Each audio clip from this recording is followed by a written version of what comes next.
On the very day of September 11, several commentators drew a parallel with the historical events of Pearl Harbor. And it's a day that will, as was the case with Pearl Harbor, live in infamy in American history. The last time there was an attack like this on the United States was Pearl Harbor. Reminiscent of another terrible day, the attack on Pearl Harbor. But there was also someone on the same day who offered a prediction. After the attack on Pearl Harbor, guess what we did? We went back and found out that, yes, the evidence was there. We should have known. And again, I think what we're going to see, even in this instance, this Pearl Harbor of the 21st century, is very much the same kind of thing. In fact, the more information that has been emerging about September 11, the more we have come to realize that many different aspects of the two events bear a chilling resemblance to each other.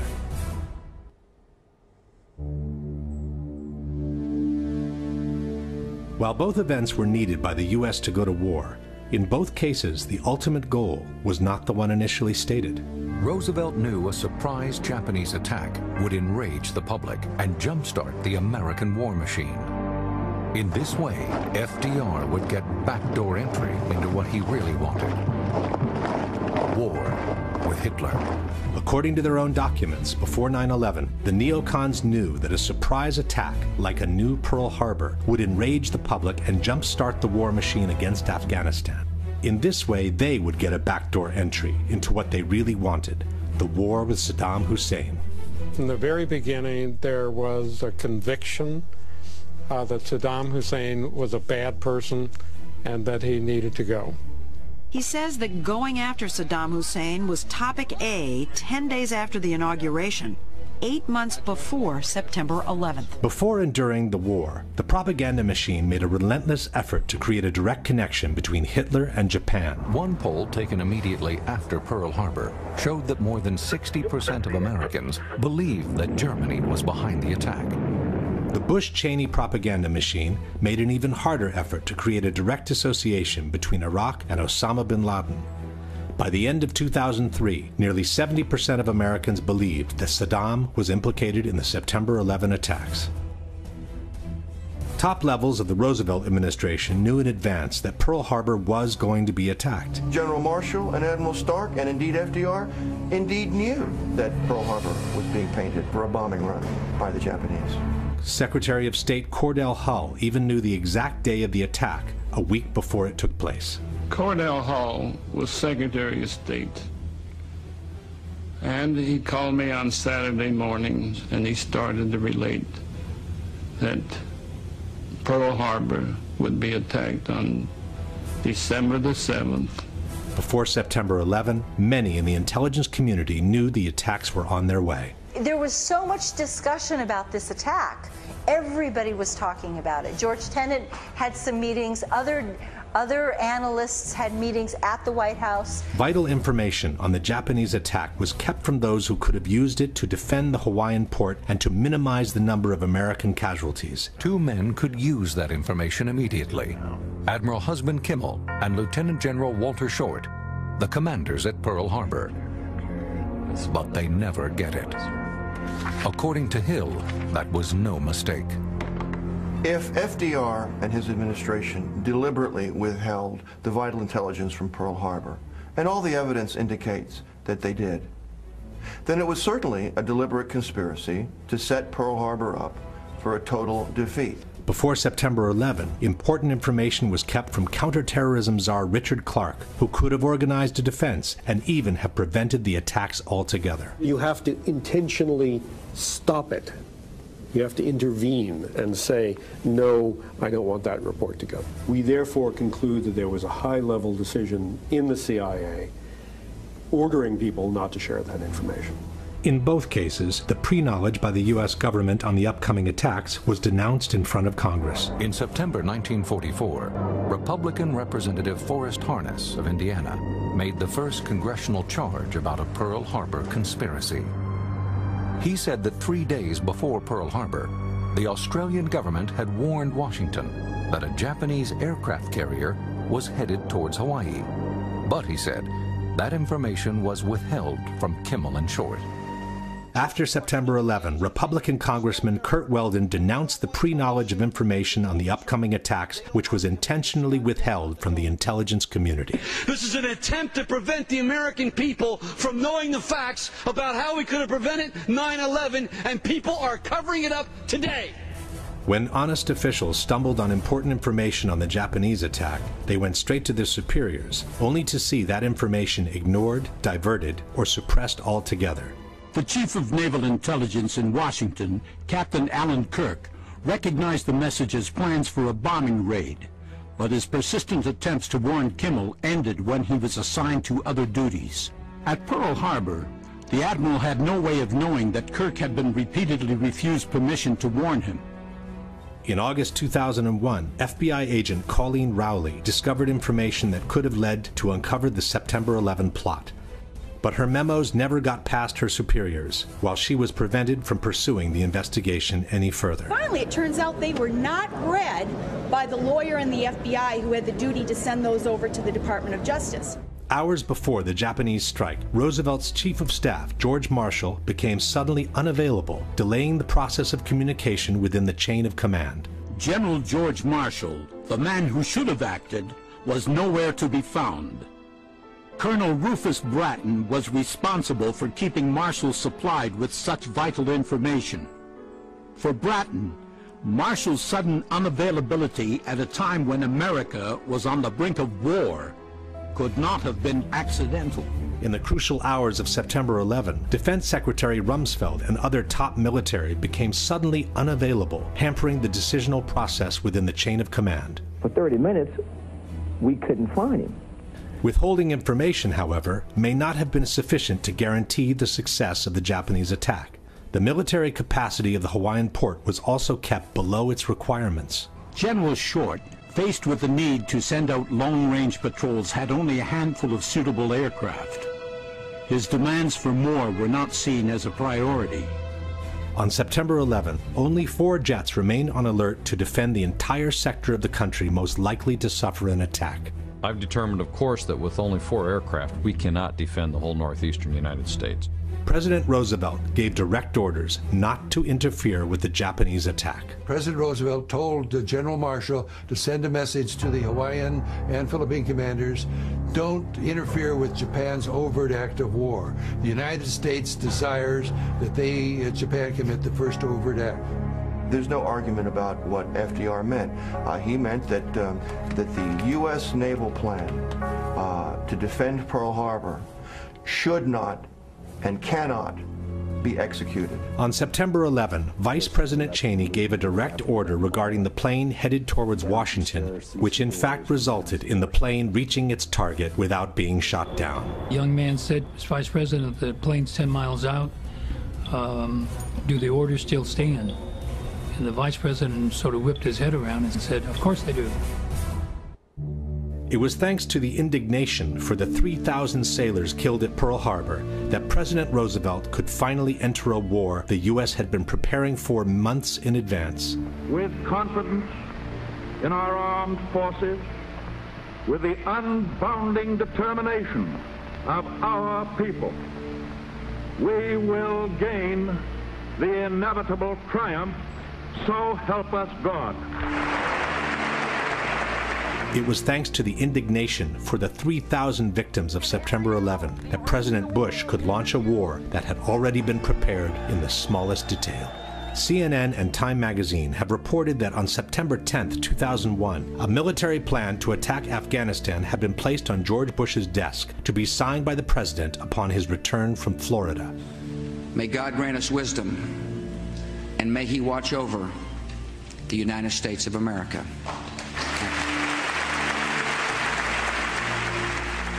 Then came the official commissions, which in both cases were tasked to find out whether there had been a conspiracy by the same authorities that were suspected of having participated in the conspiracy. Just 3 months after VJ Day, Senator Alvin Barkley of Kentucky convenes the Joint Congressional Committee on the investigation of the Pearl Harbor attack.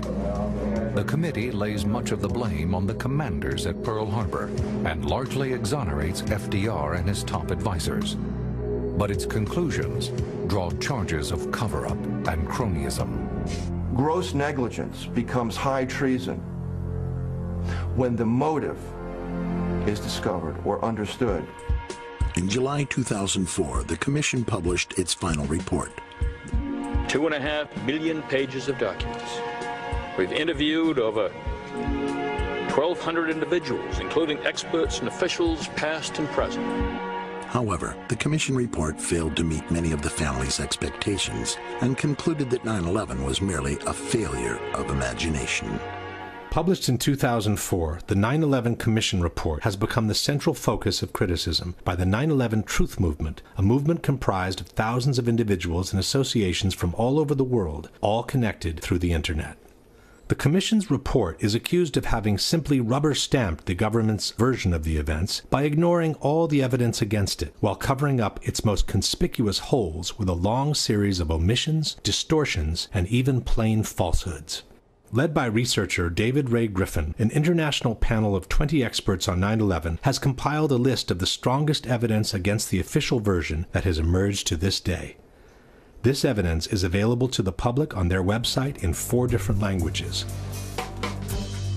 Despite all the evidence that has emerged in the last decades, there are many who still reject the idea of a conspiracy at Pearl Harbor and prefer to reassert the much more simplistic explanation called the official version. There was no conspiracy. FDR did not know.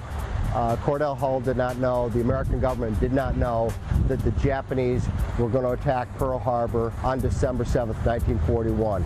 It was what has been called a failure of imagination. Despite all the evidence presented in the last 10 years by the 9/11 Truth Movement, there are many who openly support the official version by the government and dismiss such evidence as irrelevant. These people are known as debunkers, as their stated intent is to debunk the evidence presented by the 9/11 Truth Movement against the official version. The most authoritative debunker in Italy is Paolo Attivissimo, a member of an organization called CICAP, which has openly declared war on the so-called conspiracy theorists. Attivissimo has held numerous conferences on 9/11 in which he has covered all the most important aspects of the debate. The most prominent champion for the official version in France is Jérôme Quirant, who also wrote a book called September 11 and the Conspiracy Theories. Quirant also participated in numerous conferences and television debates on 9/11 in his own country. But the flagship for the debunkers worldwide is certainly the American magazine Popular Mechanics. In 2006, they published a book called Debunking 9/11 Myths, in which the authors purport to have refuted all the major claims against the official version by the 9/11 Truth Movement. Jim Miggs is the editor of Popular Mechanics magazine. In 2005, he and a staff of reporters decided to take on the factual and scientific claims made by members of the 9/11 conspiracy movement. The results were first published in a magazine article, then more fully developed in a book titled Debunking 9/11 Myths: Why Conspiracy Theories Can't Stand Up to the Facts. I think what Popular Mechanics did with the 9/11 conspiracy theory was just about one of the best things ever done in the history of skepticism. That is exactly how it should be done. Here's the claim, here's the answer. Here's the claim, here's the answer. By the end, they got nothing to stand on. Boom, end of story. But is it really so?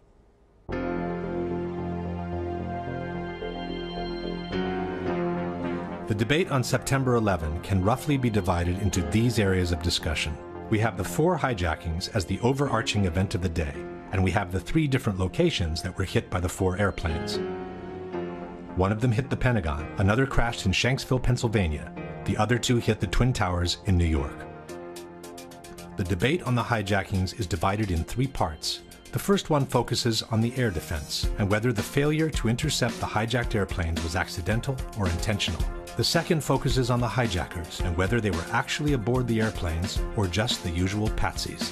The third part focuses on the aircraft themselves and whether the 4 airplanes used in the attacks were the same ones that took off from the airports that morning or were something that only resembled them from the outside. What initially raised suspicions on the true role of the military on September 11 is the fact that the U.S. air defense, which is arguably the most advanced and sophisticated in the world, was unable to intercept even one of the 4 hijacked airplanes in the course of over 1.5 hours. I remember thinking, where on earth are the interceptors? I'm an old interceptor pilot, and it's absolutely unbelievable that hijacked airliners could fly around for an hour and 40 minutes without being intercepted. As a former Minister of National Defense, why did airplanes fly around for an hour and a half without interceptors being scrambled? Take them, with a quick reaction alert. They should have been in the air in 5 minutes or 10 minutes. If not, as a Minister of National Defense, I would want to say, why not? This astonishing failure to respond was remarked by Senator Mark Dayton in the post-9/11 congressional hearings. But what I find much more shocking and alarming were the repeated and catastrophic failures of the leaders in charge and the other people responsible to do their jobs, to follow established procedures, to follow direct orders from civilian and military commanders. The official justification for this failure is a series of blunders, miscommunications, and mistakes that has come to be known as the incompetence theory. On that day, you saw a lot of well-meaning, confused people struggling to make sense of a terrible situation. They didn't even know where the planes were. One argument for the incompetence theory is that the air defense was conceived to protect the U.S. from external threats, not internal ones. The fact is that our air defenses, the whole NORAD system, was not at all geared towards protecting us from domestic aircraft. Quite the contrary. It was all set up to detect aircraft coming in from overseas. La difesa era predisposta per difendersi da attacchi provenienti dall'esterno. L'America era come un castello con un fossato, ma questi hanno usato una catapulta per entrare. Saltando il fossato si sono trovati all'interno nel ventre mole dell'America e l'hanno potuta scolpare. What the debunkers forget to mention is that the responsibility for tracking internal hijacks has never fallen on the military to begin with. This has always been the duty of the Civil Air Traffic Controllers, the FAA, as explained by the Secretary of Defense himself. So the Department of Defense was oriented externally. Our radars were pointing out, not in, and the FAA was the one that then had the responsibility to say there's a hijack. Only then, explains author and researcher Nafiz Ahmed, is the military requested for assistance in scrambling their jets. Standard operating procedures dictate that as soon as a plane flies off course, the FAA will contact the plane and try to ask them what is going on. If there is a problem or if they cannot establish radio contact, then immediately the FAA will contact the Pentagon, who will, within a matter of minutes, a maximum of 10 minutes normally, will scramble fighter jets to intercept the civilian plane and to analyze the situation and see what is going on. The FAA authority over the national airspace is clearly acknowledged in this exchange between the military from September 11. If you can, hand the fighters over directly to FAA so that they're still under FAA control. We're never going to take them. Just work with them, coordinate with them as best that you can with that. Take them to the area and let them handle that airspace. Another argument for the incompetence theory is that by turning off the transponders, the hijackers had made the airplanes very difficult to be tracked on radar. That can't be overstated. The fact that once the hijackers turned off the transponders, you had air traffic control who were looking at something like 4,500 primary radar blips. They were trying to pick out the plane that they just lost. Non sapevano dove andare perché i terroristi hanno disattivato un dispositivo che si chiama transponder che localizza l'aeroplano. Spento quello, puff, sparisce il puntino. E dov'è? Non si sa dove è finito. This is not true. When the transponder is turned off, the controllers lose the information on the altitude, but they can still track the plane as a primary signal. The following example shows how long it took an air traffic controller to find American 11 on his screen after he was told the plane had been hijacked. Good morning, Washington. I got a situation here with American 11. We believe it's a possible hijack. Okay, tell me more. We lost radio communications with him. Then we lost his transponder. And right now the aircraft is just west of Albany going southbound. Okay, I see him. United 175 never turned the transponder off. It just switched codes. United 175 is 50 miles northwest of New York City when its transponder code is suddenly changed. As I look up, I notice that United 175's code has changed. I just turned around and radioed the pilot. My exact words were, United 175, recycle transponder squawk.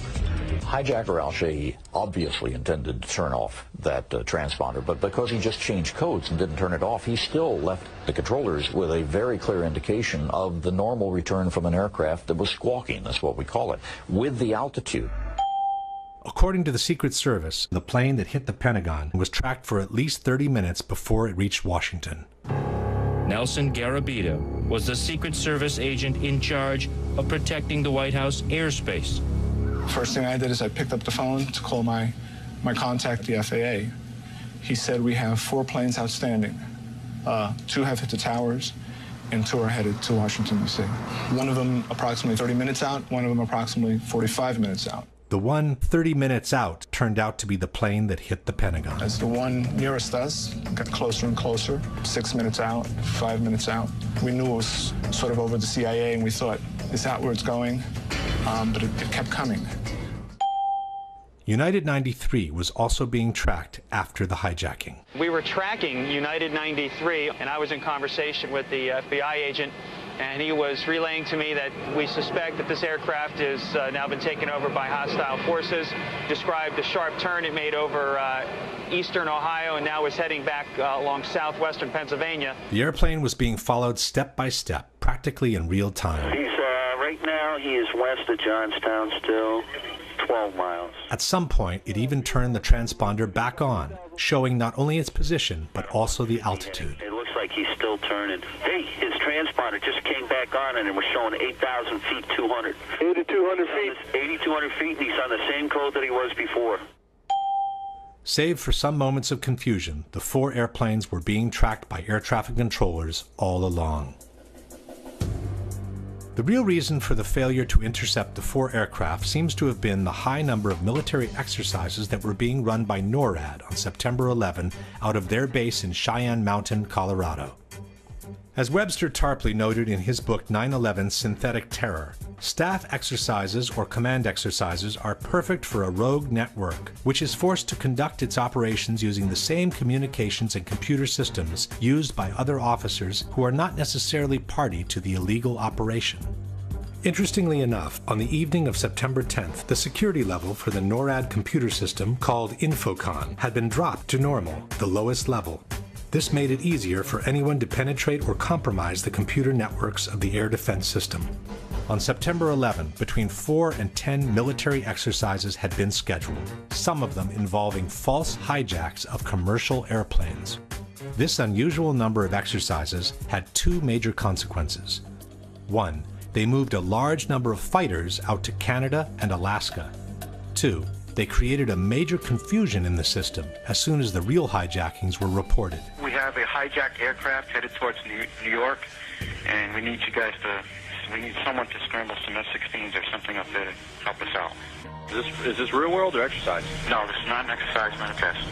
The process of authorization for scrambles was lengthy and complicated. Hey, I just talked to Otis here, and they said they needed a NEADS authorization. Confusion and pressure kept mounting. I don't know where I'm scrambling these guys to. I need a direction, destination. At times, communications were jammed. If you could do me a favor and have them call us, we cannot call out for some reason. Some in the military quickly realized the simulations were causing a problem. You know what? Get rid of this goddamn sim. Hey, turn the sim switches off. Get rid of that crap. I hope they cancel the exercise because this is ridiculous. But they were not canceled. Even after both towers in New York had been hit, when everyone knew America was under attack, the war games continued. You guys watching the news? Yeah. I wasn't sure. I've been watching for about 10 minutes. They suspend the exercise? Not at this time, no. Apparently, someone took advantage of the situation. While the plane headed for the Pentagon was quickly approaching from the west, an unknown source, which was never identified, reported that American 11 was headed towards the Capitol even though the plane had already crashed into the North Tower. I just had a report that American 11 is still in the air and it's heading towards Washington. Okay, American 11 is still in the air? This attracted all the attention towards the so-called Phantom plane. He's still airborne, he's still a hijack out there, but we can't get a position on him. The jets from Langley were prepared to intercept it. I don't know if they might want to alert some aircraft down there, though, too. We have Langley on battle stations right now. Okay. Then they were scrambled straight for Washington. Foxy, scramble Langley, head towards the Washington area. Roger that. But a different command post, called Giant Killer, sent the fighters out to the ocean. Say again where you want him? We want him in the Whiskey 386 area. This didn't sit well with the operations center. Freaking Giant Killer in their wisdom sent him out over the water when we scrambled him to Washington. By the time the plane headed for the Pentagon was circling the Capitol, it was too late for the Langley jets to intercept it. Even after the Pentagon was hit, the war games were not suspended. And again, while United 93 was being hijacked, another false alarm attracted the attention in the opposite direction. Did you get the word? I got a Delta 89er southeast of Toledo. Delta 89, that's a hijack. They think it's possible hijack. Fuck, south of Cleveland, we have a code on it now. Good, pick it up, find it. Fuck, another one. Major Nazipany turned to Toledo Air Force Base. I'm sorry to be so brief and quick on this, but there's another possible hijack about 50 miles east of Toledo, and you guys are the closest, and we need it. Somebody airborne. But instead of getting help, his authority was questioned. What authority is this coming from? What authority is this coming from? The DO is the best I can tell you. Nazipany vented his frustration to his superior, Colonel Marr. He's going to tell his commander, the commander's going to call you, because he doesn't believe the authority. Then they tried Duluth Air Force Base. What about Duluth? Okay, Duluth, you got no fighters. Nazipany went all the way to the western quadrant looking for help. This is Major Cheney. Who is this? Hey, Kenny, this is Nasty. How you doing? Hey, doing all right. Hey, we're not doing so good right now. What I'd like to do, possibly steal some aircraft out of Fargo from you guys. But here, too, there were no planes ready for scramble. You're going to get 2 aircraft up in about 15 minutes. They tried Syracuse, but 20 minutes was the best they could do. Syracuse 2 airborne in 20 minutes.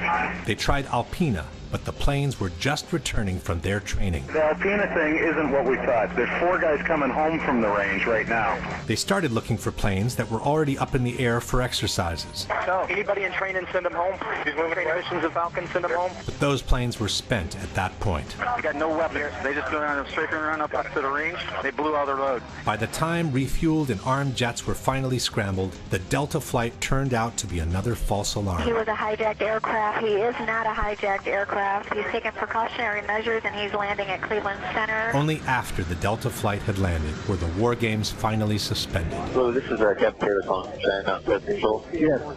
What we need you to do right now is to terminate all exercise inputs coming into Cheyenne Mountain. By then, also the 4th hijacked airplane had been turned into a pile of smoking rubble. Yet General Myers, who was the highest military authority on September 11, has denied that the war games affected the military capacity of response. And the question was whether or not the activities of the 4 war games going on September 11th actually impaired our ability to respond to the attacks. The answer to the question is no, did not impair our response. General Myers forgot to mention that on the morning of September 11, only 4 planes were armed and ready to intercept terrorists in the eastern region of the country. I've determined, of course, that with only 4 aircraft, we cannot defend the whole northeastern United States. That was the sensation of frustration, of I don't have the forces available to do anything about this. Myers instead has even suggested that the war games helped the military response. General Eberhard, who was then the commander of North American Aerospace Defense Command, as he testified in front of the 9/11 Commission, I believe he told them that it enhanced our ability to respond. What that means is all the battle positions that are normally not filled are indeed filled.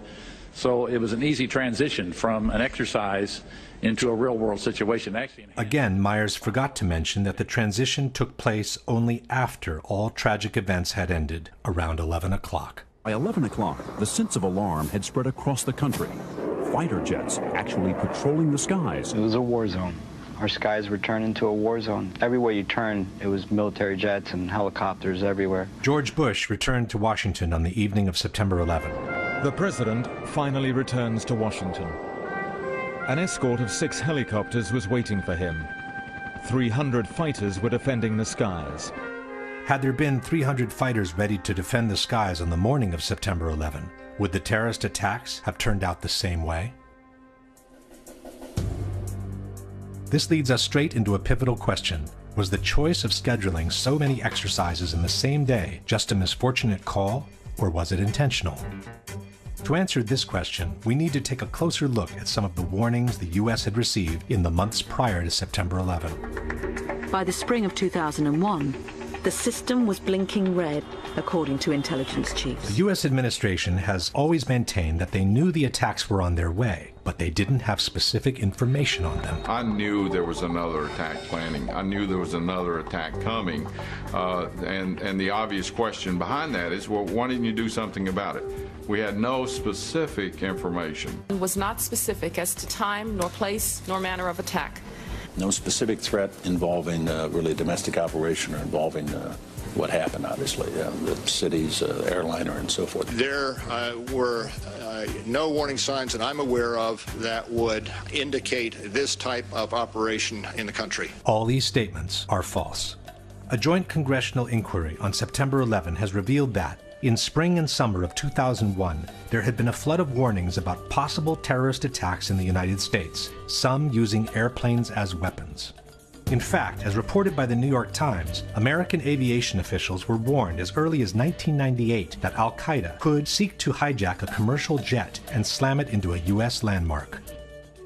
The London Times has revealed that the British MI6 had warned the American intelligence services about a plot to hijack aircraft and crash them into buildings 2 years before the September 11 attacks. Russian President Vladimir Putin has said publicly that he ordered his intelligence agencies to alert the United States last summer in 2001 that suicide pilots were training for attacks on U.S. targets.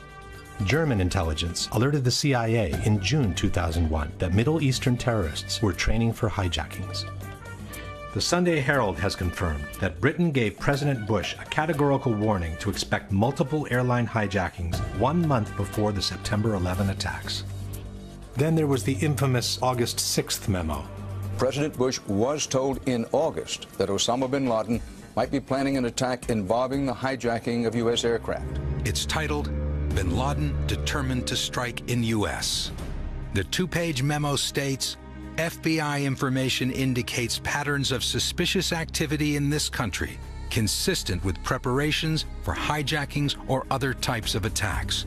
Maybe it's no coincidence that the FBI advised their own boss to stop flying commercial airliners as early as 6 weeks before 9/11. Why is the Attorney General of the United States doing all his air travel by specially chartered jet?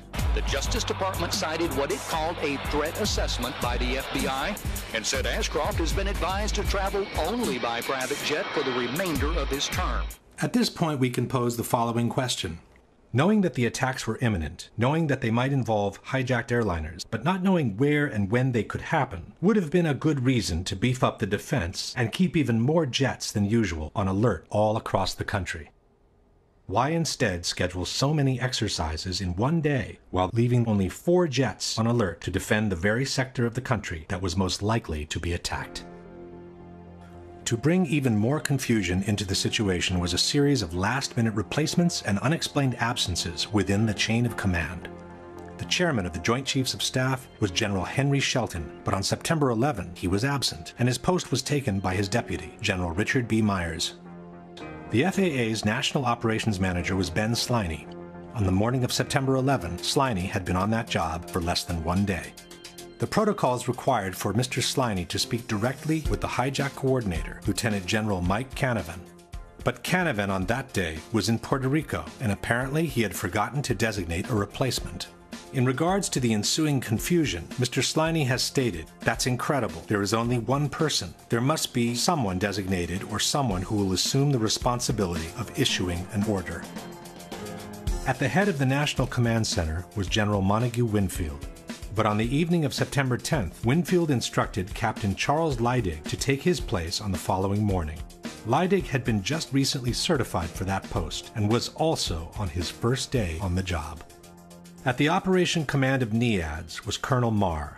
When Marr called his superior, General Arnold, to get authorization to scramble the jets from Otis, he was told that Arnold was in a meeting where he could not be reached by telephone. Marr had to physically send a messenger looking for him. Precious minutes were lost as Marr waited for Arnold to return his call, and when the fighters were finally scrambled, it was too late for them to intercept American 11. The top commander in charge of NORAD was General Ralph Eberhard, who was stationed at Peterson Air Force Base in Colorado. Eberhard told the 9/11 Commission that he was made aware of the first hijacking practically at the same time American 11 slammed into the North Tower. He then went to his office and saw the CNN broadcast of the World Trade Center explosion. After the second impact, writes the Commission, it was obvious to Eberhard that there was an ongoing and coordinated terrorist attack. At that point, Eberhard called General Myers to update him on the situation. But even though both generals knew the country was being attacked by hijacked airplanes, neither of them suggested suspending the war games and recalling all the fighters available as soon as possible. Furthermore, instead of getting on the phone and taking control of the situation in the most crucial moment of the day, General Eberhard chose to get in his car and drive from the Peterson base to Cheyenne Mountain. The 30-minute drive put him completely out of the loop, since Eberhard couldn't receive telephone calls, wrote the Denver Post, as senior officials weighed how to respond. General Eberhard was also the person responsible for lowering the security level of the defense computer system on the evening of September 10th. And then there was Donald Rumsfeld. As stated by the 9/11 Commission, procedures called for the hijack coordinator on duty to contact the National Military Command Center and to ask for a military escort aircraft to follow the flight. The NMCC would then seek approval from the Office of the Secretary of Defense to provide military assistance. If approval was given, the order would be transmitted down NORAD's chain of command. But this kind of procedure becomes difficult to follow when the hijack coordinator is in Puerto Rico. No one knows who the replacement is. The military command is in the hands of a total rookie, and the Secretary of Defense is nowhere to be found.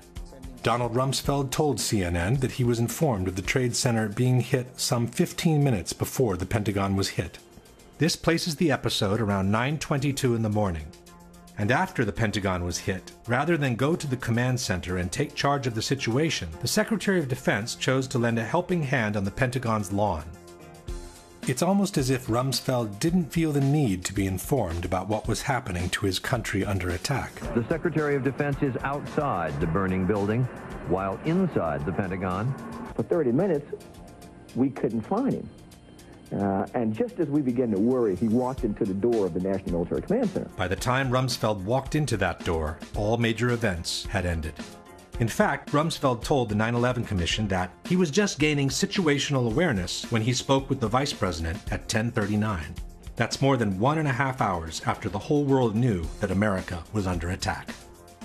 Why would so many rookies be placed in key positions? And why would so many top officials be either absent or unavailable on a day when so many exercises were scheduled is a question that remains to be answered. Question. After having realized that the country was being attacked by hijacked airplanes at 9:03, why didn't Eberhard immediately suspend all the war games and recall all the available jets to their bases? Why didn't Myers order him to do so after having been briefed by Eberhard on the ongoing attack? And why hasn't the 9/11 Commission ever asked either general these most fundamental questions? The final argument against the incompetence theory is offered by researcher Nafiz Ahmed. If we try to explain it by using the incompetence theory, it doesn't make sense. For example, if it was incompetence, we would expect that there would have been a normal inquiry into what went wrong. We would have expected that there would be some kind of reprimands, that certain officials would be downgraded, or they would lose their jobs, or something would have happened to correct the situation. But we find that there has been no such reprimands at all. Not only that didn't happen, but the opposite took place. After 9/11, most of the high-ranking people involved in this catastrophic failure were either confirmed to their post or promoted to higher levels. Condoleezza Rice, who had misrepresented the information the government had on the attacks in a sworn testimony, kept her post as National Security Advisor and went on to become Secretary of State in the following Bush administration. General Eberhard, the NORAD commander who didn't think of recalling the war games as soon as he knew his country was under attack, was chosen to lead the newly created U.S. Northern Command, which the Department of Defense has termed the nation's premier military homeland defense organization. Donald Rumsfeld, who acted more like an estranged passerby than the Secretary of Defense, kept his post at the Pentagon and began enjoying the largest increase in military spending after the Vietnam War. Richard B. Myers, despite the total breakdown under his leadership, was promoted to chairman of the Joint Chiefs of Staff, the highest military post in the country. On September 13, confirmation hearings were held for General Myers as if nothing ever happened, while people were still being pulled alive from the rubble at Ground Zero. While at the Pentagon, the military appeared completely aloof from the events unfolding. At the White House, the coordination activities seemed to be concentrating under the firm authority of Vice President Cheney. In fact, the so-called NORAD tapes have revealed that the White House had ground-to-air missiles of their own. Hello there, Washington approach. Make sure that the center does not have anything above our airspace also. The Secret Service is going to start shooting at anything in the air. Yeah, I just got a call from Washington. They said that if there's anything above their airspace, the Secret Service is going to free fire. This exchange, which took place around 10 a.m., sheds a whole new light on one of the most controversial issues of 9/11. The sworn testimony by Secretary of Transportation Norman Mineta to the 9/11 Commission on May 2003. Mineta was being questioned about the events that took place in the PIAC, the underground bunker in the White House, from where Dick Cheney took charge of the situation after convincing President Bush to stay away from Washington for safety reasons. To fully understand the implications of this case, two things must be kept in mind. One is that according to the official version, Flight 77 crashed into the Pentagon at 9:37, while Flight United 93 crashed in Pennsylvania at 10:03. It's on this 26-minute window that hinges the whole credibility of the Vice President on his true role in the September 11 attacks. The second thing to keep in mind is that the order to shoot down civilian airliners came from the President through the Vice President only after the Pentagon had been hit. When the third plane hit the Pentagon, the magnitude of the attacks grew dramatically. We didn't know if there were other planes that had been hijacked. So the first decision I made on Air Force One was to give our Air Force orders to shoot down commercial aircraft that did not respond. This means that any order given before the Pentagon was hit could not have been a shoot-down order. However, as Chairman Hamilton was inquiring about the shoot-down order, something unexpected emerged from Mineta on the plane that hit the Pentagon. And we had that order given, I think it was by the President, that authorized the shooting down of commercial aircraft that were suspected to be controlled by terrorists. Were you there when that order was given? No, I was not. I was made aware of it during the time that the airplane coming in to the Pentagon, there was a young man who would come in and say to the Vice President, the plane is 50 miles out, the plane is 30 miles out. And when it got down to the plane is 10 miles out, the young man also said to the Vice President, do the orders still stand? And the Vice President turned and whipped his neck around and said, of course the orders still stand. Have you heard anything to the contrary? Well, at the time I didn't know what all that meant. And the flight you're referring to is the flight that came into the Pentagon. Yeah. Mineta's deposition posed a major problem. Since the shoot-down order was given only after the Pentagon was hit, Cheney's order sounded very much like one not to shoot down the plane. Hamilton immediately suggested that what Mineta had witnessed was also a shoot-down order. Let me see if I understand. The plane that was headed toward the Pentagon and was some miles away, there was an order to shoot that plane down. Well, I don't know that specifically. Commissioner Romer picked up where Hamilton left off. You said, if I understood you correctly, that you were not in the room when the decision was made to what you inferred was a decision made to attempt to shoot down Flight 77 before it crashed into the Pentagon. Is that correct? I didn't know about the shooting, the order to shoot down. Commissioner Romer then tried to suggest a different solution. Was there another line of communication between the Vice President and you said you saw Mr. Richard Clark on your way in? Was Clark running an operations center as well on that day? Dick was in the Situation Room. So there was a Situation Room making decisions about what was going to happen on shoot-downs as well as the PIAC? I don't believe they were making any decisions. I think they were more information gathering from various agencies. Could it have been in the Situation Room where somebody in the Situation Room recommended the shoot down and the Vice President agreed to that? Commissioner Romer, I would assume that a decision of that nature would have had to be made at a much higher level than the people who were in the Situation Room. Unable to resolve the discrepancy, the 9/11 Commission took a series of dramatic steps. Firstly, they simply excluded Minetta's testimony from the final report. In the 560 pages of the report, Norman Minetta is mentioned only once, in an unrelated circumstance. His presence in the PIOC is never even acknowledged, and the video segment you have just seen has been removed from the Commission's official website, and it's no longer available. Secondly, the 9/11 Commission moved Dick Cheney's arrival in the PIOC to after the Pentagon had been hit.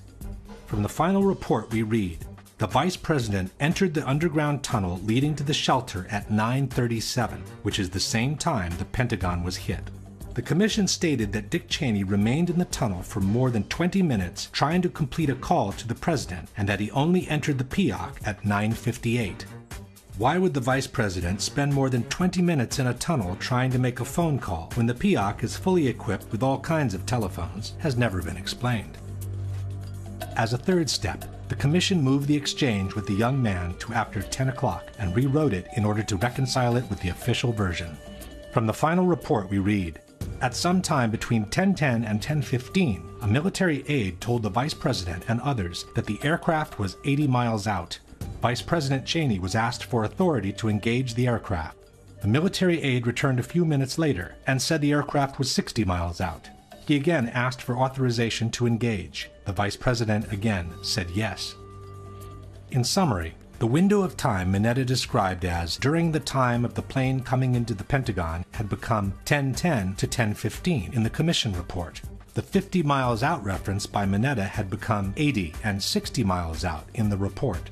The 30 miles out and 10 miles out mentions by Minetta were removed, and the unspecified order by Dick Cheney to the young man had become a straightforward shoot-down order.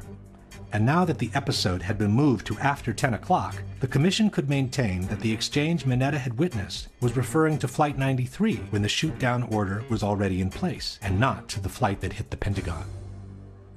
There was only one problem with this version of the events. Norman Minetta had to be terribly confused in his recollections, as he could not have been with the Vice President in the PIOC at the time the Pentagon was hit. To support this theory, the debunkers point at a statement by Minetta, who said he arrived at the White House while it was being evacuated. Since the official order of the evacuation came at 9:45, contend the debunkers, Minetta could not have been with the Vice President in the PIOC at the time the Pentagon was hit. Stavano evacuando la Casa Bianca quando ci sono arrivato. Quindi questa informazione ci permette di localizzare cronologicamente il momento in cui Minetta è entrato alla Casa Bianca. But in the same deposition, Minetta also stated that he arrived at the PIOC at about 9:20 a.m. So it's presumable that he was referring to the people that had already started leaving the White House before the official order of evacuation was given. In fact, at 9:52, CNN reported that a slow evacuation of the White House had started some 30 minutes earlier, much before the official order was given. Furthermore, a Secret Service timeline compiled by the 9/11 Commission staff shows that the 30 miles out and 10 miles out calls came at 9:31 and 9:34 respectively. This clearly places the exchange Minetta witnessed before 9:37. At the same time, the main problem with placing Cheney's removal from his office at 9:37 is Dick Cheney himself. On September 16, 5 days after the events, Cheney stated on Meet the Press that he was taken into the bunker shortly after the second tower was hit, which happened at 9:03. So we turned on the television and watched for a few minutes and then actually saw the second plane hit the World Trade Center. I talked to the president while I was there over the next several minutes watching developments on television, and as we started to get organized to figure out what to do, my Secret Service agents came in, and they hoisted me up and moved me very rapidly down the hallway, down some stairs, through some doors, and down some more stairs into an underground facility. And they did that because they'd received a report that an airplane was headed for the White House. There are also several highly credible testimonies that place Dick Cheney's removal from his office shortly after 9:03. ABC News quoted White House photographer David Borer saying that just after 9 a.m., Vice President Dick Cheney was in his West Wing office when 2 or 3 agents came in and told him, "Sir, you have to come with us." Agents came inside the office and said, "Sir, you have to come with us." The New York Times reported the same story. At 9:03 a.m., as Vice President Cheney was staring at the TV screen, the second hijacked airliner exploded against the Twin Towers. At that moment, the Secret Service grabbed him and hurried him down to Peoc. Richard Clarke, in his book Against All Enemies, wrote that soon after the second tower was hit, Cheney began to gather up his papers. As I left, I counted 8 Secret Service agents ready to move to the Peoc. President Bush's secretary, Ashley Estes, stated, "As the second plane hit, it didn't really click exactly what happened. Then I heard a noise, like a body bumping a door. I looked out into a hallway and saw the vice president with the Secret Service. They had kind of lifted him up and were running with him. At that point, it definitely registered what it was." Former Undersecretary of Defense Eric Edelman testified, "I was already down in the Peoc with the vice president when we got word there had been an explosion at the Pentagon." And even after 10 years, Dick Cheney has not changed his story one bit. As we watched, we saw the second plane strike, and then we knew it was a terrorist attack. Then my Secret Service agent, lead agent, came bursting through the door of my office and said, "Sir, we have to leave now." While all these testimonies clearly placed Dick Cheney in the Peoc by the time the Pentagon was hit, the 9/11 Commission has admitted that the 9:37 entry time by Dick Cheney in the tunnel was based on alarm data which is no longer retrievable. And, most important of all, Mineta himself recalls being with the vice president by the time the Pentagon was hit. So then someone came in and said, Mr. Vice President, there's been an explosion at the Pentagon. In the course of time, Secretary Mineta has never changed his story, repeatedly confirming both the location and the timing of the event. And then all of a sudden, as I was talking to him, he said, I lost the bogey, lost the target. I said, well, where is it? He said, well, somewhere between Roslyn and National Airport. And about that time, someone broke into the conversation. Said, Mr. Secretary, we just had a confirmation from a Arlington County police officer saying that he saw an American Airlines plane go into the Pentagon. That the exchange Mineta witnessed was referring to the plane that hit the Pentagon should be beyond doubt at this point. But we still don't know what was the order given by Dick Cheney to the young military, whose name turned out to be Douglas Cochran. In 2010, some researchers tracked down Mr. Cochran and asked him to clarify what the orders by Dick Cheney were. Mr. Cochran confirmed being the person involved in the exchange, but declined to elaborate. He simply stated that everything that happened on that day has been well documented. The 9/11 Commission report is the authoritative narrative on the events of 9/11. I have nothing to add. In fact, it turns out that in 2004, the 9/11 Commission did interview Douglas Cochran, military aide to the Vice President, on the inbound aircraft and on the shoot-down language used. But his interview has been withdrawn from public access, and to this day, it remains classified. While we wait for that document to be declassified, we can piece together the information we already have. 1. The sky over Washington is Class Bravo, restricted airspace. It's called Prohibited Area 56. In order to enter it, an airplane must have clearance from air traffic controllers, active two-way radio communications, and its transponder must be on. Otherwise, it's to be considered hostile and it could be shot down. 2. As explained by former Secretary of Defense Caspar Weinberger, in a time of crisis, the Washington airspace goes into an actual lockdown. You would do what is being done, and that is closing off the entire airspace so that you, in effect, the whole Washington area is a no-fly zone, so that any planes that can't identify themselves that get into that are to be shot down. 3. The White House had ground-to-air missiles of their own. Hello there, Washington approach. Make sure that the center does not have anything above our airspace also. The Secret Service is going to start shooting at anything in the air. 4. As the unknown airplane was approaching the protected airspace, it had no clearance from air traffic controllers, no radio communications active, and the transponder was off. He said, we're tracking an airplane coming in, but the transponder has been turned off. So we don't have any identification on the airplane. We know it's coming in fast. A representation of the FAA radar scope based on information obtained by 2020 shows the plane headed straight for what is known as P-56, Prohibited Airspace 56, which covers the White House and the Capitol, at a speed of about 500 miles an hour, with no radio contact whatsoever. It would be unprecedented for a commercial plane to to come screaming through your airspace at that kind of speed, unidentified, without making some type of communication. This made it a perfect candidate for a shoot-down, especially after 2 towers in New York had already been hit by an airplane.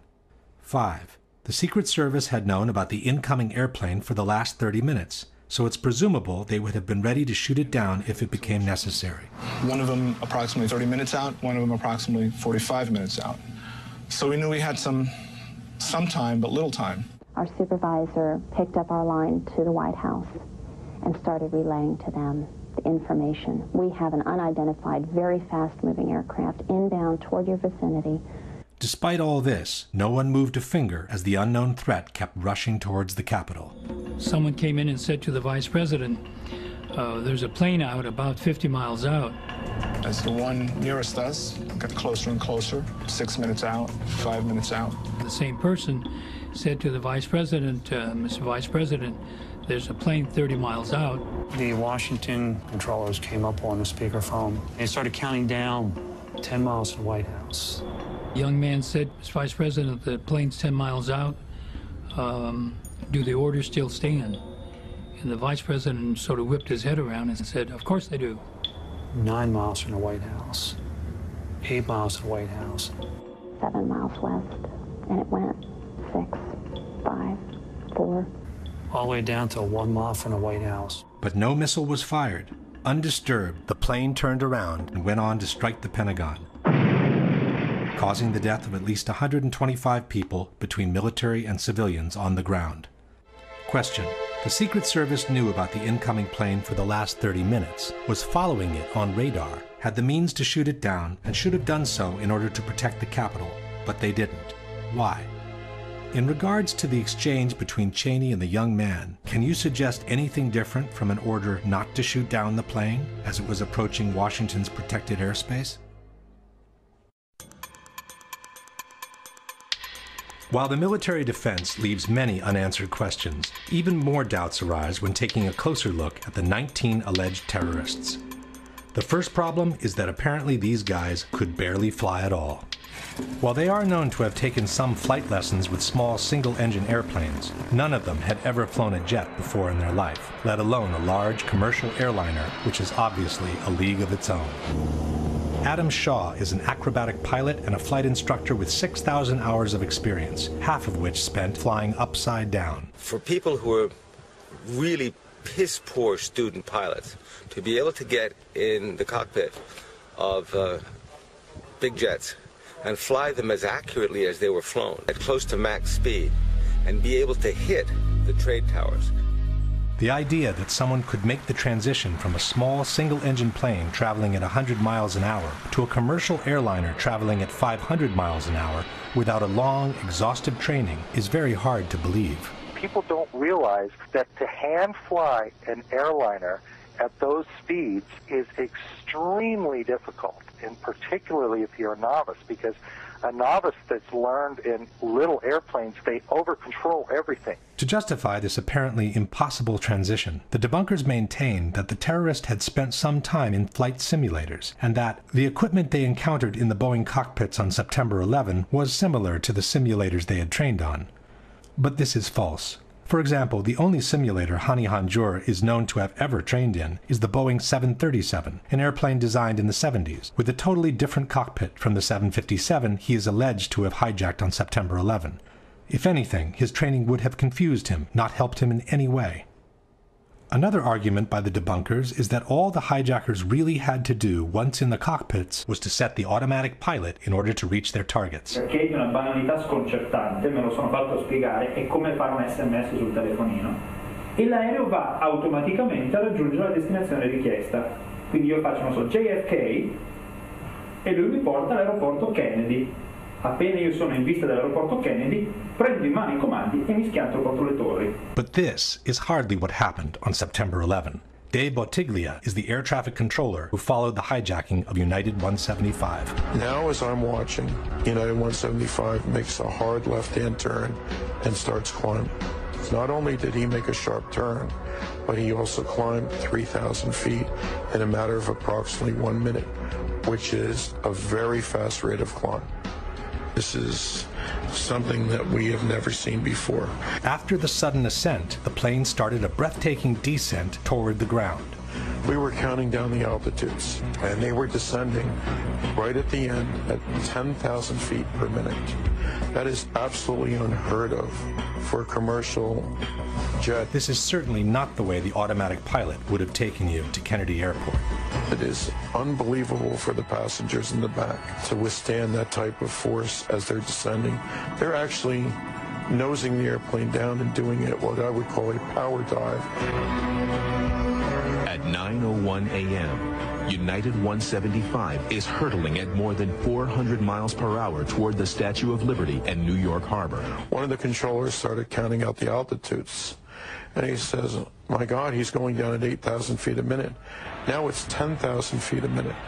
And he counted off 8, 6, 4, and he says, my God, he's in the ground on the next hit. But he was not. According to the official version, Marwan Al-Sheikhi, a 23-year-old who has never flown a jet before in his life, levels the course, visually identifies the target, and performs a spectacular banking maneuver that brings the 767 to hit the South Tower under the world's astonished eyes.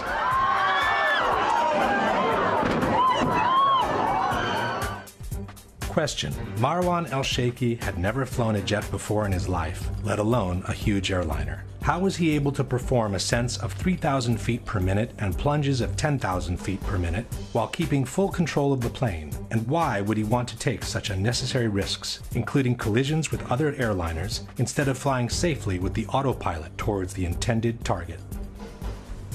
Ziad Jarrah, the alleged hijacker of Flight 93, wasn't known for his piloting skills either. As reported by the 9/11 Commission in July 2001, he had asked to fly the Hudson Corridor near Manhattan with a small private plane. But because Hortman Flight School deemed Jarrah unfit to fly solo, he could fly this route only accompanied by an instructor.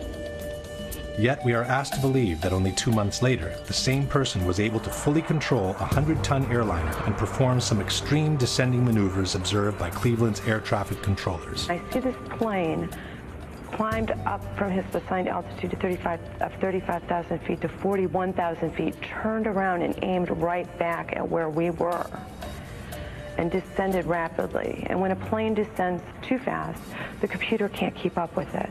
Ziad Jarrah had never flown a jet before in his life, let alone a large airliner, and even his experience with small airplanes was rather poor. How could he perform a descent so fast that the computer can't keep up with it while maintaining full control of the plane? And why would he need to take such an unnecessary risk, including collisions with other airplanes, instead of safely flying with the autopilot towards the intended target? But the feat of the century must be awarded to Hani Hanjour, a hopeless amateur who is alleged to have been at the controls of American 77. As he finally reached Washington and had the Pentagon in sight, Hani Hanjour did not make the easy choice and just plunge the plane onto the roofs of the building. He instead disconnected the autopilot and performed a hand-flown, high-speed descending maneuver of 330 degrees that brought him to lose sight of the target again while forcing him to a much more difficult approach close to the ground. Seen from above, the Pentagon offers some 30 acres of unobstructed target. Hitting it anywhere on the roofs would have caused a major devastation and possibly thousands of casualties. Coming in from the side instead, the approach is filled with obstacles, and the target is reduced to a tiny strip of cement coming at you at 500 miles an hour. The debunkers, however, seem to have a good explanation for this apparently illogical maneuver.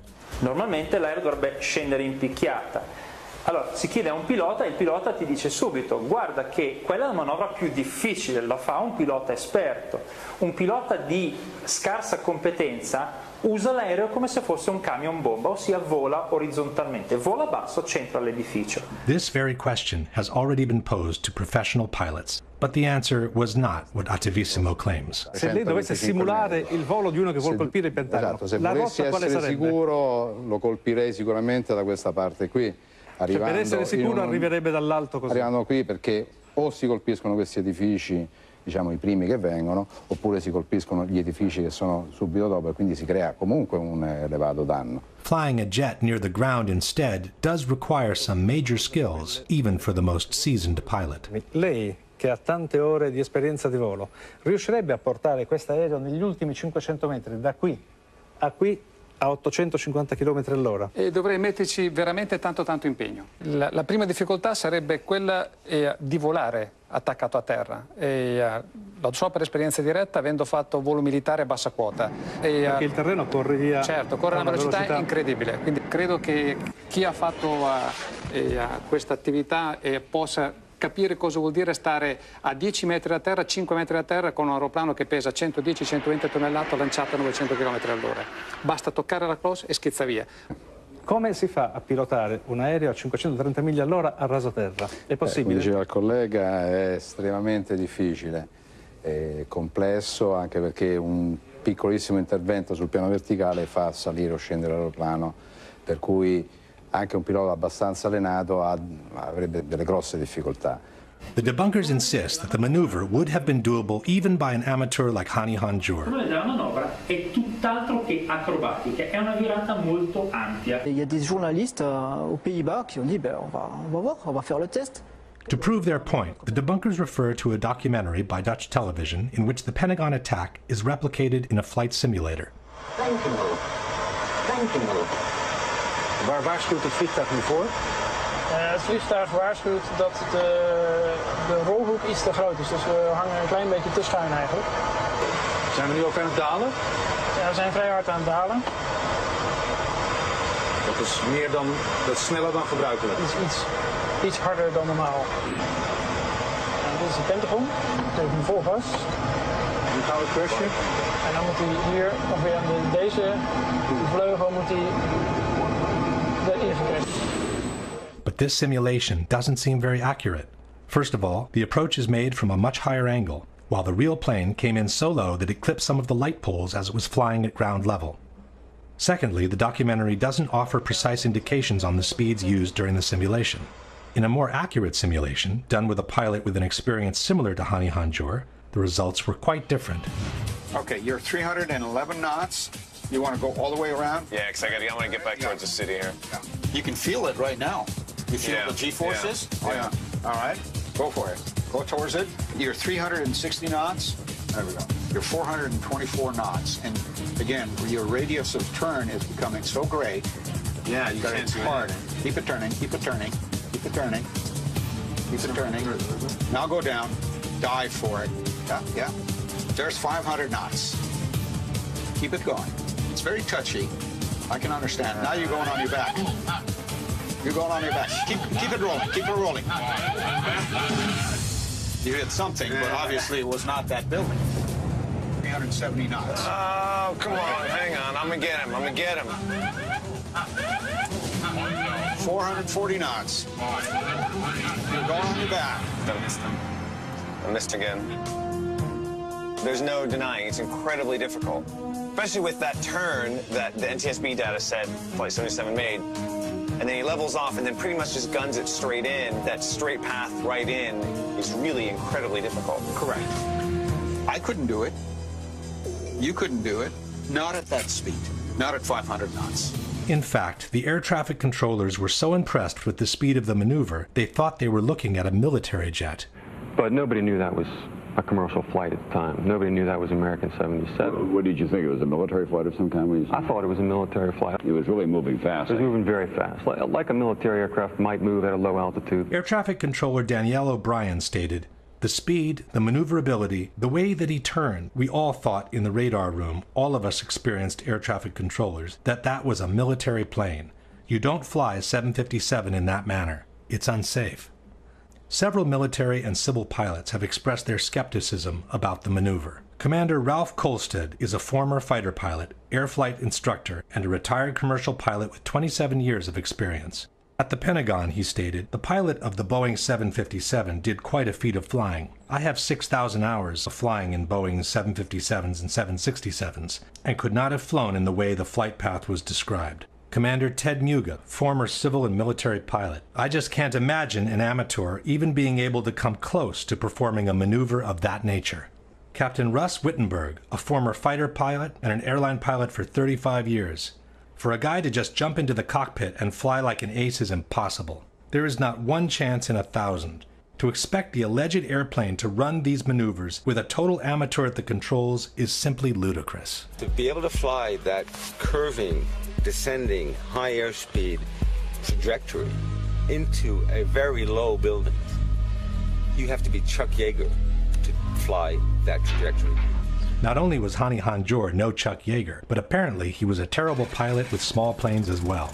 An instructor from one of his flight schools stated, Hani Hanjour was not someone cut out to be a pilot. He had no motivation, a poor understanding of the basic principles of aviation, and poor judgment, combined with poor technical skills. The debunkers contend that Hanjour had obtained a regular pilot's license, and therefore he had to be able to fly. But it is exactly because of that license that major suspicions on Hanjour kept emerging. In a 2002 article called A Trainee Noted for Incompetence, the New York Times wrote that Hanjour was reported to the aviation agency after the instructors had found his piloting skills so shoddy and his grasp of English so inadequate that they questioned whether his pilot's license was genuine. The article concludes quoting a former employee at the flight school who said, "I'm still to this day amazed that he could have flown into the Pentagon. He could not fly at all." The manager of another flight school in Phoenix said, "I couldn't believe he had a commercial license of any kind with the skills that he had." At yet another flight school in Maryland, instructors found he had trouble controlling and landing the single-engine Cessna 172. This was confirmed in this radio interview by Neela Sagadevan, a pilot and an aeronautical engineer. You know, I got to say something about Hani Hanjour. I've spoken with two of his flight instructors. This guy could not solo a Cessna 150. It's a little single-engine two-seat trainer. And what I mean by solo, it's a pilot's first time out without anyone else in the cockpit with him. It's the most simple, most fundamental flying exercise one can engage in. You're seated inside the aircraft, you hit the power, you take off, make a couple of 90-degree turns, maximum altitude of around 900 to 1,000 feet, come back and land. You're saying this alleged hijacker, Hani Hanjour, could not solo a 150? He could not solo. In fact, one of his flight instructors, and I quote him, he said, the man could not fly at all. How could an amateur who was deemed unable to fly solo in a Cessna 150, had a poor understanding of the basic principles of aviation, and had never sat once in the cockpit of a 757, suddenly become able to control such a large airliner flying at top speeds? And even assuming he was able to reach Washington with the autopilot, why would he want to disconnect it and hand-fly the plane for another 8 long minutes, performing a totally unnecessary descending maneuver that A. would have drastically increased his chances of an unwanted crash, B. would have increased the danger of being intercepted, C. would have made him lose sight of the target again, D. would have forced him to a much more difficult approach near the ground, E. would have shrunk the target to a tiny strip of cement, F. would have limited the possible damage to the external rings only, when he could have maximized the damage and ensured the most spectacular outcome of the mission by plunging the plane onto the Pentagon's roofs from above.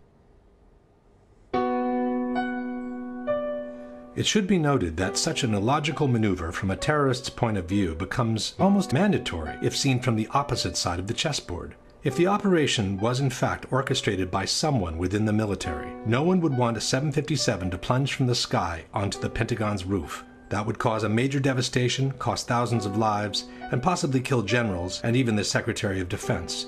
To justify the claim of having been attacked, all that was needed was a strike on the side wall in a less populated area away from the top brass offices, where the number of casualties would be kept to a minimum. Maybe it's just a coincidence, but the area of the Pentagon that was hit with the strange maneuver not only satisfied all these requisites, but had just been reinforced in order to withstand a terrorist attack. Exactly where the plane went in was an area that had recently been redeveloped with very heavy blast walls and firewalls. All the outside windows had been equipped with Kevlar coating to guard against blast. This portion of the building that had been remodeled, heavy blast walls put in, and the old portion had already been vacated in preparations of the remodeling effort, and the number of dead is probably considerably less than it would have been if this part of the Pentagon had been up to full staff. Fortunately, too, this is exactly the opposite side of all the critical command centers in the Pentagon. The Secretary of Defense's office, the Chairman of the Joint Chiefs office, the National Military Command, where some of the most critical military decisions are made. Fortunately, they were all on the other side of the building. The renovated section had just been reinforced by floor-to-ceiling steel beams that ran through all 5 floors. When the building section collapsed, the structure was held together by the web of 6 by 6 inch steel columns. Between these columns was a Kevlar-like mesh similar to the material in bulletproof vests, which kept masonry from becoming shrapnel in case of an explosion. The suspicion that a strike on this section of the building was expected doesn't rest on the major beefing up of the structure alone. Apparently, the rumor of a strike on the external ring had already been circulating among the top ranks of the military. On September 11, Jim Miklaszewski was the NBC correspondent at the Pentagon. The first time I heard the word terrorism out of any U.S. official came shortly after the second plane had hit. And I bumped into a U.S. military intelligence official, and I said, look, what have you got? And he said, obviously, this is clearly an act of terrorism.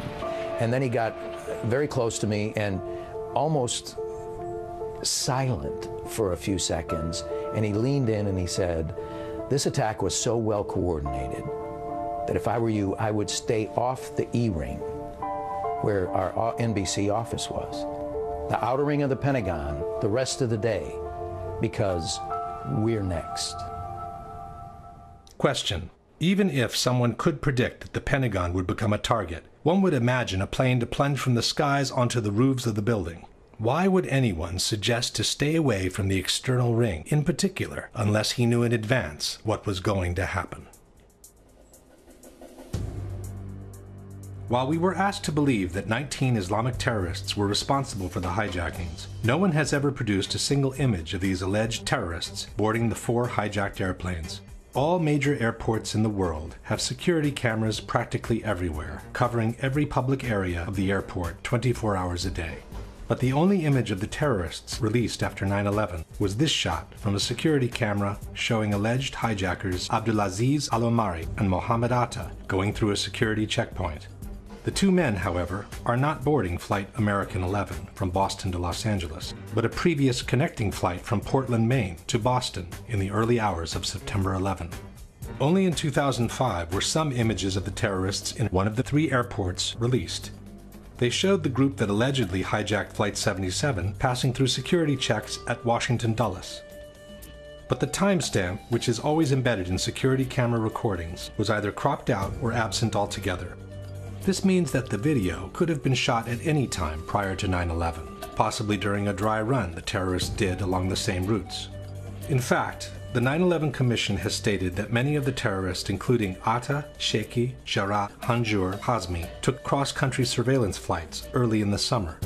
There is another element that makes these images suspicious. In 2001, most security cameras functioned as time-lapse photography, recording an average of 1 frame per second. This video instead is a continuous recording, similar to those obtained with regular consumer-type camcorders. In any case, the fact remains that in 10 years, we have never seen a single image proving that the 19 alleged terrorists boarded the hijacked airplanes. To address this blatant oddity, the 9/11 Commission wrote that the security checkpoint in Newark, like the checkpoints in Boston, lacked closed-circuit television surveillance. But in a Los Angeles Times article dated September 13, 2001, former FBI Assistant Director Louis Shaliro is quoted saying that FBI agents examined footage from dozens of cameras at the 3 airports where the terrorists boarded the aircraft. We also have the account by David Brent, a technical information engineer who worked for the company that had installed the security cameras at Dulles. After the 9/11 attacks, Brent stated, I was part of a team that had the laborious task of reviewing all the video from the airport. That's every frame from over 300 cameras with 30 days of retention time. The task took 3 weeks of 15-hour days. So where are the images of the terrorists? Even if the checkpoints from 2 of the 3 airports didn't have cameras, we should have dozens of images of the 19 terrorists standing in line for the check-in, getting their boarding passes, moving through the lounge areas, making phone calls, using stairs and conveyor belts, visiting the duty-free shops, or having a snack before departure. Each of these premises has also plenty of cameras of their own, which are used to keep an eye on their customers. And then we should have seen the terrorists seated in the departure lounges, waiting for the boarding call, and finally proceeding through the gates that would take them to the airplanes. But we have never seen any of this. Question: why were we never shown a single image of the 19 alleged hijackers moving through the different areas of the 3 airports on the morning of September 11? Since Washington Dulles did have security cameras at the checkpoints, why were we never shown the properly time-stamped images of the 5 terrorists boarding Flight 77 on the morning of September 11? Not only do we not have a single image of the 19 hijackers at the 3 airports on September 11, but we also don't have a single soundbite of their voices from the 4 cockpit voice recorders. With 4 hijackings that lasted between 18 and 41 minutes each, we should have some 2 hours of continuous recordings of what happened in the cockpits of the 4 airplanes. We should have heard the struggles of the terrorists storming in and overcoming the pilots, and then we should have heard their conversations in Arabic as they try to figure out where they are and how to get from there to their designated targets. But we never heard any of that. For American 11, the plane that hit the first tower, we were told that the cockpit voice recorder was never found. For United 175, the plane that hit the second tower, we were also told that the cockpit voice recorder was never found. For the flight that hit the Pentagon, we were told that the voice recorder was found, but it was damaged to the point that the contents were unusable. This is very curious, as black boxes are built specifically to withstand extremely high temperatures and the most violent of impacts. Planes have 2 so-called black boxes, actually painted orange to make them more visible. They're kept at the back of the plane. 2 shells of stainless steel and a heat protective material shield the flight data recorder and the cockpit voice recorder. They can withstand pressure down to 6,000 meters and heat of 1,100 degrees centigrade. For United 93, the voice recorder was found, we were told, and was in good condition. But, for unknown reasons, the recording was never made public. In December 2001, members of the victims' families formally asked the FBI to release the voice recordings from the cockpit of Flight 93. But the FBI replied, "While we empathize with the grieving families, we do not believe that the horror captured on the cockpit voice recording will console them in any way." At the end of the day, the only sound bites from the alleged hijackers we ever heard are a couple of clips recorded by air traffic controllers on the ground as the terrorists apparently punched the wrong keys talking to their passengers. Everybody move, please. We're going back to the airport. Don't try to make any stupid moves. Curiously, the hijacker from another flight made the exact same mistake. Hi, the captain. I would like to remain seated. We're all aboard and going back to the airport and have our demand. So please remain quiet. But these recordings could have been transmitted by anyone and from anywhere. They don't prove that the terrorists were actually aboard the planes. In fact, the opposite suspicion arises in this case. Just as the Portland images seem to be the perfect substitute for the complete lack of images of the 19 terrorists at the 3 airports, these short sound bites, apparently generated by mistake, seem to be the perfect substitute for the complete lack of conversations from the 4 cockpit voice recorders. The situation becomes even more implausible if we look at the actual flight data recorders, the devices that store the technical information from the plane during the flight. For the 2 airplanes that hit the towers, again, we are told that the flight data recorders were never found. In the months following the destruction of the Twin Towers, every ounce of rubble that left Ground Zero was meticulously combed through in the effort to recover every possible human remain. That's when we decided the very least that we can do. If we can't bring them home to their families alive, then we'll stick it out and bring them home to their families. There wasn't a piece of rubble that left that pit that wasn't gone over with a fine-tooth comb. This practice went on until the end of the removal operations. The big pile that you see in the background there is what remains of one of the towers. A tractor basically comes in, takes a shovel full of it, and then he feathers it out across the field out there. The guys take rakes, and they rake through it. It's very tedious, but we find bones constantly. As if that weren't enough, the same search was repeated at the Fresh Kills landfill in New Jersey. Every single piece of debris, having already been combed through at Ground Zero, went through 3 more passes under the careful eyes of officers and agents of the FBI and the NYPD. Yet we are asked to believe that not one, but 4 bright orange, practically indestructible voice and data recorders eluded a search so meticulous that it was able to recover dozens of watches, banknotes, personal documents, and even buckets of coins. For the other 2 flights, the one that hit the Pentagon and the one that crashed in Pennsylvania, the flight data recorders were found, we were told, and were in good condition. It's from these 2 black boxes that the animations depicting the full flight of American 77 and United 93 were extracted. These 2 black boxes, however, pose a big problem. Every flight data recorder carries a metal plaque indicating the exact model and serial number of that device. This allows a flight data recorder to always be matched to the plane it was mounted on, while providing some important technical information. As explained by the NTSB, the serial number is used to identify when a recorder manufacturer switched from a certain memory configuration to another. This information is necessary to perform the correct recovery of the data. In virtually every accident report filed by the NTSB in the last 20 years, both the cockpit voice recorder and the flight data recorder's serial numbers are listed. But in the reports from Flight 77 and Flight 93, for some reason, they are not. An independent researcher has filed several Freedom of Information Act requests with the NTSB, the Federal Aviation Administration, and the FBI, requesting information on the missing serial numbers, but his requests were always denied. As no one has ever released the serial numbers of the 2 flight data recorders, it's impossible to know whether they came from Flight 77 and Flight 93, or from a totally different source. All in all, we have this paradoxical situation where the contents of 6 black boxes out of 8 were never released, while the other 2 cannot be verified as genuine both in origin and content. As far as we know, the 4 airplanes that crashed on September 11 could have been totally different machines from those that left the airports earlier that morning.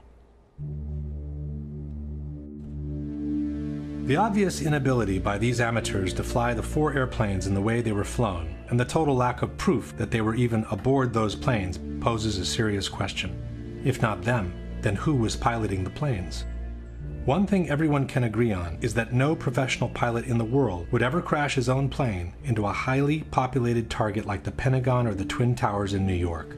Even at gunpoint, once he knew his plane was doomed, at the last minute he would steer it away from a populated target or plunge it directly into the sea. I don't believe any airline pilot would intentionally fly into the World Trade Center, even with a gun at his head. It is inconceivable to me that any airline pilot would allow anyone to force him to fly into an inhabited building. I cannot imagine how any pilot could be conscious or capable of doing anything to control that airplane at the time that it was directed at one of these buildings. But then, who was in the cockpits? What may seem as a far-fetched possibility was actually suggested by TV reporters less than 10 minutes after the impact on the second tower. That is a very large aircraft. Would be enormously significant if someone was able in some way to get their hands on a 727 or a similar sized commercial aircraft and then crash it in. Ollie? Jim, what you're saying could be a drone aircraft. That's an aircraft that's guided electronically to its target without having a pilot. Now that is a possibility as well.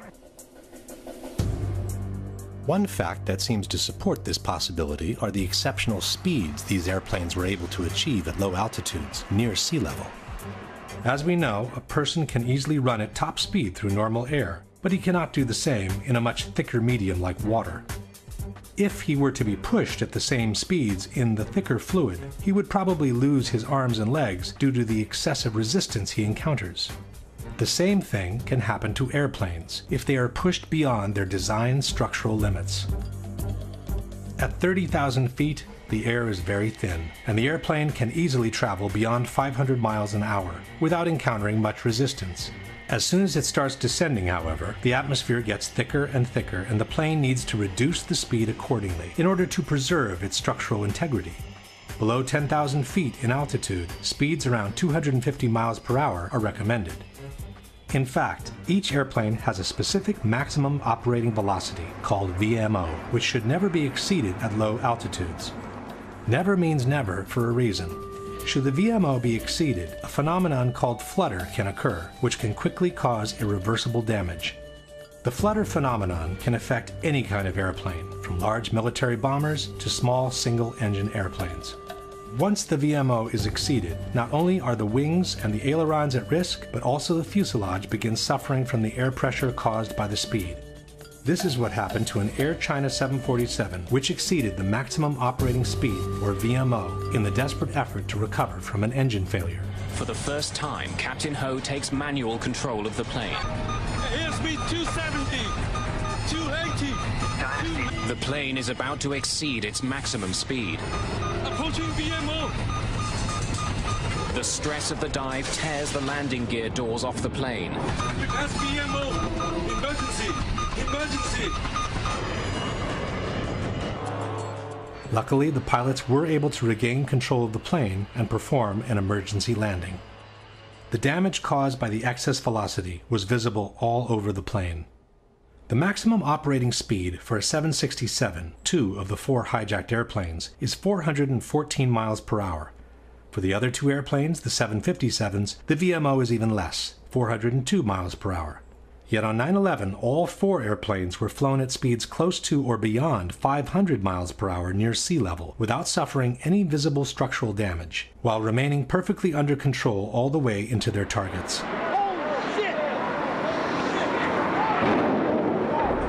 American 11 hit high up in the North Tower, around the 93rd floor, going a pretty astonishing rate of speed, almost 500 miles an hour.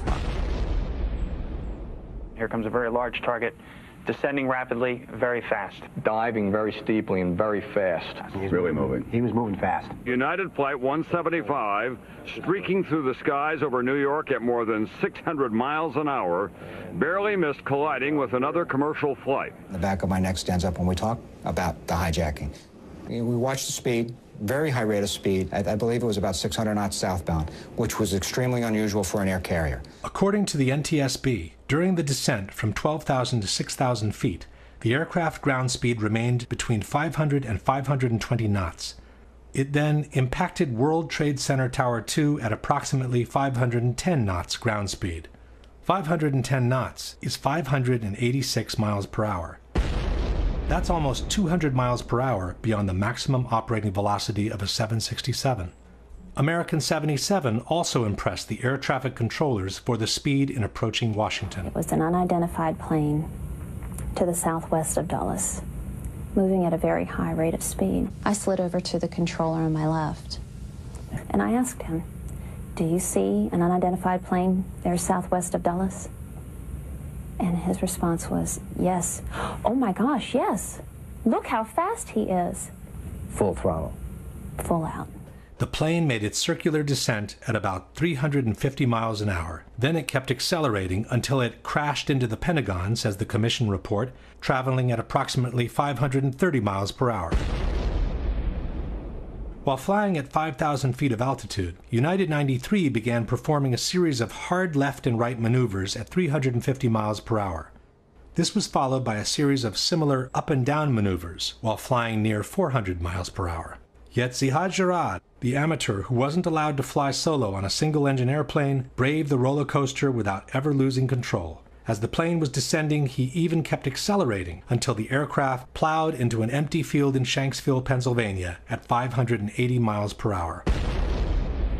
These exceptional speeds, achieved at low altitudes, have raised more than an eyebrow among aeronautical experts and pilots alike, especially those who had flown the actual airplanes involved in 9/11. I flew the 2 actual aircraft which were involved in 9/11, the flight number 175 and flight 93, the 757 that allegedly went down at Shanksville, and flight 175 is the aircraft that's alleged to have hit the South Tower.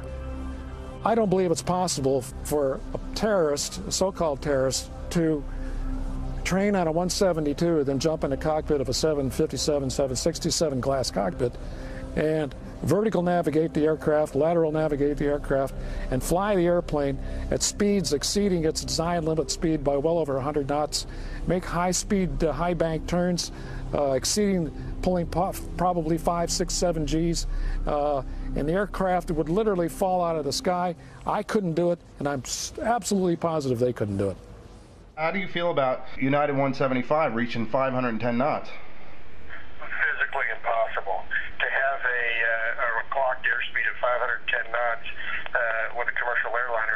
level is frankly impossible. Flight 175 that hit the second tower, they said it was going at roughly 560 miles an hour at sea level. No, that's impossible. You need so much power to push yourself through that air. So the engines have the right amount of horsepower for cruising at 30,000 feet at 500 plus miles an hour. To do that at ground level, you need 6 times that amount of power. Those engines can't put out 6 times more power. If you changed out the motors so they were motors that had 6 times the thrust, then theoretically you could, but then the structure is not strong enough. Under all circumstances, I'd say an absolute resounding no. To me, it's impossible. Any pilot that has been in a commercial jet would probably laugh at if you said 510 knots. Is it possible to fly over 500 miles an hour at sea level? No. It would be above the indicated airspeed would be greater than its maximum speed at sea level. Even, like, say if it was even in a shallow type of dive, would it be able to? Any airplane can be dive, of course, then you've got the assistance of gravity, right? But there comes a point where the drag of the air overcomes the aerodynamics of the airplane. For a final word, the same researcher has called Boeing Corporation. It has to do with the maximum speed of a 767-200 at 700 feet altitude. Or 200? Yeah, 767-200, yeah. Like, I had asked some people, and they assumed it would be about 250 miles an hour or something. That sounds pretty likely because at 35,000 feet it's 530 miles.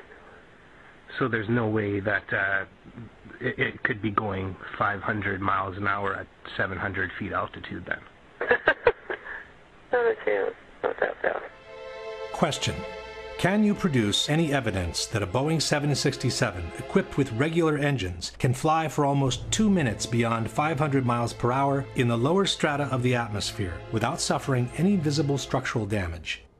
Can you explain how amateur pilots who had never flown a jet before in their life could maintain full control of an airliner that has exceeded the VMO by almost 200 miles per hour? And why would some terrorists who have been lucky enough to get within reach of their target want to risk the entire operation by imposing such a stress on the airplane that it would almost certainly cause them to crash before they complete their mission? One question becomes inevitable at this point. If those were military drones and not regular airliners, what happened to the passengers? With certainty, no one can answer this question.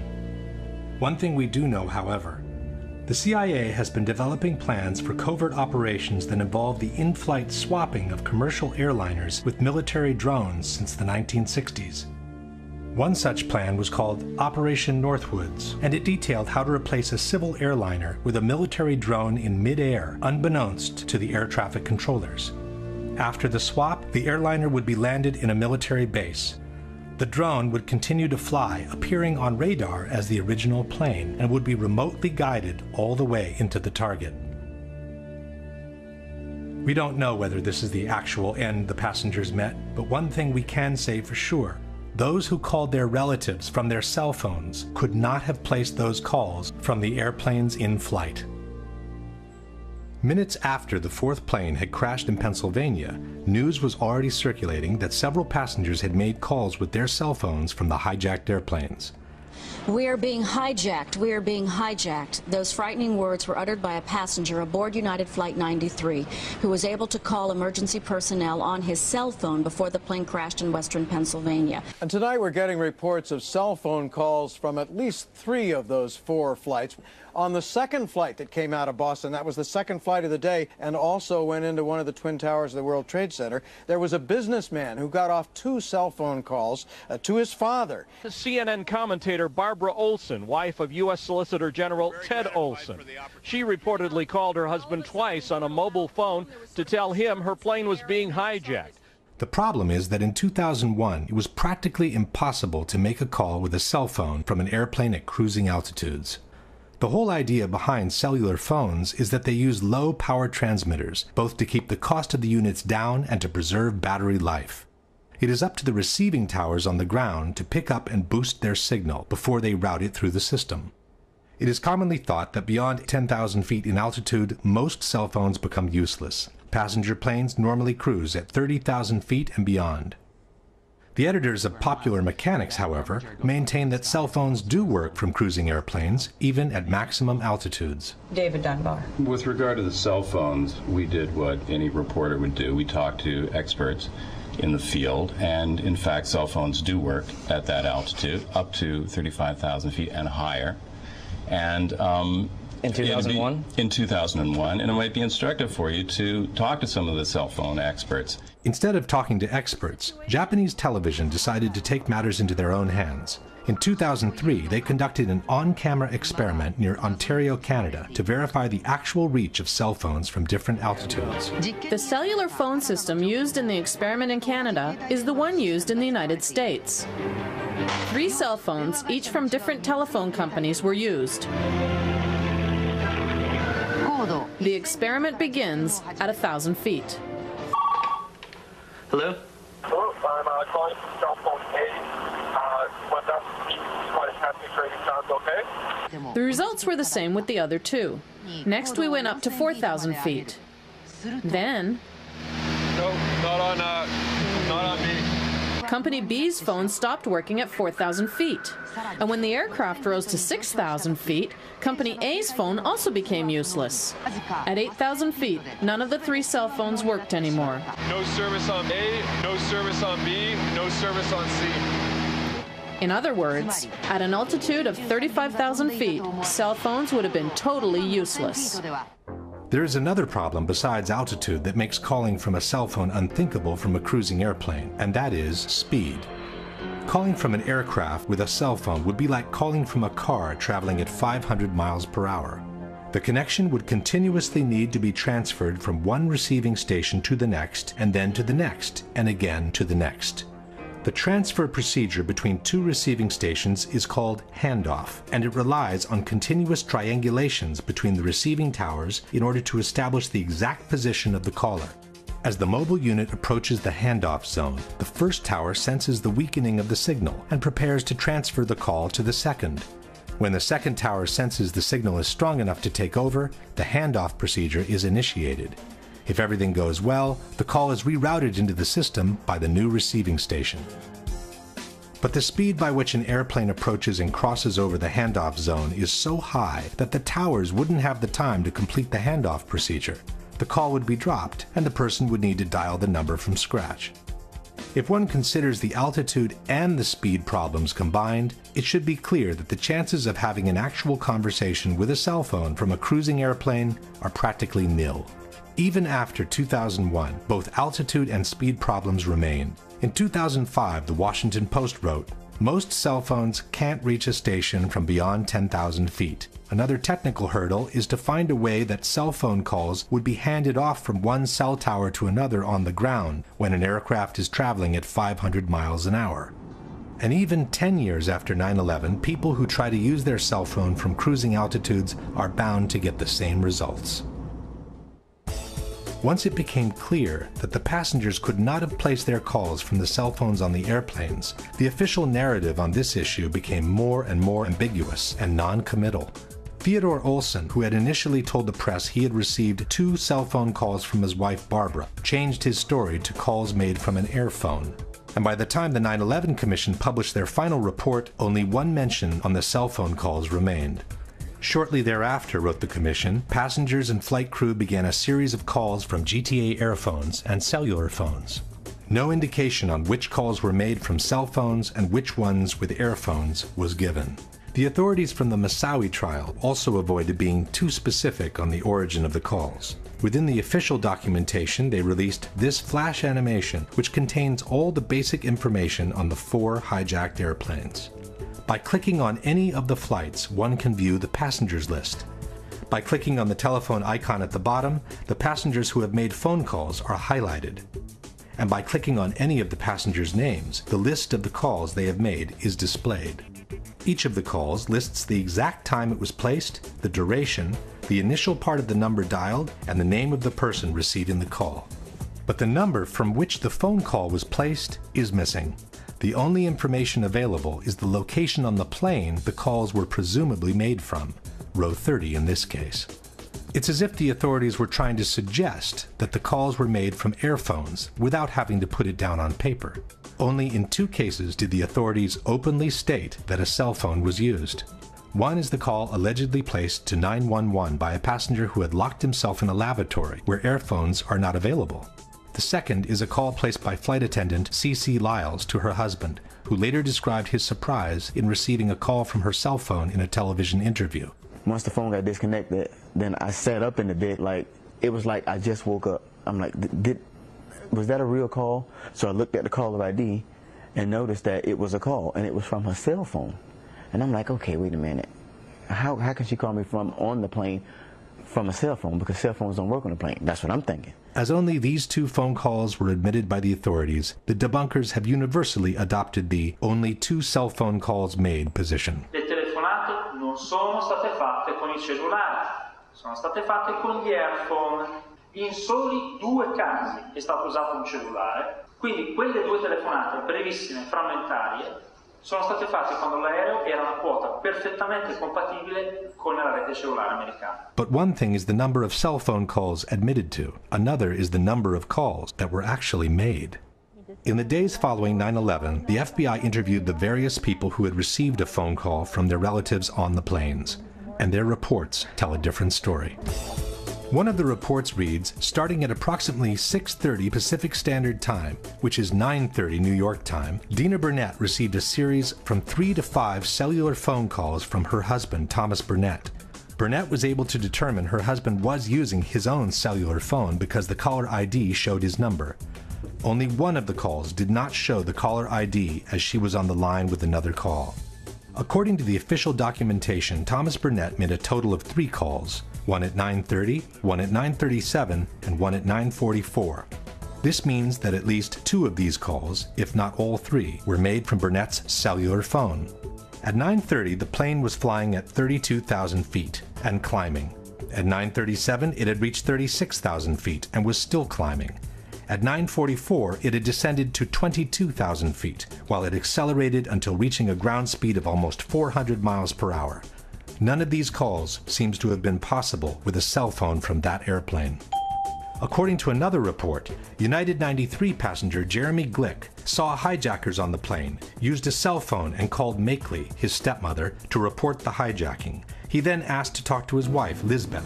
And he was on the phone and he had told me that his plane had been hijacked. According to the FBI, Glick's wife, Lisbeth, could not hear any unusual sounds in the background of the call, and the connection was extremely clear, as if he was calling from the next room. Cell phone communication was lost at 9:55. Glick placed the call at 9:37, which means the communication lasted uninterrupted for 18 minutes while the plane was flying between 39,000 and 10,000 feet at an average speed of almost 400 miles per hour. Only a miracle could have kept that connection open for all that time had the call truly been placed from the airplane in flight. Lauren Grancolas possessed a cellular phone and is believed to have allowed another passenger, Honor Wainio, to use the cellular phone. Wainio placed 1 call to her parents at 9:53, when the plane was at about 10,000 feet, traveling close to 400 miles per hour. Elsa Strong received a cell phone call from her sister, Lisa Gronlund, a passenger on United 93. Gronlund made the call to her sister at 9:46, when the plane was at 17,000 feet and traveling at almost 400 miles per hour. Marion Britton was also a passenger on United 93. Britton's live-in boyfriend received a cellular phone call from Britton during the hijacking. Britton told Fiumano, her boyfriend, that she had borrowed a cell phone from another passenger. Britton's call to Fiumano took place at 9:49, when United 93 was flying beyond 13,000 feet at a speed of 420 miles per hour. Peter Hansen, a passenger on United 175, contacted his mother on cell phone and said the flight had been hijacked. Peter's father, Lee, said that he resisted the temptation to call his son back because he didn't want to place him in more danger by having his cell phone ring on the plane. Peter Hansen called his parents twice, at 8:52 and at 9 a.m. At 8:52, the plane was at 30,000 feet and it was climbing. At 9 o'clock, it was flying at over 18,000 feet in altitude, while it accelerated towards the record-breaking speed of almost 600 miles per hour near sea level. Brian Sweeney was also a passenger on United 175. After learning of the attacks, wrote the FBI, his wife Julie Sweeney returned home to find that her husband had left a message made from his cell phone aboard the plane on their answering machine. Sweeney made the call at 8:58 in between the two Hansen calls when the plane was still at 25,000 feet in altitude. While any one of these phone calls could have momentarily been connected by a set of fortunate coincidences, it should be obvious that all these cell phone calls as a whole could not have been made from the cruising airplanes. Question: given the known limitations of the cellular phone system in 2001, can you provide any evidence that the cell phone calls made by the passengers reported by the FBI could have been made from the altitudes, at the speeds, and for the durations indicated for each of them? We do know, however, that the calls were made, as no one has ever doubted that the relatives actually received them. This opens the way to a disturbing possibility, which seems to support the in-flight swap hypothesis, that the passengers were forced to call their relatives under duress, pretending to be on the airplane, while in fact they had already been landed in some unknown location.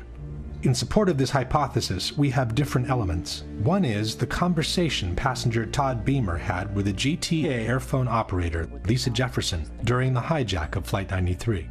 It is through Lisa Jefferson that the whole world learned about the famous call to action, "Let's roll." When he told the guys, "Are you ready?" I assumed that they were waiting on his cue.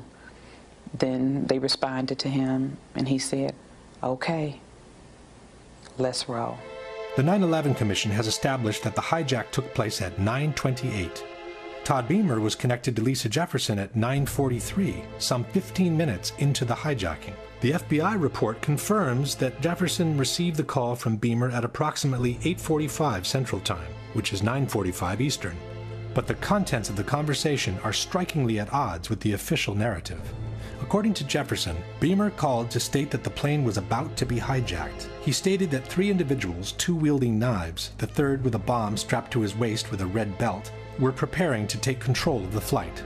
Jefferson estimated that she spoke to Beamer for 7 minutes before the 2 hijackers armed with knives entered the cockpit. This places the hijacking at around 9:52, while officially it took place at 9:28. This is no small discrepancy.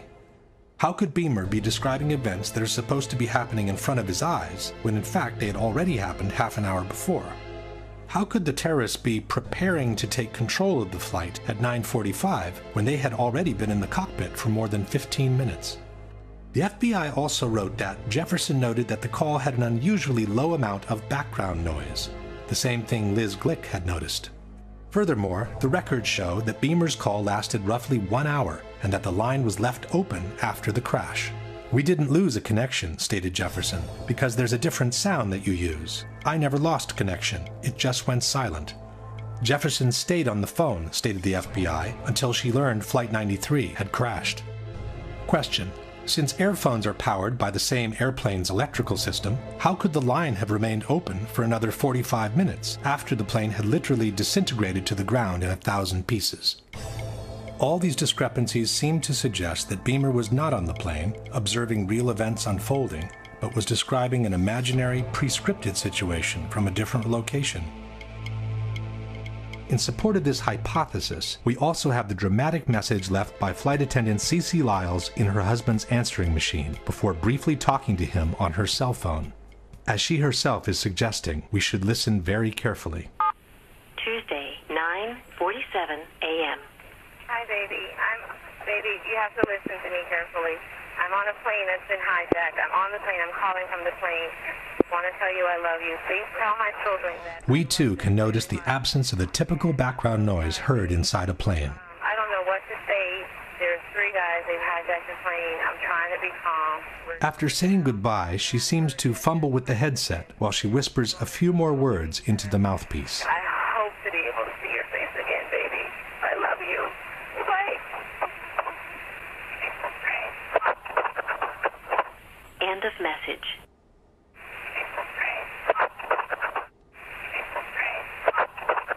Even by playing the segment several times, it remains difficult to hear anything different from the words, "It's a frame." In any case, the problem with the phone calls does not change. The cell phone calls confirmed by the FBI in their reports cannot have been made from the cruising airplanes. Someone has to explain where they came from.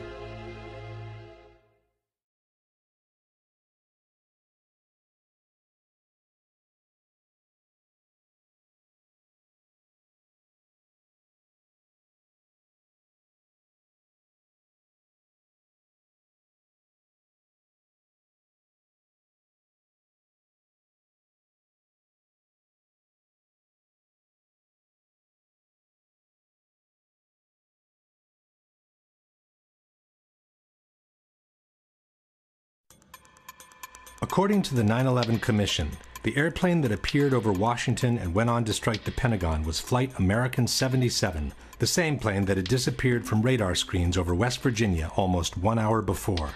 But they never provided any evidence of that. As we have seen, the flight data recorder's serial number that could have identified the airplane was never released. All the debunkers have to show for Flight 77 is a small piece of wreckage carrying an American Airlines serial number. But this piece could have been placed by anyone onto the grass after the impact. In fact, unidentified men in suits were seen meddling with the debris right after the impact, in direct violation of the rules of a crime scene. A contractor who was only 100 yards away from the point of impact stated, "It was DPS, the guys in the black coats. They were here right then and there. That's what I don't understand. Where did they come from? Maybe they knew something. I don't know." The debunkers claim that the witnesses' accounts are more than sufficient to identify the airplane. Hundreds of people saw an American Airlines jet fly into that building. But it's presumable that if anyone wanted a different airplane to look like an American Airlines aircraft, they would have at least thought of painting the fuselage with the same colors. The majority of witnesses recall seeing a large airliner, but there are also witnesses who describe a much smaller, executive-like airplane. I was just casually looking out the corner, out of the window. In the corner of my eye, I saw what looked to be maybe a 20-passenger corporate jet. No markings on the side. From my office, I was able to see a white jet, like a Gulfstream type commuter jet, I guess. Omar, you say this was a smaller plane, 10 to 15 passengers maybe? No es muy grande. No es muy grande. It's not like too big, it's just... ¿Tú sabes los aviones comerciales? It's like business airplane. Like a business jet. Yeah. It looked like a commuter plane, 2 engines, come down from the south, real low, proceed right on and crashed right into the Pentagon. And are you fairly sure that it was what we sometimes describe and recognize as a small commuter plane? Yes, it was. By the witnesses' accounts alone, it's impossible to establish what kind of airplane it was. As the plane clipped 5 light poles before striking the Pentagon, the debunkers maintain that the distance between the light poles indicates a corridor wide enough that only a large airliner could have created it. Ce qu'on peut voir justement, c'est que l'avion en arrivant a tombé 5 pylônes qui étaient sur sa trajectoire, et ces pylônes étaient espacés de 25 mètres. Troviamo alcuni lampioni abbattuti, 5 lampioni. Tutti insieme fanno una fascia larga 26 metri. Facciamo finta di ipotizzare che non sappiamo che si tratti di un aereo. Sappiamo che c'è qualche cosa largo 26 metri che è passato di lì. 26 meters is roughly 85 feet, but the wingspan of a 757 is 124 feet, which means any airplane with an 85-foot wingspan could have downed those light poles. It didn't need to be a 757. In fact, with a 100-ton airliner hitting a reinforced concrete building like the Pentagon, one would expect to find a situation similar to this. What immediately stood out instead was the absence of large, identifiable pieces of debris which are usually found after the crash of an airliner. Bob Pugh was the first professional cinematographer to arrive on site. No one was in control of the area. I had free reign. And there's a lot of debris in the foreground of those videos. Again, very small pieces. I mean, I'm standing on pieces, a dinner plate or smaller in size. All the while I'm looking for wreckage, and I can't find a piece of anything that I recognize. I can't see the tail, I can't see the wheels, I can't see the engines, there's no chairs, there's no luggage. According to the debunkers, there are no large pieces of debris on the lawn because most of the airplane ended up inside the building. Quindi Gran parte dei frammenti dell'aereo non sono fuori perché l'aereo è entrato nell'edificio. Purdue University has produced a detailed computer animation illustrating the official version of the event. We had the plans for the Pentagon, all the details, right down to the last reinforcing bar. The speed of the airplane and the direction from which came was given to us by the Transport Safety Institute. According to the official version, the plane approached in a low trajectory, clipping 5 light poles from the nearby intersection. Slightly tilted to the left, it hit a trailer parked outside the building with the bottom of the right wing, and then impacted the facade at an angle of 42 degrees. Most of the plane penetrated the facade and proceeded inside the building on a diagonal course, causing destruction as it was being destroyed. The fuselage pierced through the outer wall of the C-ring, producing this round-shaped exit hole 10 to 12 feet wide. There are, however, many problems with this version of the events. The first one is the actual wingspan of a Boeing 757. Most of us remember the facade of the Pentagon after it had collapsed. But before it collapsed, right after the impact, this is what the building looked like. This series of pictures was taken by a Navy photographer shortly after the impact. There doesn't seem to be enough damage for a Boeing 757 to have penetrated the building almost in full. Using the best part from each image, a digital expert has created this composite picture, which has become the universal tool of reference for anyone involved in the debate. The composite picture shows an almost continuous opening at ground level, about 90 feet wide. The damage extends to the second floor, with an entry hole about 15 feet wide. This is enough, maintain the debunkers, to have accommodated most of the plane inside the building. Effectivement, on peut se demander où est-il passé. Et puis, si on prend des photos qui ont été prises à des instants différents et qui justement, par un assemblage, ont permis de montrer les dégâts qui étaient réellement visibles sur la façade, et là on voit clairement que tout le rez-de-chaussée a été anéanti sur une longueur de 30 mètres, et puis au milieu, bien sûr, vous avez le trou de la carlingue. That gash in the E-ring was about 90 feet across. The wingspan of the plane was about 124 and change.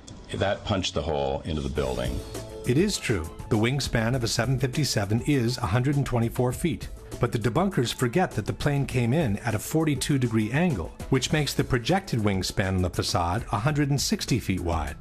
That's almost twice the 90-foot existing gash. As shown in this animation, the left wing should have also destroyed these 2 windows to the left of the opening. But the whole segment to the left of the opening doesn't seem to have been hit by a wing traveling at 500 miles per hour. The window's wooden frames are still in place, and the glass seems to have been broken from the ensuing explosion, not from the impact itself. The limestone covering the facade has fallen off, but the bricks underneath appear practically untouched.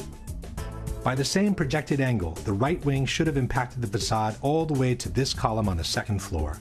In fact, there is a diagonal cut on the second floor wall that could have resulted from the wing's impact.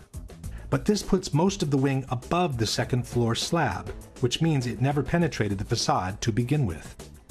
So where did it go? This is the explanation by Popular Mechanics for what happened to the wings. The wings did not fully penetrate the facade. In fact, the wings had already been partially sheared off by the time the plane even hit the building. The fuselage mainly made the hole that existed. Conspiracy theorists want to know why it wasn't the width of the full wingspan of the plane, and actually just the simple reason was that the wings came off. But where did they go?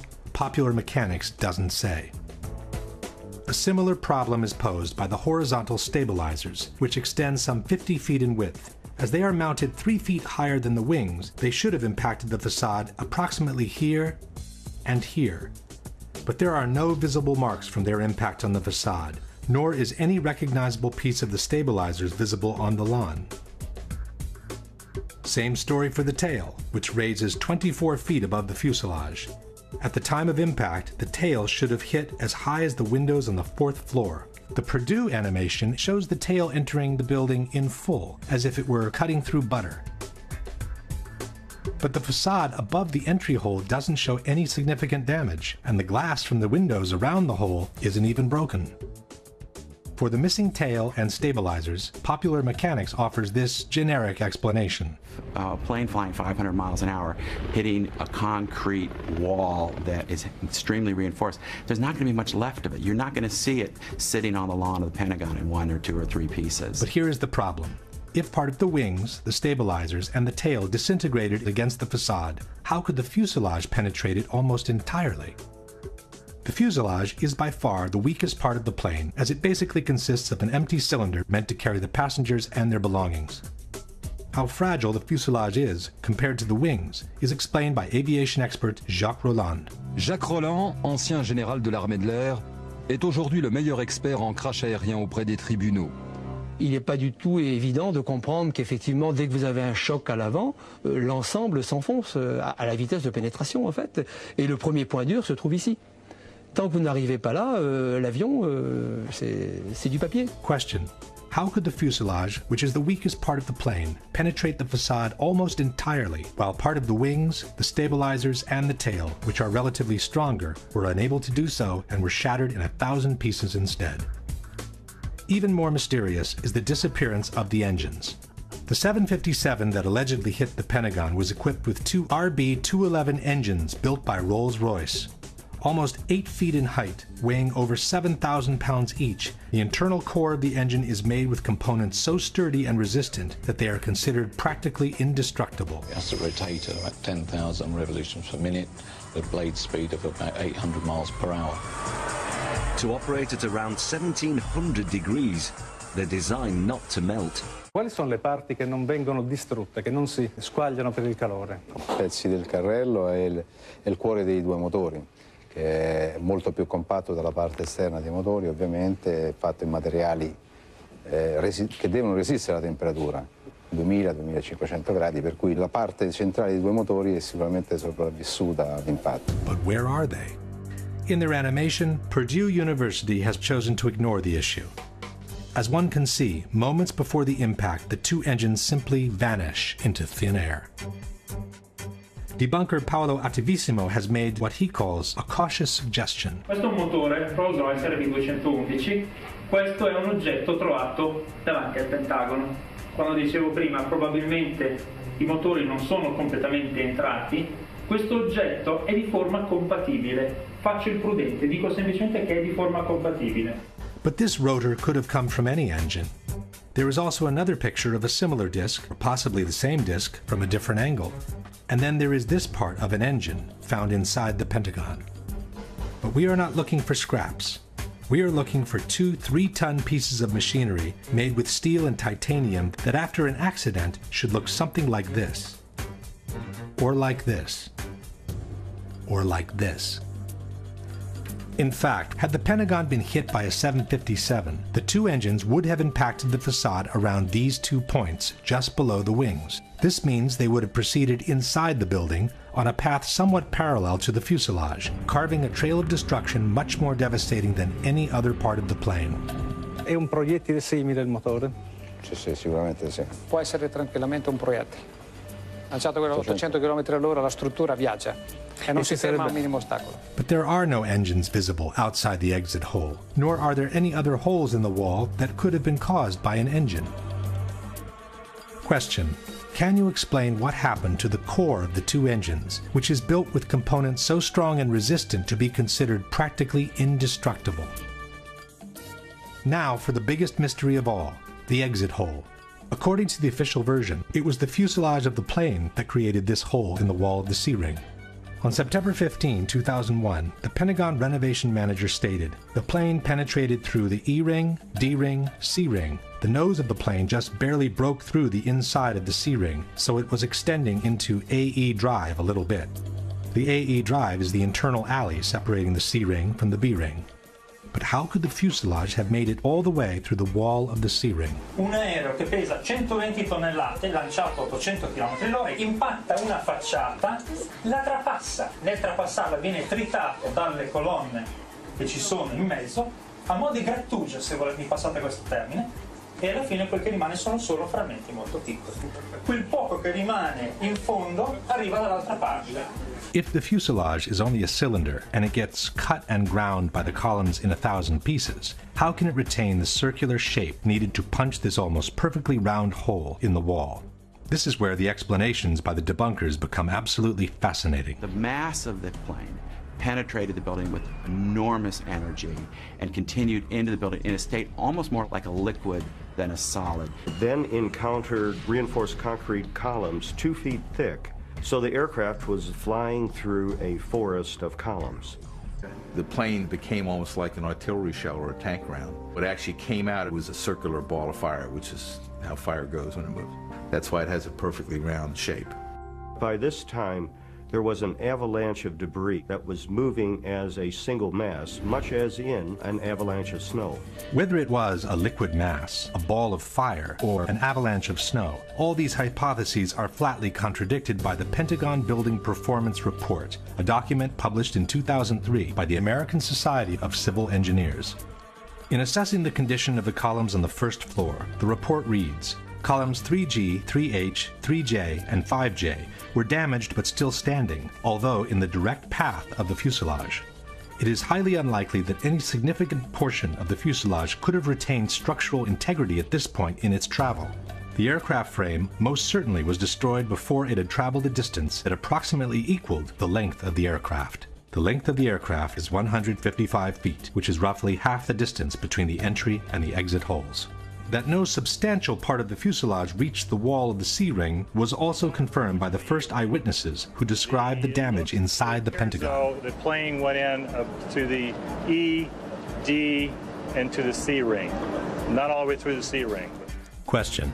Given that, according to the Pentagon Building Performance Report, the aircraft frame most certainly was destroyed before it had traveled a distance that approximately equaled the length of the aircraft, and that it is highly unlikely that any significant portion of the fuselage could have retained structural integrity from that point on, can you explain what caused the almost perfectly round exit hole in the outer wall of the C-ring? In conclusion, we have an opening on the first floor that's a bit more than half the projected wingspan of a 757. The tip of the left wing and most of the right wing missing without a valid explanation. The horizontal stabilizers and the tail also missing without a valid explanation. A fuselage that behaved more like a warhead than an empty cylinder made with aluminum. No trace whatsoever of the core of the two engines, and an exit hole on the C-ring that no one can rationally explain. Given all these facts, we must conclude that the damage observed at the Pentagon is not compatible with and must have been created by something other than a Boeing 757. The mystery of what hit the Pentagon could have been easily solved if the FBI had released the videos from dozens of surveillance cameras that are placed all around the impact zone. Yeah, there were a lot of cameras around the Pentagon. If you look at the Pentagon, you can see that there's cameras on each corner. There's cameras at some of the businesses around the Pentagon. And we know in those cases, the tapes were confiscated immediately by the FBI within hours of the event. When a Freedom of Information Act requesting all the videos covering the impact zone was filed, the FBI agent in charge of the tapes responded, "The FBI possessed 85 videotapes that might be potentially responsive to plaintiff's FOIA request. But," concluded the agent, "I determined that only one videotape showed the impact of Flight 77 into the Pentagon on September 11, 2001. This is the tape we have all seen many, many times." The FBI could have released all the videos anyway, just to allow the public to see by themselves what was actually shown in each of them. But for some reason, they preferred to keep them under wraps. I've filmed before down at the Pentagon before 9/11. There's got to be at least 100 video cameras ringing that building, in the trees, everywhere. They've got that plane coming in with 100 angles. I want to see the video. I want to see 100 videos that exist of this. Why don't they want us to see that plane coming into the building? Not only has this question never been answered, but an in-depth analysis of the only footage of the impact ever released contains a dramatic surprise. Initially, the DoD released these 5 frames taken from a Pentagon parking security camera. Later on, in 2006, the DoD released the entire sequence from which the 5 frames had been extracted. The time-lapse sequence runs at approximately 1 frame per second, and it shows the moments leading up to the impact, the large explosion, and a billowing fire that ensued. Unfortunately, the video does not show the airplane in transit. All we can see in the frame preceding the explosion is what appears to be the tail of an airplane followed by a trail of white smoke. But the body of the plane remains covered by this concrete column standing in the foreground. The Department of Defense also released a second video, taken by a different camera from the same parking lot. The second camera was actually located in the very column that obscured the view of the plane in the first video. This aerial shot of the Pentagon shows the actual location of the two cameras. The second camera faces in the same direction as the first, and it offers a clear, unobstructed view of the same field of action. By using the moment of the explosion, we can synchronize the two cameras with absolute frame-by-frame accuracy. By synchronizing the two cameras, we notice that the second video begins earlier than the first, while the first lasts longer than the second. This leaves us with a middle comment section of about 100 frames, which are perfectly synchronized with each other. From the moment the police car moves on, the action proceeds in an identical manner both in the frames preceding the explosion and in those following the explosion. Especially in the second part of the videos, after the explosion, we can verify how each couple of frames depicts exactly the same action by looking at the shape of the billowing smoke. This confirms that the two cameras were operating in perfect synchronization. This is only to be expected. After all, the two cameras were controlled by a centralized recording system called multiplexer, or TLR. There is, however, one pair of frames from the two videos that shows a completely different action from one another. They happen to be the two frames in which the plane travels across the lawn. It's frame 23 in the relative count. As the first video showed the tail and the trail of smoke, we would expect the second camera placed in this concrete column to show the entire body of the plane in the same position. It does not. In the corresponding frame, camera 2 shows only the tip of the plane entering frame from the right-hand corner. But how can the nose of the plane be behind the tail at the same moment in time? The synchronization system allows for a maximum fluctuation between the two cameras, or margin of error, of 1/30th of a second. Given that the plane is traveling at 750 feet per second, the maximum possible fluctuation between the two cameras would translate into a difference of a mere 25 feet in the position of the plane. A 757 is 155 feet long. Even calculating the perspective due to the diagonal path, this is far from sufficient to explain the large discrepancy between the two images. Furthermore, after this moment, the two videos resume their perfect synchronization, which is maintained all the way to the end. Why these two crucial frames, and only these two, are so different from one another has puzzled researchers and digital experts alike. The same digital expert who had prepared the universal image from the Pentagon has also conducted an in-depth technical analysis of the two videos released by the Department of Defense. After confirming that the two cameras were synchronized by the same multiplexer system, this expert has compiled a table comparing the contents of each pair of frames. As one can see, frame 23 is the only one showing a strong inconsistency between the two images. The expert has then proceeded to analyze the two frames with the most sophisticated digital tools and has obtained some astonishing results. A series of Boolean subtractions reveals that a small part of the image is actually present in both frames. What is said to be the nose of the airplane in camera 2 is also present as part of the smoke trail in camera 1. It seems in fact as if someone has retouched this area of the frame by means of cut and paste in order to cover the plane, while he has kept the end of the smoke trail to make it look like the nose of the plane entering frame. Question: given that the maximum fluctuation between the two cameras would translate in a difference of 25 feet in the position of the plane, can you provide a valid explanation for the large discrepancy between the two corresponding frames? Absent a valid explanation for this discrepancy, we must conclude that at least one of the two frames is the result of intentional manipulation or photoshopping.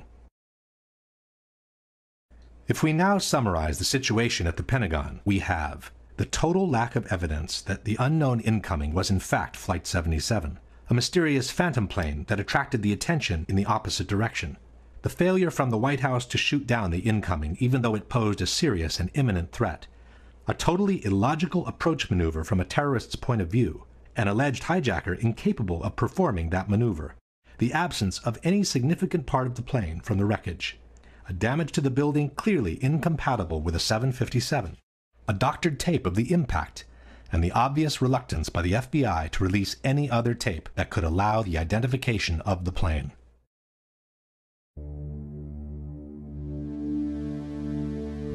The whole issue of Flight 93 basically boils down to one question. If you just happened to drive by and someone told you that a Boeing 757 has just crashed into this hole and most of the 100-ton airliner is now buried under the ground, would you believe it or not? This is the kind of puzzlement the people from Shanksville experienced when they arrived on the crash site of Flight 93. We drove back that road, and where the road ended, that's where the plane was. And I mean, you know, the only thing I could tell, you know, I get out, you know, like I said, I heard this thing, you know, I felt the explosion, saw the fireball, and I get up there and I'm thinking, where is it, you know? Just debris, pieces, small pieces of debris, and you know, the trees were singed and burning, it was just smoldering. Nothing. It was just little pieces. There was nothing to actually, like a door or window or anything. You couldn't really, it was just little pieces of shrapnel everywhere. So what's that right there? Over in here. TV reporters were also at a loss when faced with the idea that an actual plane had just crashed on that site. You know, at first I wasn't even sure that this was, that these were pieces of the plane. They're so small, and it's indistinguishable. You can't tell whether it's a piece of the fuselage or a piece of the seats. You don't know what it is. Chris Kanicki, he's a photographer. He was back there just a couple of minutes ago, and Chris, I've seen the pictures. It looks like there's nothing there except for a hole in the ground. Basically, that's right. From where we could see, there wasn't much left. Any large pieces of debris at all? No, there was nothing that you could distinguish that a plane had crashed there. It's really all you see is a large crater in the ground and just tiny, tiny bits of debris. Alert also went out to Somerset County Coroner Wallace Miller. He hurried to the scene, an abandoned strip mine.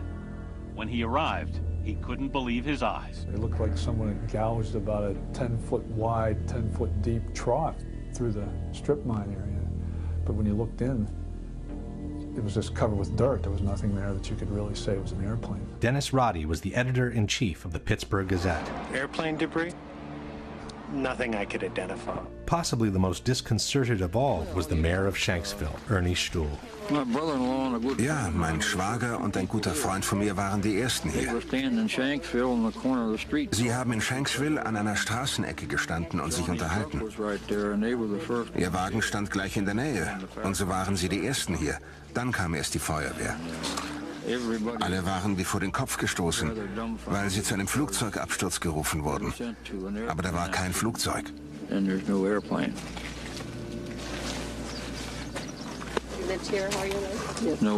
Flugzeug. Sie wurden hier zu der Unfallstelle geschickt und da war kein Flugzeug? Nein, da war nichts. Nur dieses Loch.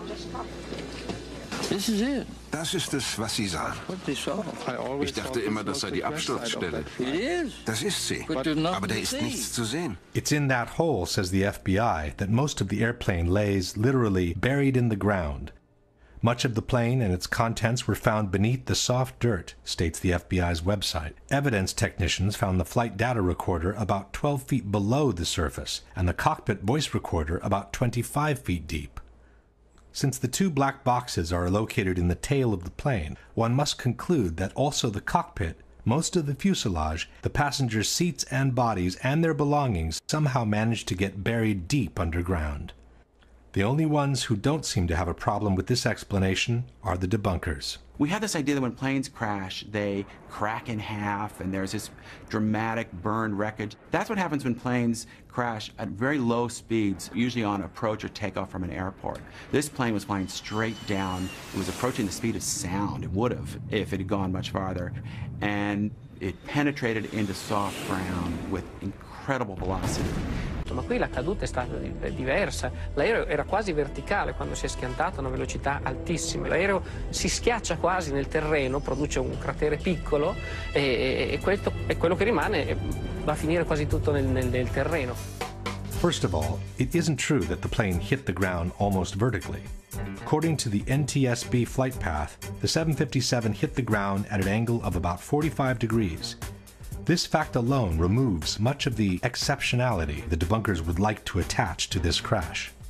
But even if it were true that the plane fell almost vertically, how could the hole have closed itself up even before the first responders arrived? This is not mud. This is your typical hard country soil. When a plane crashes and makes a hole in the ground, the hole remains open and quite visible from above.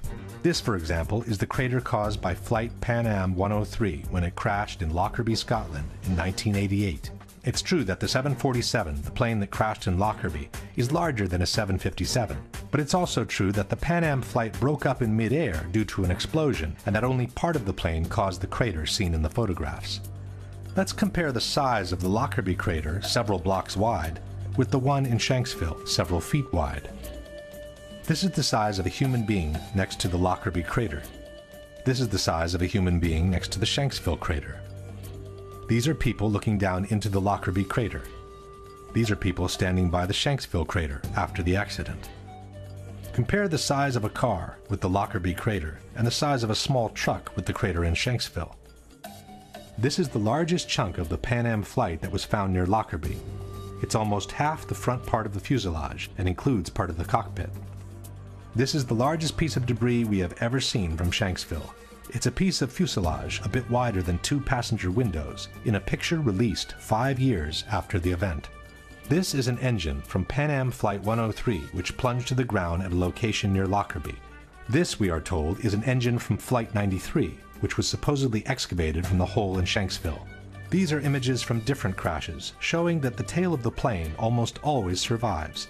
It does so because it's normally the last part of the plane impacting the terrain, when most of the kinetic energy has already been dissipated to the ground. This is the mark on the ground that was supposedly left by the tail of Flight 93 before it vanished into thin air. These are the chunks of the wings that are normally found after a plane crash. These are the marks that the wings of the plane allegedly left on the ground in Shanksville before vanishing with everything else into thin air. And this is the center of the hole, which is supposed to have swallowed practically the whole fuselage. But this is where the official story of the crash becomes truly fascinating. According to the FBI, after 2 weeks of excavation in Shanksville, 95% of the plane had been recovered. A Boeing 757 weighs roughly 100 tons. A mid-sized car weighs about 2,500 pounds, a ton and a half. This means that, according to the FBI, the equivalent of at least 50 to 60 cars was actually excavated from the ground. Question: can you explain how most of an airplane weighing 100 tons could end up buried deep underground in a hole that closed itself up before the first responders arrived? But even if it were true that 95% of the plane has been recovered, where is it? Why have we never been shown it? When a controversial accident happens, all efforts are made to recover as many pieces of the plane as possible. These, for example, are the remains of the flight from Lockerbie, which have been pieced together in a hangar. These are the remains of TWA 800, the flight that crashed in the ocean near Long Island in July 1996. These are the remains of Flight Itavia 870, which crashed in unclear circumstances near Ustica, Italy in 1980. Why wasn't the same thing done with United 93? Given the controversy on the absence of debris, coupled with the rumors of a possible shoot-down, it would have been the perfect way to put all the conspiracy theories to rest. Instead, we are told, all the recovered parts of the plane have been sequestered by the FBI, and no one has ever been able to see them. As far as we know, Flight 93 might have never crashed in Shanksville to begin with.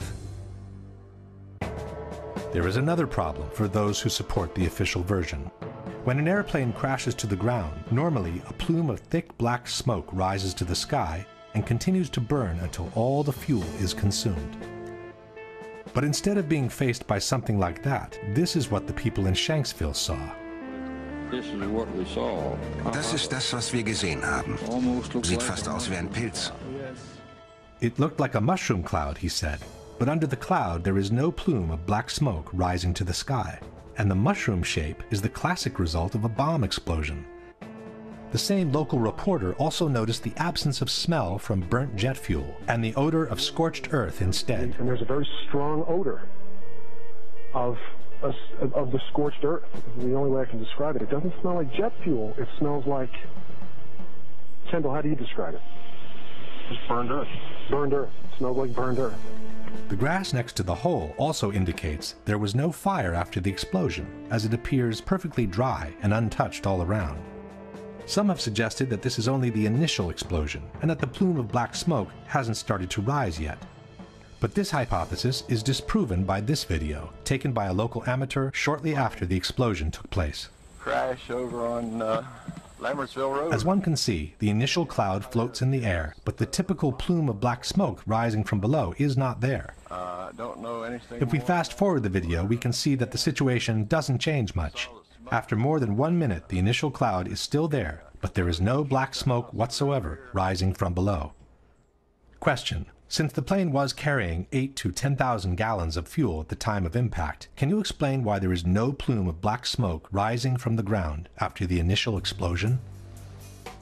But the toughest problem for the supporters of the official version is to explain how different parts of debris could end up several miles away from the crash site, even though the plane is supposed to have hit the ground in one piece.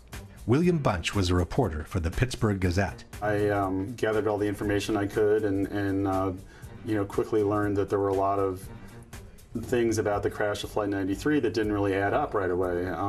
The fact that debris fell on this lake a couple miles away at the same time that the plane was crashing. The lake Bunch is talking about is Indian Lake, which is located a couple of miles southeast of the crash site.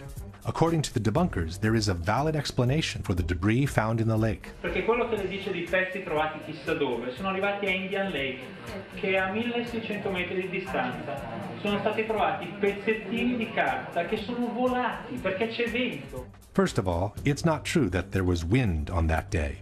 As the images show, there was only a light breeze gently moving the air all around. The very cloud from the explosion, as we have seen before, practically didn't move for over 1 minute. Secondly, it wasn't just small pieces of paper that were found. From the Pittsburgh Tribune we read, "By Wednesday morning, crash debris began washing ashore at the marina. Witness John Flegel said there was something that looked like a rib bone amid pieces of seats, small chunks of melted plastic, and checks." In any case, the problem is not limited to Indian Lake, which is 2 miles away from the crash site. Debris from the plane was found as far as 8 miles away, near New Baltimore. This is the map of the debris field published by the Pittsburgh Tribune. CNN also reported the secondary field, confirming that the debris belonged to Flight 93. Well, Darren, in the last hour or so, the FBI and the state police here have confirmed that they have cordoned off a second area about 6 to 8 miles away from the crater here where this plane went down. This is apparently another debris site, which raises a number of questions. Why would debris from the plane, and they identified it specifically as being from this plane, why would debris be located 6 miles away? Could it have blown that far away? Seems highly unlikely. And as to whether it broke up on the way, we don't know that. FBI is being very tight-lipped about that. But again, it leads to that possibility. It certainly leads to a number of questions. Since the plane is supposed to have hit the ground in one piece, can you explain how it was possible for debris to be found 6 to 8 miles from the crash site on a day when only a light breeze was blowing? The extension of the debris field is not the only fact suggesting a shoot-down. There are other elements that seem to confirm it. Standing there watching on TV and the lights flickered in the building. About that time we heard the engines roar, and we took off out of the building. As we were coming out from the office out through the building, the ground shook and we heard big boom. Looked over and saw the big ball of fire. Flegel later told other people about the lights flickering. I was in Atlanta, and I was sitting there talking to another guy, and I was explaining to him about whenever we were standing in the office and the lights flickered and everything. And as soon as he heard me say that, he immediately stopped me and he said, "Well, I'm retired from the Air Force." He said, "That plane was shot down." And I said, "Why?" And he said, "Because whenever the lights flickered, they zapped the radar frequency on everything before they shoot." The mayor of Indian Lake also remembers the power going off just before the crash. Our power had gone off, and then we felt a tremor. It sounded like a missile came across our house. I mean, they were going that fast. The mayor of Shanksville had something interesting to say. "I know of 2 people, I will not mention names, that heard a missile," Stuhl said. "They both live very close, within a couple of 100 yards. This one fellow served in Vietnam, and he says he's heard them, and he heard one that day." But who could have possibly shot the plane down? As far as we know, there are no witnesses who saw fighter jets near Flight 93 at the time of the crash. There are, however, some witnesses who saw a small, unmarked white plane which flew over the area just before the crash. I was just driving along here. It was a beautiful day. Had my window open, had the stereo on, and when I got up here almost to the stop sign, this small white plane, at the time, that's what I thought it was, went over top of me. It was so smooth, and it just glided right over me, just like that. And then I ducked, and when I looked up again, then it just banked to the right and went over and went down behind those trees. Something caught my eye, and here was a white plane, and it was coming from the crash site area. The debunkers maintain that there is no mystery behind the white plane. It was a corporate jet, they say, which air traffic controllers had asked to take a look on the ground after they realized they had lost Flight 93. There was, in fact, a little white jet that was seen in the area after Flight 93 crashed. A number of witnesses saw it. It was a little Dassault Falcon corporate jet that was flying to a nearby airport. And what happened is once air traffic control knew they had lost Flight 93, they asked the nearest aircraft to go over the area and actually radio back exact coordinates for the crash site.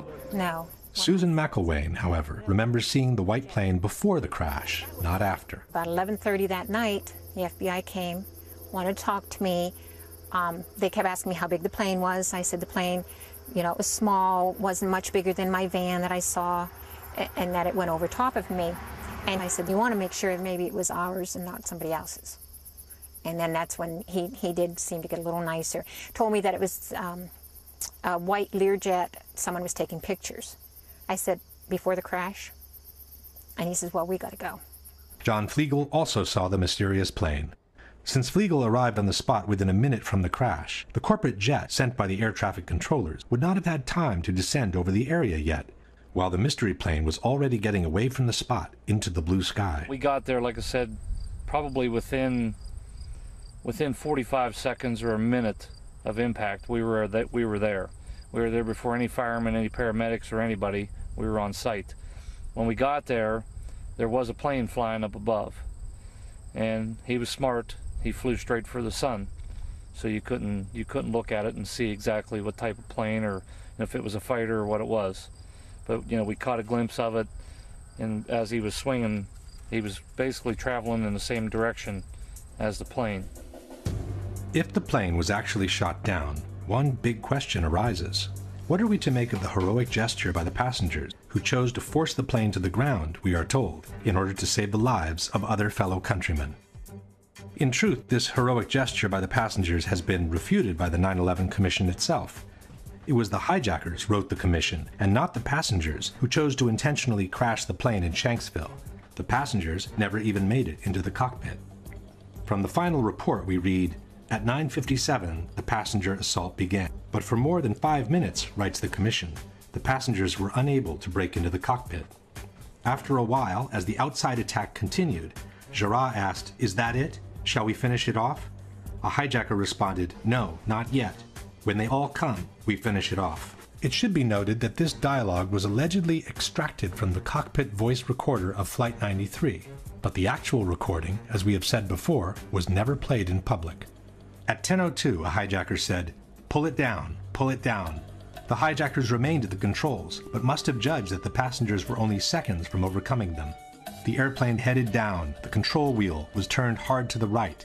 The airplane rolled onto its back, and one of the hijackers began shouting, "Allah is the greatest, Allah is the greatest."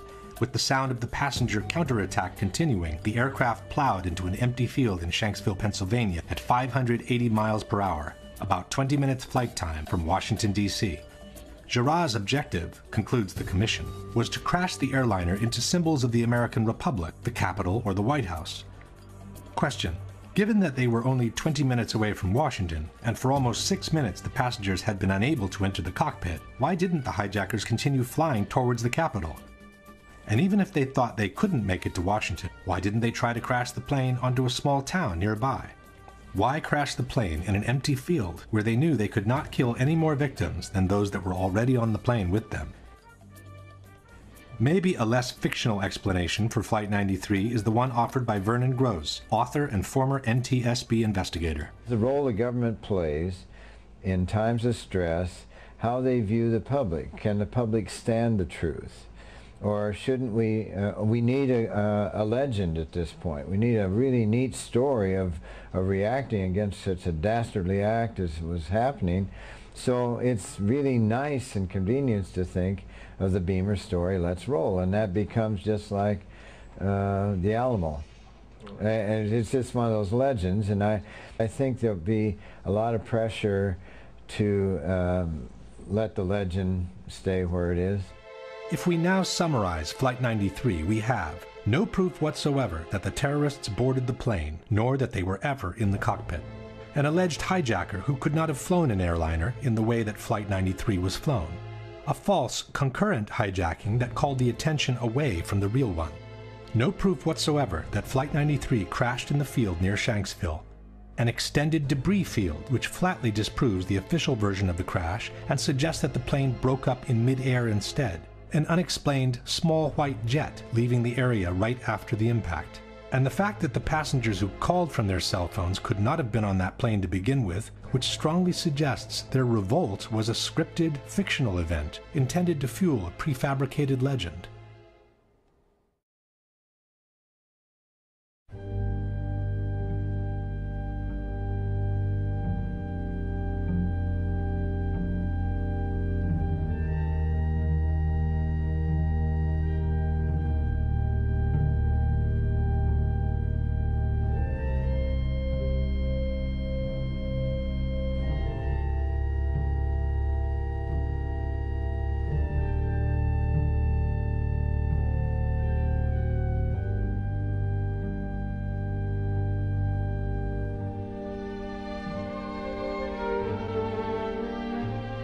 I'm on the 83rd floor. What? I'm on the 83rd floor. What's the telephone number? Very C.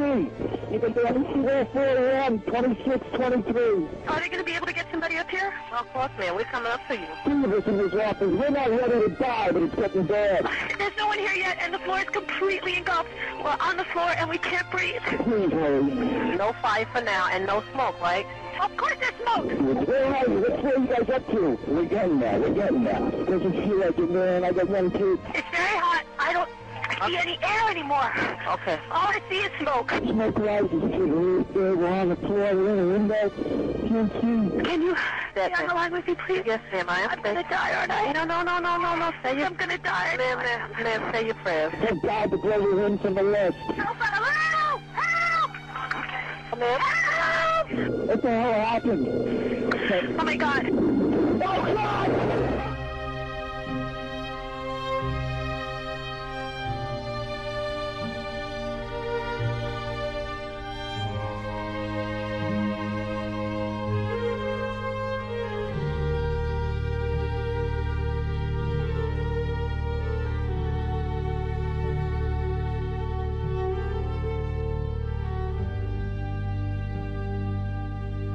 For most Americans, the destruction of the Twin Towers will remain embedded in their memories and their hearts as the epitome of horror, astonishment, and unjustified human suffering.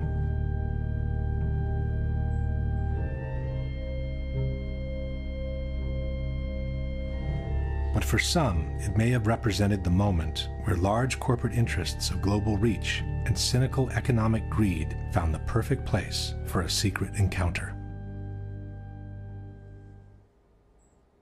Common wisdom has it that the September 11 attacks destroyed two of the best jewels America has ever had. But exactly jewels, the Twin Towers, were not. While they sat on some of the most valuable real estate in the world, after 30 years the Twin Towers had become obsolete. With each of the floors built as an open space of almost 1 acre in size, the rising cost of energy had made it extremely expensive to keep the buildings warm in winter and cool in summer. General maintenance was also very expensive compared to buildings from more recent years.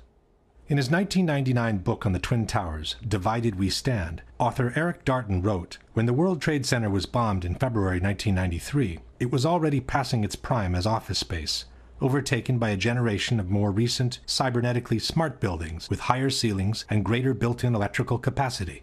To maintain the Trade Center as Class A office space commanding top rents, the Port Authority would have had to spend $800 million rebuilding its electrical, electronic communications, and cooling systems. Furthermore, after the 1993 bombing, the tendency had dropped dramatically, and it had been very hard to bring it back to normal levels. But the biggest problem with the Twin Towers was the large amount of asbestos they contained.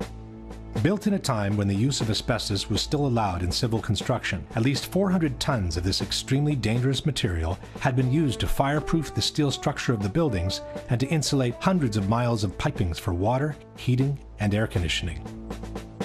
Asbestos was also present in the ceiling panels, the elevator shafts, and the vinyl tiles from office floors. From a property condition assessment of the Twin Towers dated December 2000, we read, according to Port Authority records, a total of 7 million square feet of vinyl asbestos floor tiles were installed in the World Trade Center.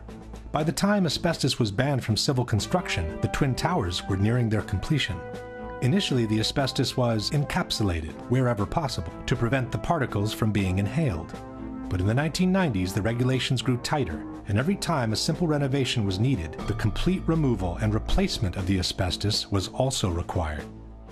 At the same time, because of the health risk it posed, the cost of asbestos removal and abatement had been skyrocketing. Safety procedures required the areas to be treated to be vacated in advance, hermetically sealed, and kept under negative pressure at all times to prevent particles from escaping outside. Only specialized workers could access the area, wearing airtight suits and respirators. A full decontamination process was required every time they left the area. In the mid-90s, the Port Authority put out different bids for the removal and replacement of the asbestos in a case-by-case scenario. For example, this is a 1995 contract for the installation of 2 low-voltage substations in Towers 1 and 2. One section in the contract listed the replacement of asbestos at floors 41, 42, 75, and 76 in Tower 1 and floors 75 and 76 in Tower 2. Total cost for the asbestos removal and replacement, $868,000.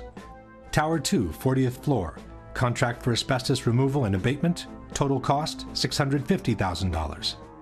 Towers 1 and 2, removal of asbestos and new ceilings at floors 7, 41, and 75. Total cost, $882,000. It soon became clear that the Twin Towers were quickly turning from a prestigious asset into a serious liability.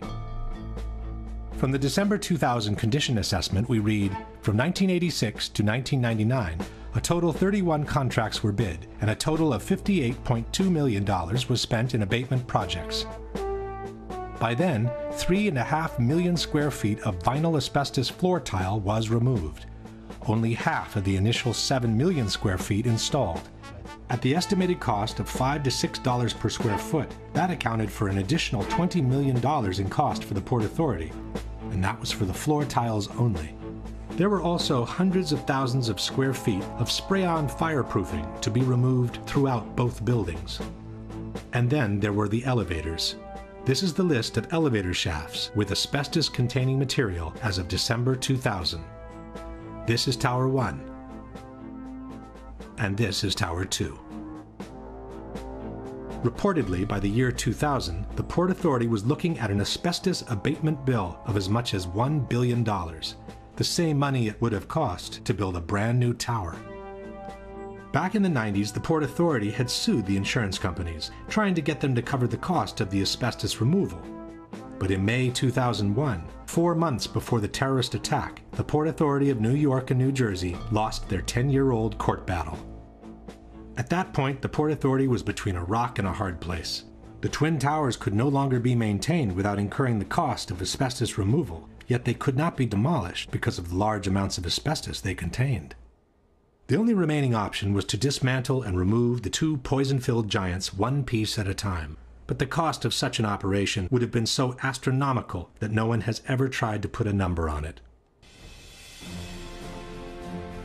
Luckily for all, the stalemate was broken when a real estate tycoon named Larry Silverstein, who already owned Building 7, offered to purchase a 99-year lease for the Twin Towers. 76 years old, and look at him go. He walks fast, talks fast, and is always selling. Silverstein seemed in a big hurry to close the deal. Even though he had been hospitalized for a car accident during the bidding operations, he asked his doctors to take him off the morphine so the deal could be finalized. So I told the doctor, I said, kill the morphine, and I got to get my people in here, because you can't think with morphine. So they let the morphine run down. The pain was terrible, but I brought everybody together, and that's when we framed our best and final bid. On July 24, 2001, Larry Silverstein celebrated the acquisition of the Twin Towers with a public ceremony. Silverstein signed the lease on the World Trade Center just 6 weeks before 9/11.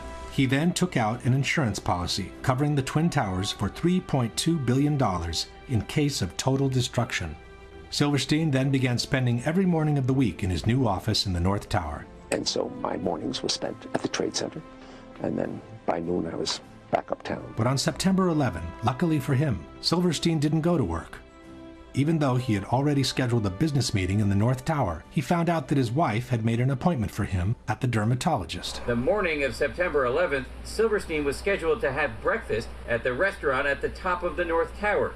He canceled at the last minute at the insistence of his wife, Clara, who wanted him to go see his dermatologist. That particular morning, my wife, God bless her, had made an appointment for me at the doctor. And I said, okay, yes, dear, I'll go. Everyone who was in that restaurant that morning perished. And then, just minutes later, received a telephone call to turn on a television set and witnessed this horrendous circumstance. This is how, on the evening of September 11, Larry Silverstein found himself in control of some 12 million square feet of new office space to be built on some of the most valuable real estate in the world. And since the terrorist attacks had been two separate events, contended Silverstein, the insurance companies would have to pay him $7 billion to rebuild what he has always been calling My Three Towers. I will spend $7 billion on My Three Towers. Eventually, a settlement was reached for $4.5 billion, which was still 1/3 more than the amount initially insured by Silverstein.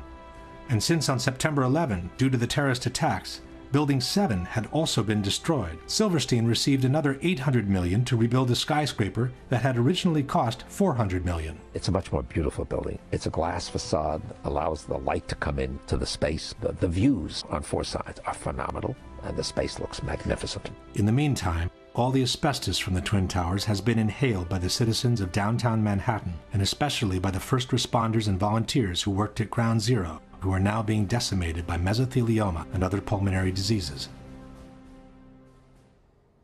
In the debate over the destruction of the World Trade Center, two important organizations have played a major role. One is NIST, the National Institute of Standards and Technology, which was officially tasked by the U.S. government to investigate the collapse of the three skyscrapers. In 2005, NIST presented their final report on the collapse of the Twin Towers, and in 2008, the one on Building 7. For the Twin Towers, NIST concluded that they were brought down by the consequences of the impacts and the ensuing fires, while Building 7, according to NIST, was brought down primarily by fire alone. In other words, they fully confirmed the official version by the U.S. government. The other organization to bear weight on the debate has been Architects and Engineers for 9/11 Truth, an association of professionals in civil construction founded in 2006 by San Francisco architect Richard Gage.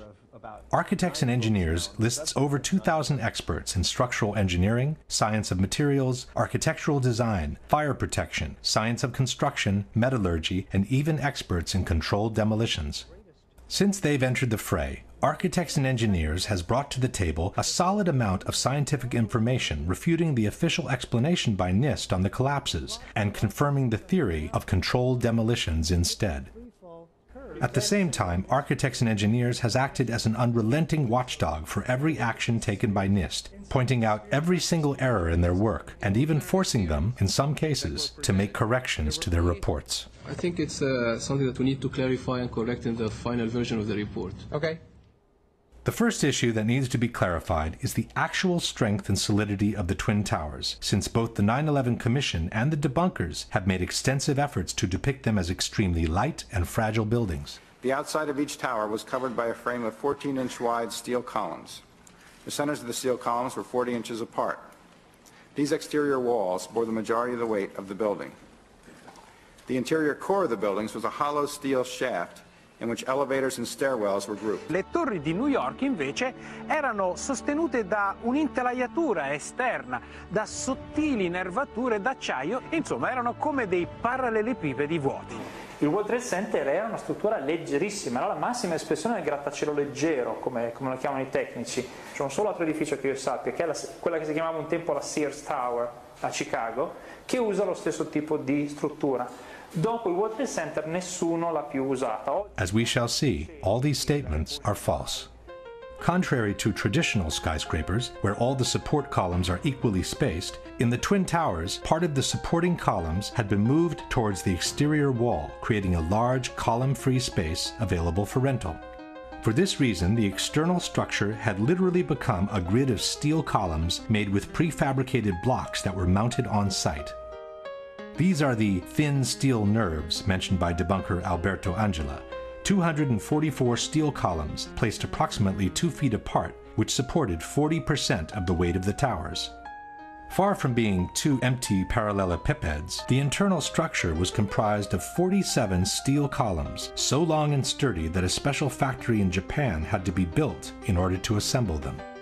It was the core structure to support the majority of the weight of the building, 60% of it, and not the external structure. The core structure seen on the left is what the 9/11 Commission has called a hollow steel shaft. This is the same core structure near the base of the tower. The core structure was an actual, extremely robust steel skyscraper built within another skyscraper. The core structure housed the stairs, the elevators, and all other services needed for the functioning of the tower. The inner walls of the core structure were made of simple layers of sheetrock. A long series of steel trusses connected the core structure to the external one and supported the floors. The floors were also prefabricated rectangular pieces covered by a thin layer of concrete. The internal and external structure connected through an umbrella-like structure called a hat truss, which kept together the towers and bound them from above. The idea that this kind of structure is fragile and therefore no longer used after 9/11 is disproven by the new Building 7 built by Larry Silverstein. A strong central structure supports the majority of the weight of the building. Long steel beams support the floors and connect the core structure to the external one, allowing for a large column-free space in between. A very similar concept to the one used in the Twin Towers. Most importantly, the debunkers forget to mention that the Twin Towers were built with a structural redundancy of 3 to 5 times the weight they were meant to support. This structure was capable of holding 3 to 5 times the weight. These buildings are built to handle several times the load above them. So those perimeter columns could handle 5 times the load above them, and the core columns could handle 3 times the load above them. In addressing the solidity of the Twin Towers, the Massachusetts Institute of Technology stated that its 244 perimeter columns made it one of the most redundant and one of the most resilient skyscrapers. On the same subject, the architectural firm of Roth & Sons wrote, "The building as designed is 16 times stiffer than a conventional structure. The Virendeel trusses would be so effective, according to the engineer's calculations, that all the columns on one side of a tower could be cut, as well as the 2 corners and several columns on the adjacent sides, and the tower would still be strong enough to withstand a 100-mile-per-hour wind." John Skilling, the structural engineer who designed the Twin Towers, stated, "Live loads on these perimeter columns can be increased more than 2,000% before failure occurs." In particular, the Twin Towers were designed to sustain the impact of a large airliner traveling at 600 miles per hour and still remain standing. Interviewed in 1993 by the Seattle Times, John Skilling stated, "We looked at every possible thing we could think of that could happen to the buildings, even to the extent of an airplane hitting the side. Our analysis indicated the biggest problem would be the fact that all the fuel from the airplane would dump into the building. There would be a horrendous fire, a lot of people would be killed, the building structure would still be there." And it was. After the impacts, both towers remained standing, showing no major effect on their stability. Furthermore, NIST has confirmed that the initial jet fuel fires themselves lasted at most a few minutes. This means that from that moment on, the only available source of fuel for the fires was common office furnishings. And, as we know, regular office fires are not hot enough to affect the stability of a steel structure. No steel frame high-rise building has ever collapsed due to fire. In over 20 years, I have not seen, until recently, a protected steel structure that has collapsed in a fire. These kinds of designs have performed extraordinarily well over history. In fact, until this occurrence, no building had fallen down because of fire. Furthermore, NIST estimated the combustible fuel loading was somewhat lower than found in prior surveys of office spaces. The number of interior walls, and thus the minimal amount of combustible interior finish and limited bookshelf space account for much of the differences. There was no reason for the towers to collapse at that point. With a structure that had clearly withstood the impacts and with less than average office content to feed the fires, both buildings should have remained standing, allowing for the evacuation and rescue of everyone who had survived the initial impacts and the fires. Instead, both buildings suddenly collapsed from top to bottom, one 56 minutes after the impact, the other as much as 1 hour and 42 minutes after the impact of the plane. Why? The debate on the collapse of the Twin Towers centers around two major questions. One is what caused the initial collapse of the top section of the building onto the lower part of each tower. The second is what caused the complete destruction of the remaining healthy structure below once the top section had collapsed on it. As far as what initiated the collapse, at first we were told that the heat of the fires had softened and melted the structure of the building. In 2002, NOVA depicted a scenario envisioned by many experts at the time, that the truss connections failed in the extreme heat, causing the floors to fall onto one another, precipitating the collapse. As the steel began to soften and melt, the interior core columns began to give. Then you had this sequential failure that took place where it all pancaked one after the other. In fact, it became known as the pancake theory. Donc ça a donné lieu à la théorie qu'on appelle la théorie du pancake. C'est-à-dire que, comme cette partie-là est tombée sur un plancher, ce plancher a cédé, puis en cascade, c'est tous les planchers qui ont cédé, qui sont tombés les uns sur les autres. C'est ça qu'on appelle la théorie du pancake. But the pancake theory had a major flaw. It forgot to explain why the core structure of the towers collapsed.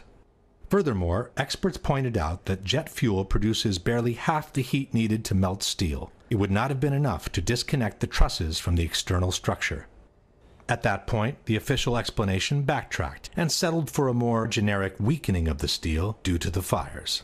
You don't need to melt the steel columns, you just need to start weakening them.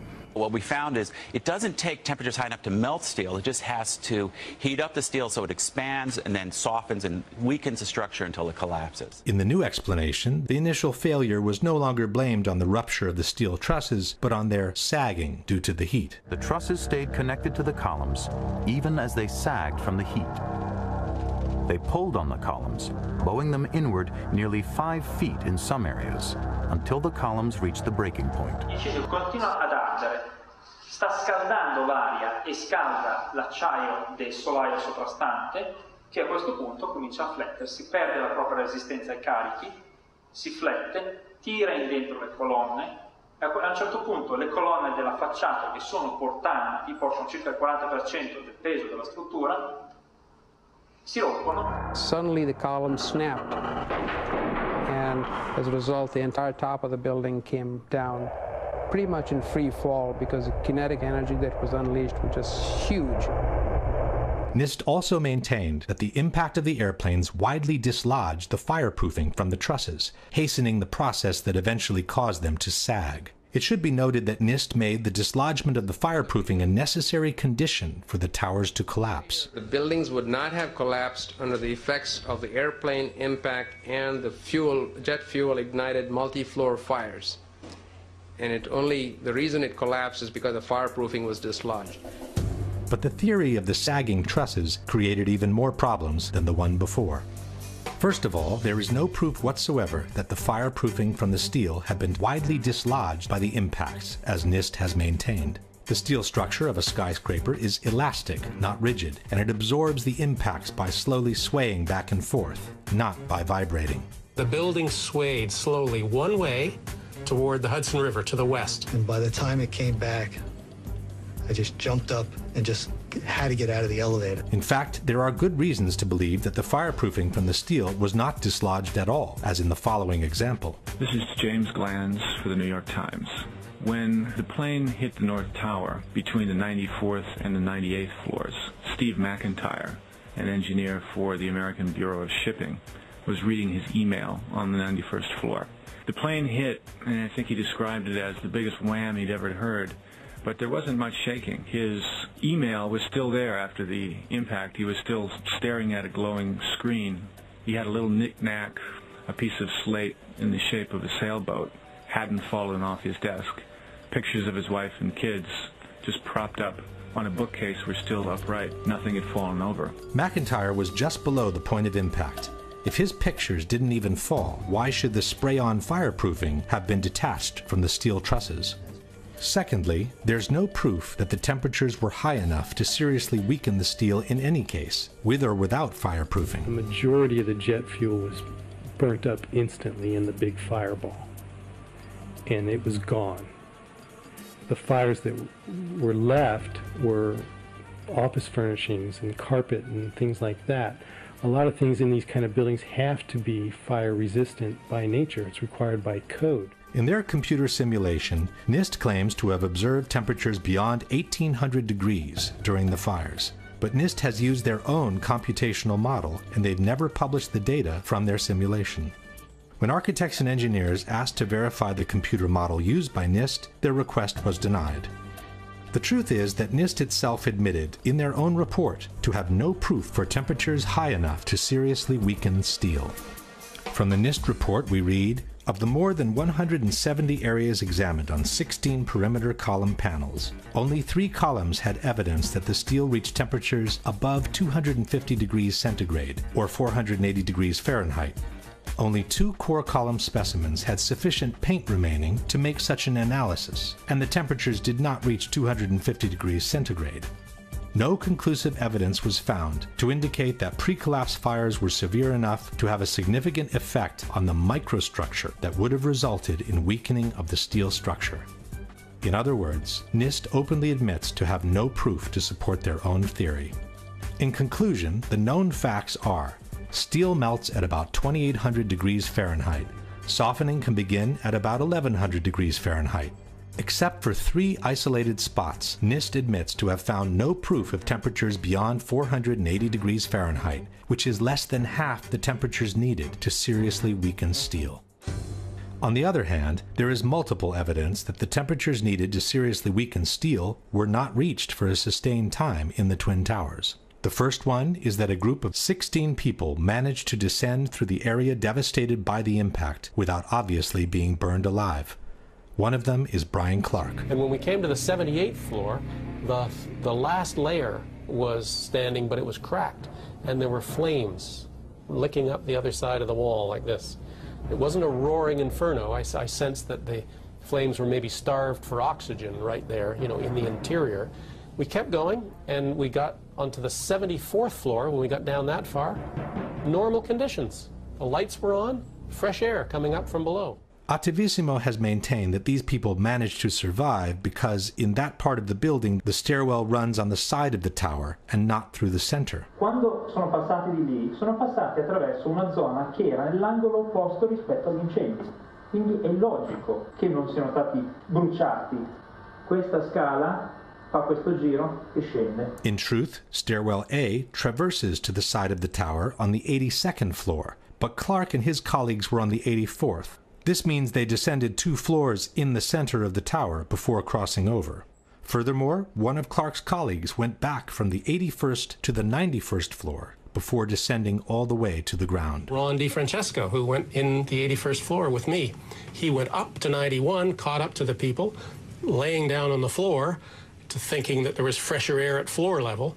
He made his way back to the stairs. And so I started to run downstairs, and so I ended up on ground level, and I went to walk out. Had there been a temperature of 1100 degrees around the stairwell, nobody would have been able to go through it alive.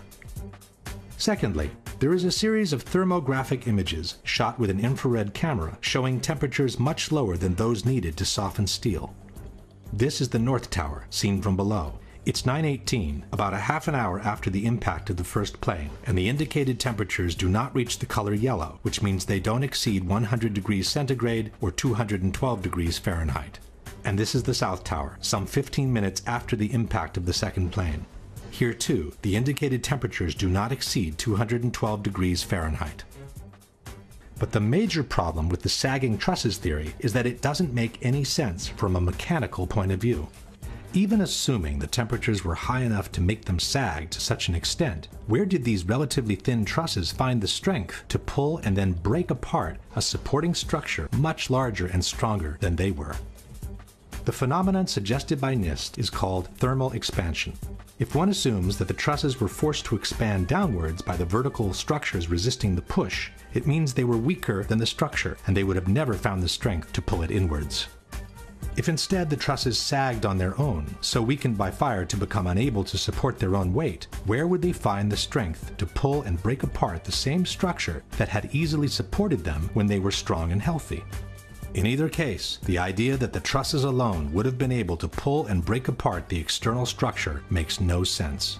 As we shall see, the external structure did bow inwards before the towers collapsed, but a much greater force than their own must have been applied to those trusses for them to be able to pull and break apart the structure they were attached to. Question: can you provide any evidence that the fireproofing from the steel trusses was widely dislodged by the impact of the planes, which NIST has made a necessary condition for the collapses to be caused by fire?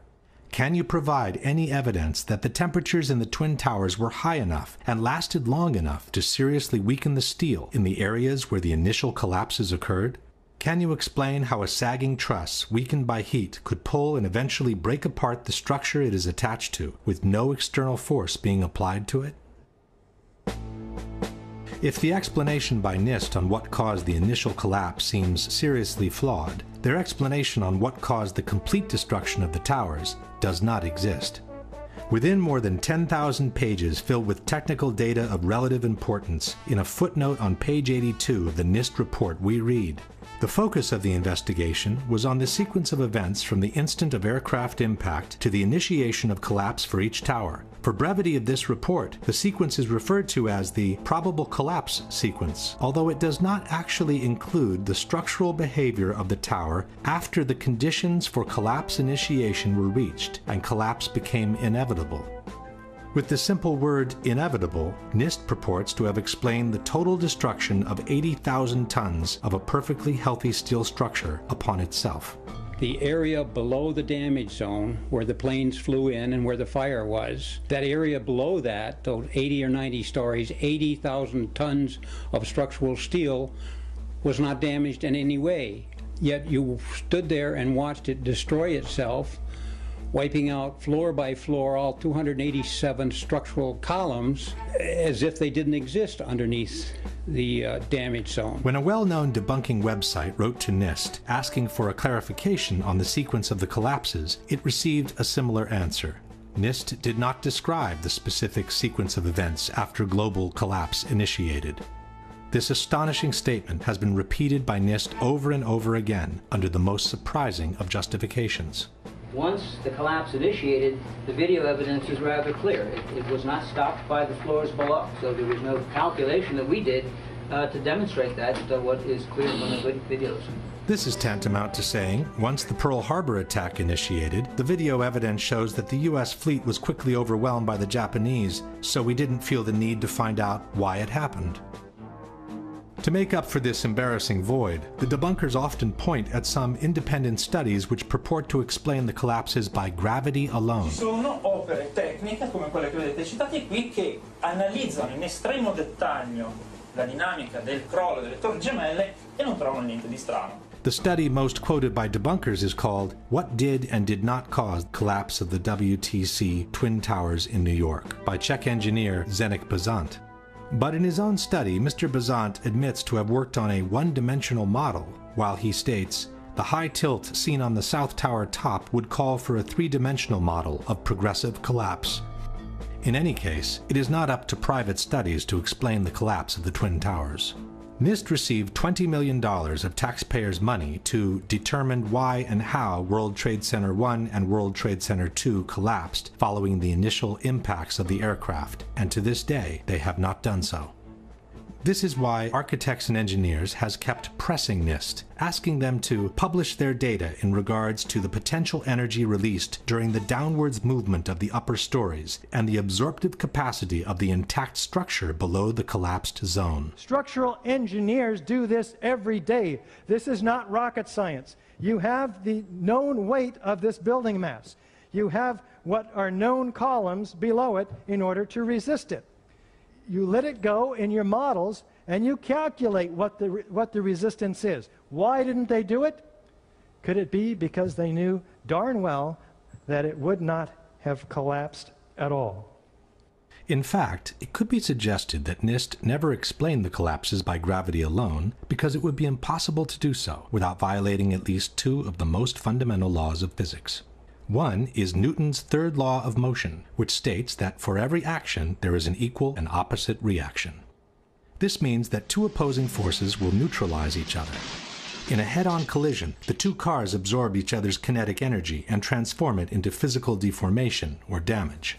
After that, the system comes to a rest, as there is no more energy to be dissipated. The top section, pushing on the bottom section, it's going to meet equal forces as it goes. Both sections are going to be demolished at the same rate. So by the time you've crushed up 15 stories below it, the top 15 stories are also going to be crushed. And so there's nothing left now to crush the rest of the building. Something of this kind is what we should have seen when the top section of the towers collapsed onto the lower one. The upper and lower sections should have mutually destroyed each other until all the energy is dissipated and the system comes to a rest. Alternatively, as shown in this experiment with two towers made of snow, the top section could have fallen off to the side after the initial collapse. What could not have happened is this. A little tiny chunk of the building can't possibly fall and crush the entire structure below it. This is such a simple, fundamental concept that architects and engineers were astonished in seeing it totally ignored by NIST. This is high school physics, and our whole society is being led to believe that these fundamental laws of physics, hard science, don't apply anymore. But even if we assume that the top section of the tower had enough potential energy to destroy the rest of the structure below, it could not have done so at the speed it did, which was near freefall speed. That would have violated an even more important principle in physics, known as the law of momentum conservation. This law states that the total energy within an isolated system must always remain the same. As we have seen, the energy can be transformed within the system, from motion to physical deformation. But for the deformation to begin, the velocity must decrease in order for one kind of energy to be transformed into the other. No new energy can be added to the system. One particular example of momentum conservation is freefall. Freefall happens when the only force applied on an object is gravity. This means that all the potential energy contained by the object is converted into vertical motion. As soon as the falling object hits an obstacle and breakage occurs, the speed must decrease because some of its energy needs now to be converted into physical breakage. It takes energy to break things apart, and that energy must come from within the system. Thus, the falling rock cannot keep falling at free fall speed and break apart at the same time because it doesn't have enough energy to do both. Let's go now to the Twin Towers and ask a simple question. Assuming that the top section on the left contains enough potential energy to destroy the rest of the tower, and assuming we dropped both upper sections at the same time, which one would hit the ground first? It would be the second, of course. As it finds no obstacles in its path, the section on the right would quickly accelerate to free fall speed and maintain it all the way to the ground. The section on the left instead needs to use some of its energy to destroy the structure below, so it could never achieve free fall speed. In the case of the Twin Towers, however, both upper sections fell with an acceleration close to free fall speed, as if their path had been practically free from obstacles. It took each tower between 10 and 12 seconds to collapse to the ground, while an absolute freefall time would have been 9.2 seconds. In other words, both upper sections of the towers found enough energy to destroy 80,000 tons of healthy structure below, while accelerating to near freefall speed. This is, as we have said, absolutely impossible by gravity alone. The law of momentum conservation won't allow it. A building cannot do free fall with a huge steel structural system in place to support it. The Twin Towers could not have come straight down through the resistance of 80,000 tons of structural steel at the speed of practically free fall. That just would not happen. If in fact it actually hit and made an impact, it was effectively crushing anything, pushing hard on this core structure below it, the core structure is going to push back equally hard. And that's what's going to cause the top section of the building to slow down. As energy is drained away from the system to deform those members, it would slow down the descending mass and cause a descent at less than free fall speed. There is only one way for those buildings to have collapsed at the speed they did. The buildings fall at a speed which can only occur if the structure has been removed, the vertical structure. The same Shyam Sunder from NIST has acknowledged that free fall can only be achieved with the absence of a structure below. Free fall time would be an object that has no structural components below it. But what could have removed the supporting structure below, since the falling section didn't have any extra energy to do so? The fact that it's coming down at free fall says all of the energy is being used to just make it go straight down, which means it's coming down through itself and not breaking up the building as it goes. Something else has to be clearing the way. There is only one known way to allow that kind of acceleration while removing the supporting structure. A building cannot do free fall without it being blown up. That's the only way it could come down at free fall. The only way that a building can accelerate as it collapses is by having pre-engineered, precisely timed, and precisely placed explosives. In other words, controlled demolition.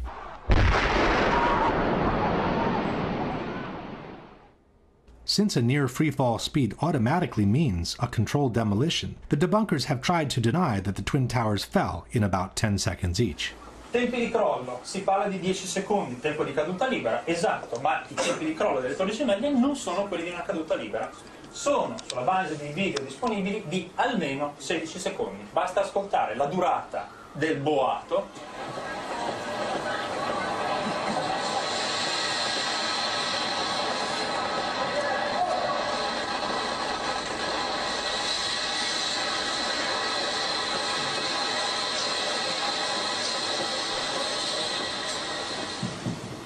Quindi, se avete contato con me, sono un po' più di 10 secondi. We couldn't count with him, as it's very difficult to establish the exact duration of a collapse by listening to the sounds only. Furthermore, a couple of seconds more or less would not make a big difference, as the time for the transfer of momentum between each collapsing floor must be considered anyway. So a floor impacting on a floor below would transfer momentum, and that floor, those floors would transfer momentum such that in the Twin Towers, if you didn't have any columns whatsoever, it would still take a minimum of 30 seconds for these towers to collapse, just by transferring the momentum of the floors. In any case, the near freefall speed of about 10 seconds has been confirmed by different official sources. The 9/11 Commission wrote that the South Tower collapsed in 10 seconds. Mr. Sunder from NIST has confirmed similar timings. The measurements have indicated that Tower 1 collapsed in about 11 seconds and Tower 2 collapsed in about 9 seconds. Mr. Sunder has also acknowledged that the towers came down practically at free fall speed. As a result, the entire top of the building came down pretty much in free fall. The same admission is present in the official report. Since the stories below the level of collapse initiation provided little resistance, the building section above came down essentially in free fall. At this point, we can pose the following question. Given that the building section above came down essentially in free fall, given that for free fall to occur, no supporting structure must be present, and given that the falling sections didn't have any extra energy to destroy the structure below, can you suggest anything different from some kind of controlled demolition for the removal of the supporting structure, which was necessary for near free fall speed to be achieved? At this point, one may wonder what the response by the debunkers has been to all the scientific arguments presented by architects and engineers. There has been no response. All the debunkers have done is to either belittle this association of professionals or to ignore it altogether. Et pour les ingénieurs, quand vous regardez les ingénieurs qui ont signé, alors là, c'est hallucinant. C'est-à-dire que vous avez des ingénieurs en électricité, en hydraulique, en sûreté nucléaire. Enfin bon, c'est vraiment la tour de Babel de l'ingénierie. Les personnes qui sont compétentes en calcul de structure, alors je les ai regardées, une petite trentaine, je suis gêné, hein. Whether the experts in structural engineering are 30 or 300, it should not make any difference. It's their arguments that must be refuted, and Quirant has never done so. Attivissimo instead has chosen to belittle architects and engineers as a whole by terming all its members as gymnasium builders. Abbiamo soltanto Richard Gage e i suoi 1200 costruttori di palestre che dicono ma secondo noi. But Attivissimo has never responded to their arguments either. But the most shocking statement comes from Popular Mechanics. In their book, Debunking 9/11 Myths, they wrote, "Not one of the leading conspiracy theorists has a background in engineering, construction, or related fields." This statement appears both in the original publication, dated 2006, and in the revised edition, published in 2011. By then, architects and engineers had been active for almost 5 years, listed more than 1,300 experts in civil engineering, had made presentations in 20 different countries in the world, and had been invited on national television several times. And what caught my eye is their claim that more than 1,300 architects and engineers examined the evidence about Building 7's collapse and disagree with the official report issued by the National Institute of Standards and Technology. I certainly am much more open-minded about it than I was, and it is because of the involvement of the 9/11 families and all these engineers and architects. Clearly, they know more than I do. The truth is that from the moment architects and engineers has entered the fray, not one of their scientific arguments disproving the official version and confirming the theory of controlled demolitions has been refuted in any way by the debunkers or by anyone else.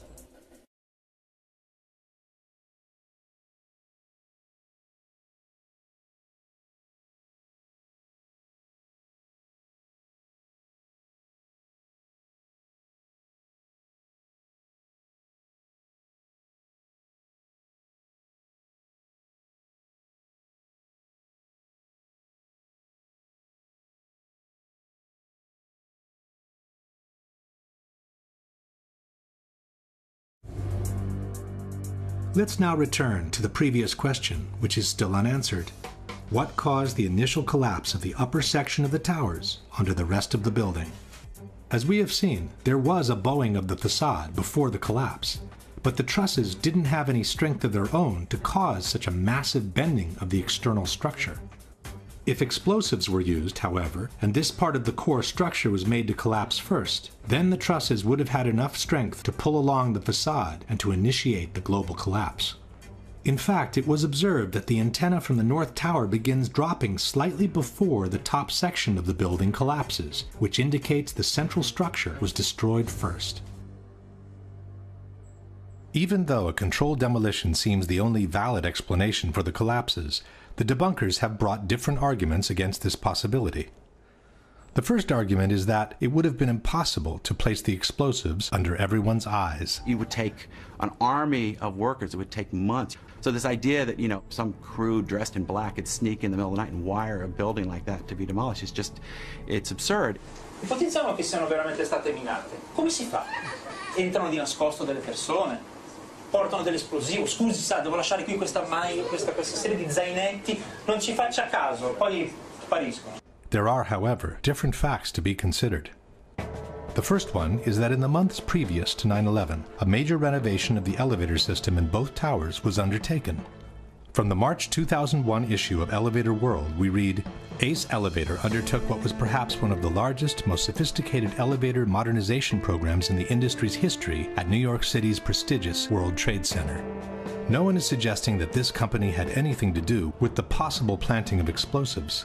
But such an extensive renovation process would have certainly provided the cover for a special team to access the internal structure of the buildings at any given time.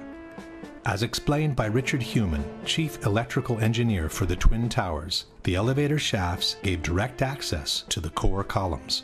I'm very familiar with the interior structure that surrounded the elevator shafts, and of course their access to the elevator shafts gave them total access to the surrounding core columns, the interior of the core columns.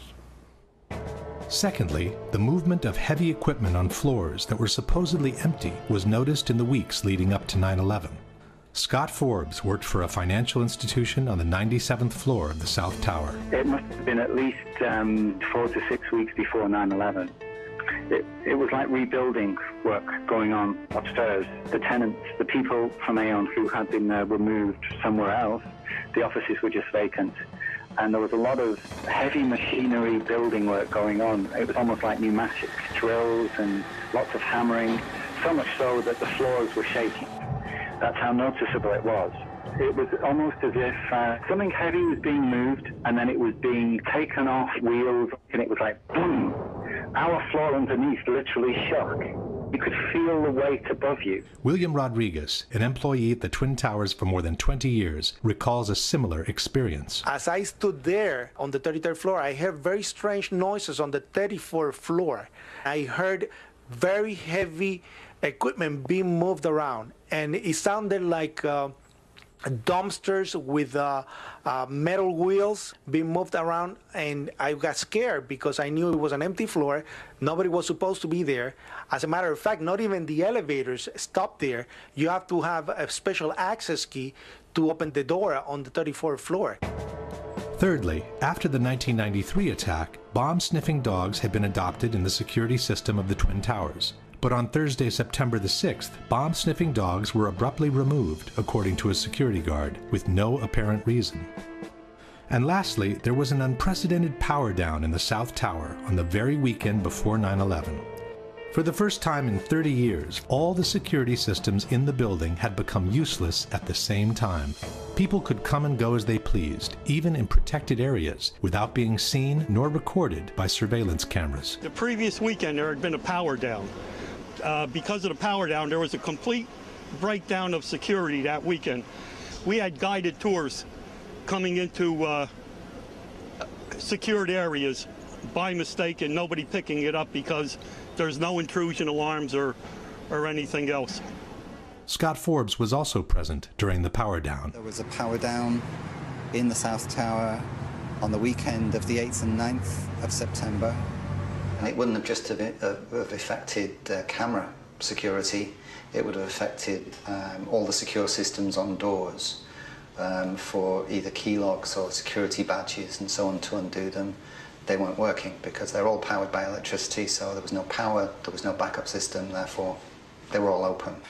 What again was the excuse that the Port Authority gave you, Scott, for this 36-hour period of the power being down in the South Tower? The explanation was that there was a recabling exercise to increase the bandwidth of networks that were available in the towers.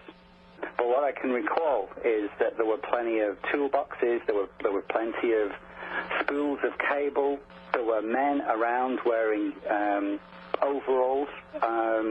You know, they appeared to be like engineers.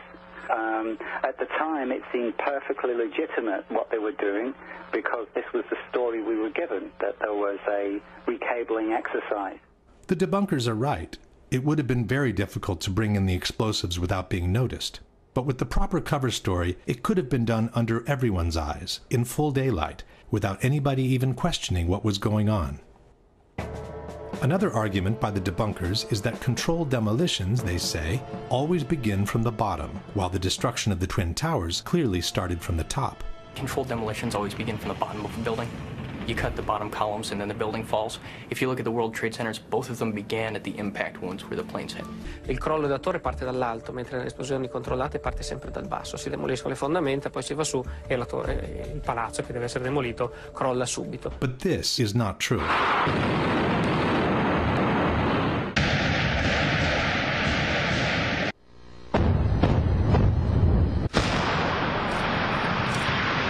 Every controlled demolition can be designed according to the needs.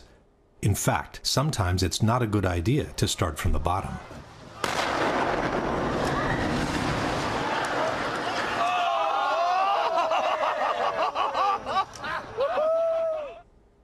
This brings us directly to the issue of explosions. In the same interview where he praised the solidity of the Twin Towers, John Skilling stated, "I'm not saying that properly applied explosives, shaped explosives of that magnitude could not do a tremendous amount of damage. I would imagine that if you took the top expert in that type of work and gave him the assignment of bringing these buildings down with explosives, I would bet that he could do it." On September 11, there were dozens and dozens of loud explosions reported by firefighters, policemen, journalists, and regular citizens both before and during the collapse of both towers. For all these explosions, however, the debunkers have a blanket explanation. The witnesses were confused. They were not real explosions. È interessante notare che tutti I testimoni che parlano di esplosioni le hanno sentite, nessuno le ha mai viste. There are things that happened inside the building, pieces coming loose as a result of the extreme impact, very well may have been interpreted as explosion. Molto spesso I profani parlano di explosion, ma non intendono strettamente la carica di dinamite che fa boom. Parlano di botto, di boato, e il boato può essere dovuto a tante ragioni. What's an explosion sound like? Most people don't know because most people have never heard one. So any sharp, loud bang, that's probably an explosion. The fact is, most of the explosions were reported by firefighters and policemen, and no one knows how to recognize an explosion in a burning building better than they do. As we were getting our gear on and making our way to the stairway, there was a heavy-duty explosion. Everybody just started running for the door. Everybody was trapped. New York's bravest never had a chance. We really never even got to that close to the building. An explosion blew and it knocked everybody over. The whole time you're hearing boom, boom, boom, boom, boom. So I think I know an explosion when I hear it. In August 2005, the New York Times published 12,000 pages of oral histories, rendered in the voices of 503 firefighters and emergency personnel who were present at the Trade Center on September 11. Over 100 of them, 1/5 of the total, has reported explosions in the buildings prior or during the collapses. Regular citizens also seem quite capable of telling an explosion from a simple object falling to the ground. Something, either they blew the lobby up or something, because it blew the glass out of the doors and knocked us all down, and I got smoke and everything on me. I just feel a little shook up because I got blasted, you know. So. Before proceeding, one thing should be known about controlled demolitions. Just like the Twin Towers, most modern buildings are built with a high redundancy factor in terms of structural strength. For this reason, a series of preliminary explosions is normally needed in controlled demolitions to weaken the structure before the actual collapse can be induced.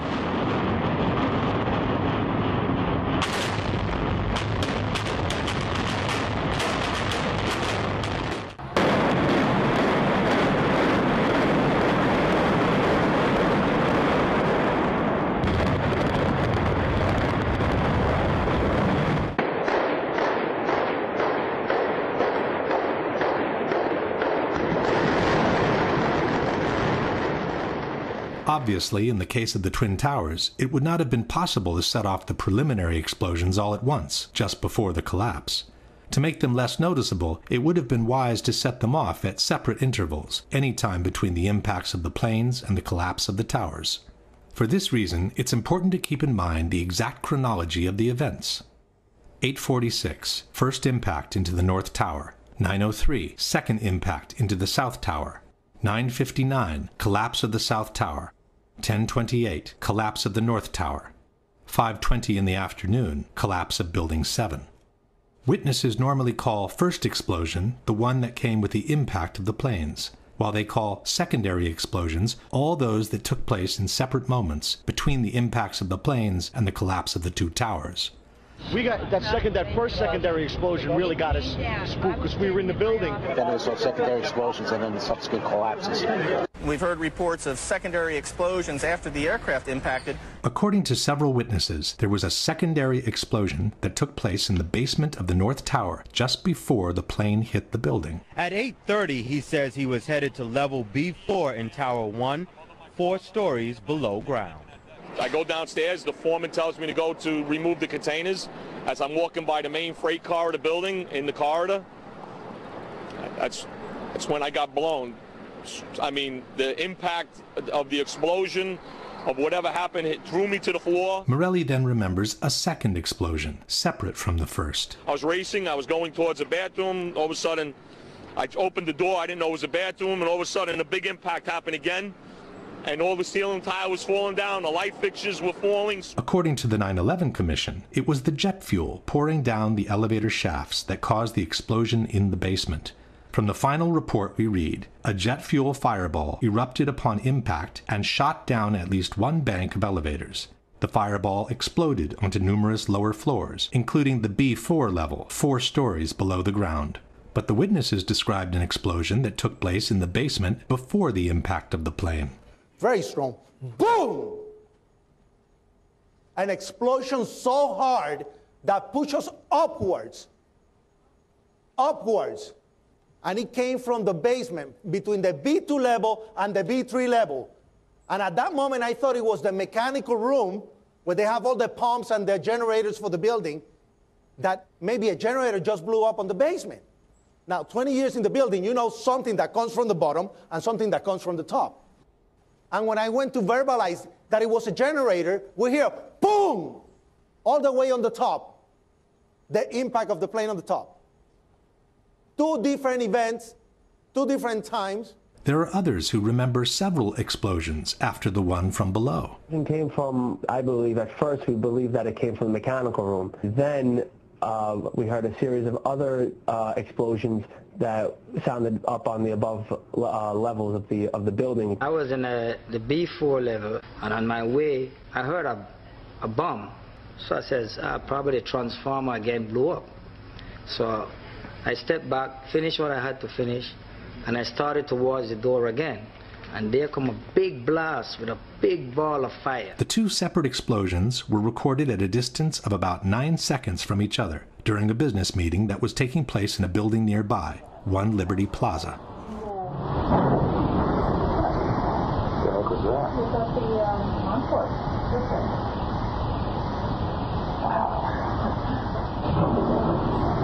Sound like something crashed. When faced with this precise question, the editors of Popular Mechanics chose not to answer it, and fell back on the generic explanation of the jet fuel in the elevator shafts. Ask what your guys' explanation is for Willie Rodriguez's testimony that he heard, experienced, and his coworkers were actually burned by an explosion in the basement of the North Tower prior to the plane hitting, and this has been verified by at least 20 different eyewitnesses. Jim Max of Popular Mechanics. When the plane struck the buildings, they penetrated internal core. Jet fuel poured down stairwells and elevator shafts, setting off secondary explosions, not to mention the horrific impact of these fully loaded planes hitting the structure and causing an enormous swaying. It's interesting to note, too, that you still didn't address the fact that it was before. Empire State Building crash back in 1945. But the explanation of the jet fuel in the elevator shafts has several problems of its own. First of all, there were no regular elevators connecting the basement to the top levels of the towers. Each tower consisted of 3 separate buildings, built on top of one another, each with their own elevator system.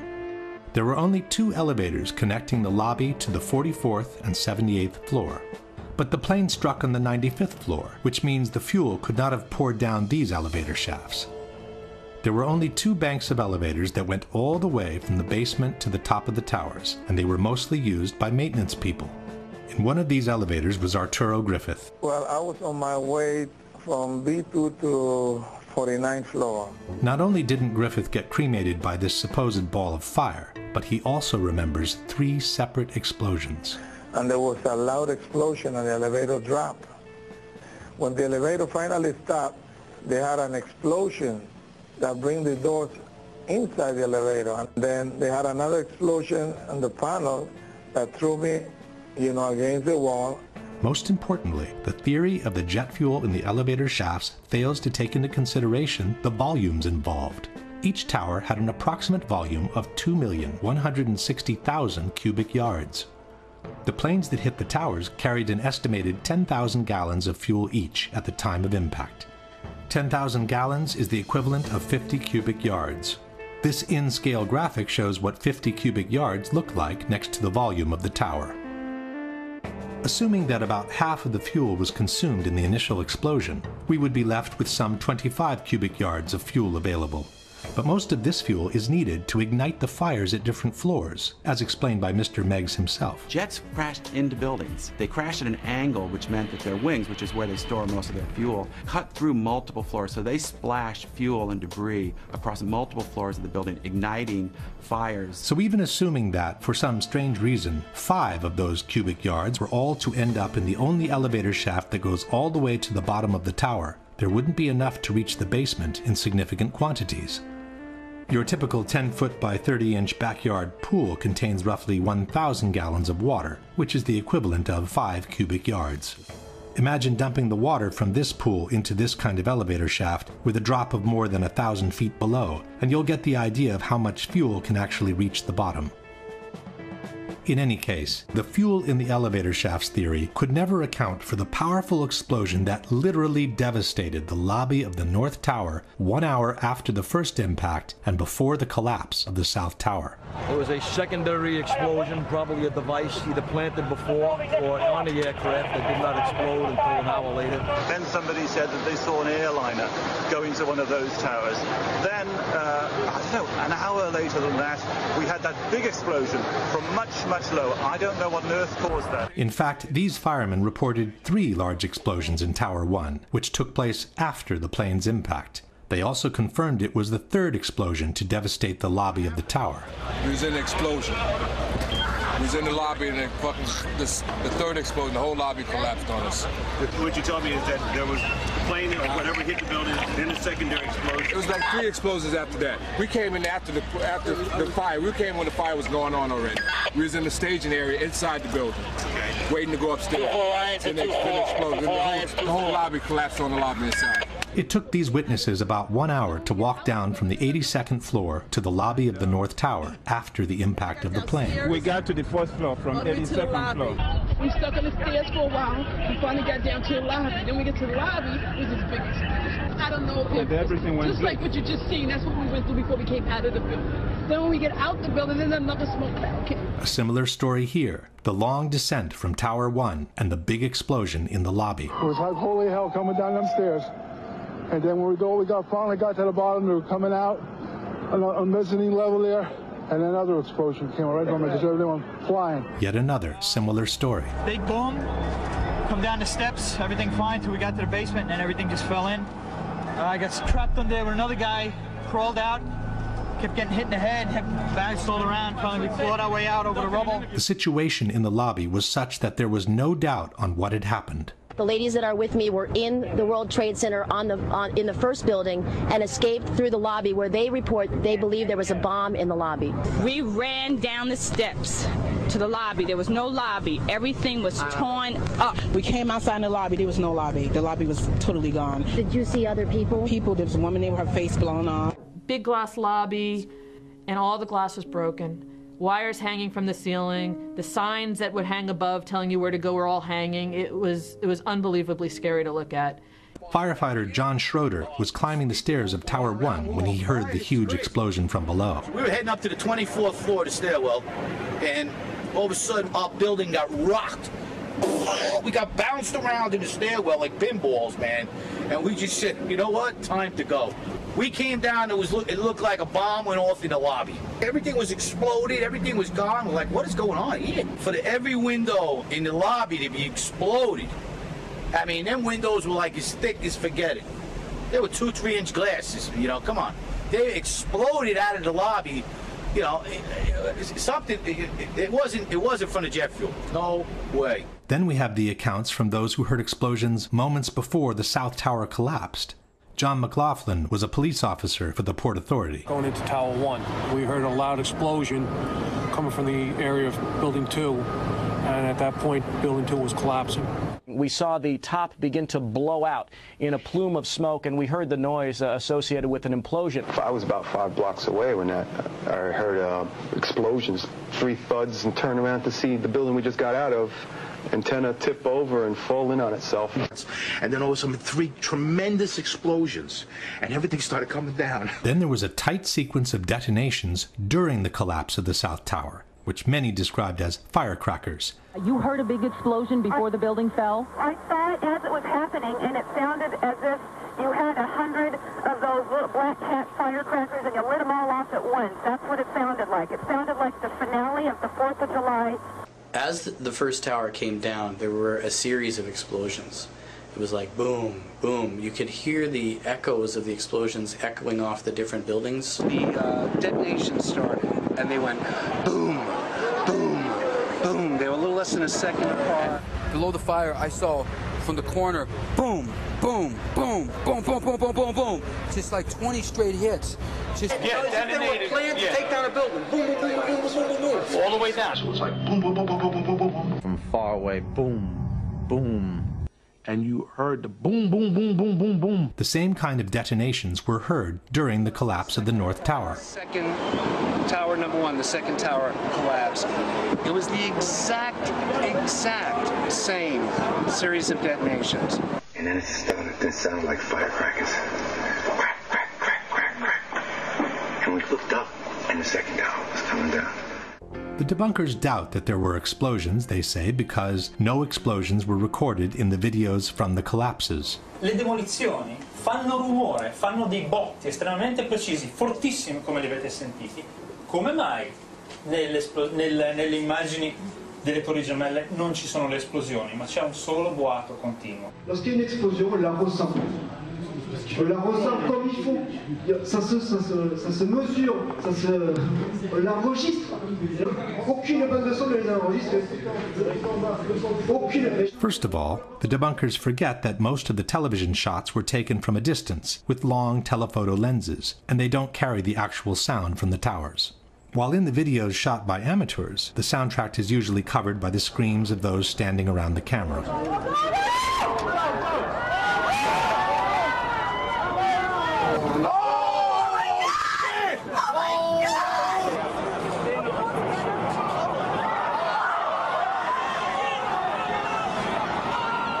In any case, it's not true that no explosions were recorded by video cameras.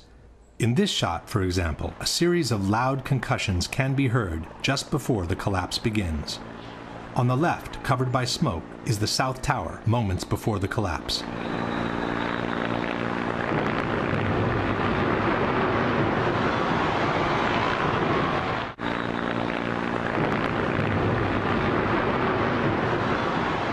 In this shot by ABC television, the initial explosion can also be heard.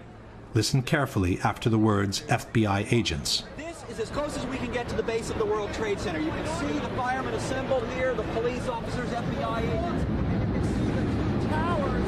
A huge explosion now raining debris on all of us. The explosion can be heard even better by separating the stereo track of the microphone from the one of the camera. Here, the police officers, FBI agents. Here, the police officers, FBI agents. The same explosion can be heard in the same clip used in a PBS documentary. But a key question remained. Did their ultimate failure? But a key question remained. Did their ultimate failure? And then there were several explosions recorded after both towers had collapsed, like this one from this BBC video. This one was recorded after both of the twin towers had collapsed and before Tower 7's collapse.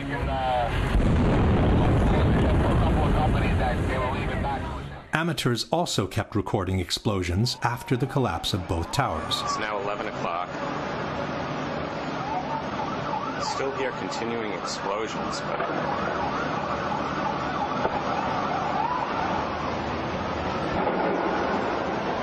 it's another explosion. This recording was made between 10 and 11 o'clock. The explosion came from the direction of Building 7. You gotta get back from here. You know that. You gotta get back. All right. In fact, a big explosion in Building 7 was reported before either tower had collapsed. Sometime after 9 o'clock, Barry Jennings was descending the stairs of Building 7, trying to reach street level. Well, me and Mr. Hesh, the Corporation Counsel, were on the 23rd floor. I told him we got to get out of here. We started walking down the stairs. We made it to the 8th floor. Big explosion. Blew us back into the 8th floor. Jennings was trapped in the building for several hours, together with his colleague, Michael Hess. Mr. Hess! 8th floor. 8th floor! floor, 7 World Trade. I pass the word. After they were rescued by the fire department, Mr. Hess confirmed the big explosion on the 8th floor. So, Mr. Hess, you were trapped in, I believe, 7 World Trade Center. Go ahead, sir. Yes, I was. I was up in the Emergency Management Center on the 23rd floor. Another gentleman and I walked down to the 8th floor where there was an explosion. In a later interview, Jennings has confirmed the explosion took place before either tower had collapsed. Both buildings were still standing. I was trapped in there for several hours. I was trapped in there when both buildings came down. While he was trapped, Jennings kept hearing more explosions. All this time, I'm hearing all types of explosions. In fact, explosions near Building 7 were recorded up to a few minutes before the building collapsed.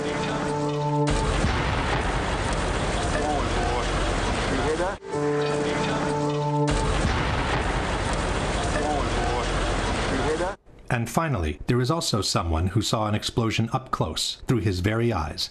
It's Ron DiFrancesco, the same person who had descended from the 91st floor of the South Tower all the way to the lobby.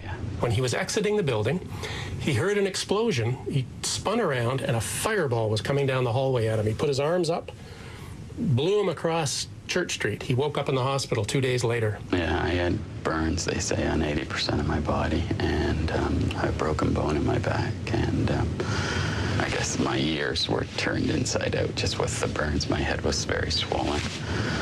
You know, I had my contacts in, so they were melted to my eyes, and...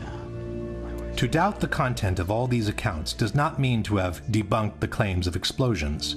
It means to willfully ignore dozens and dozens of dramatic testimonies which describe a story of September 11 quite different from the one we have been told so far.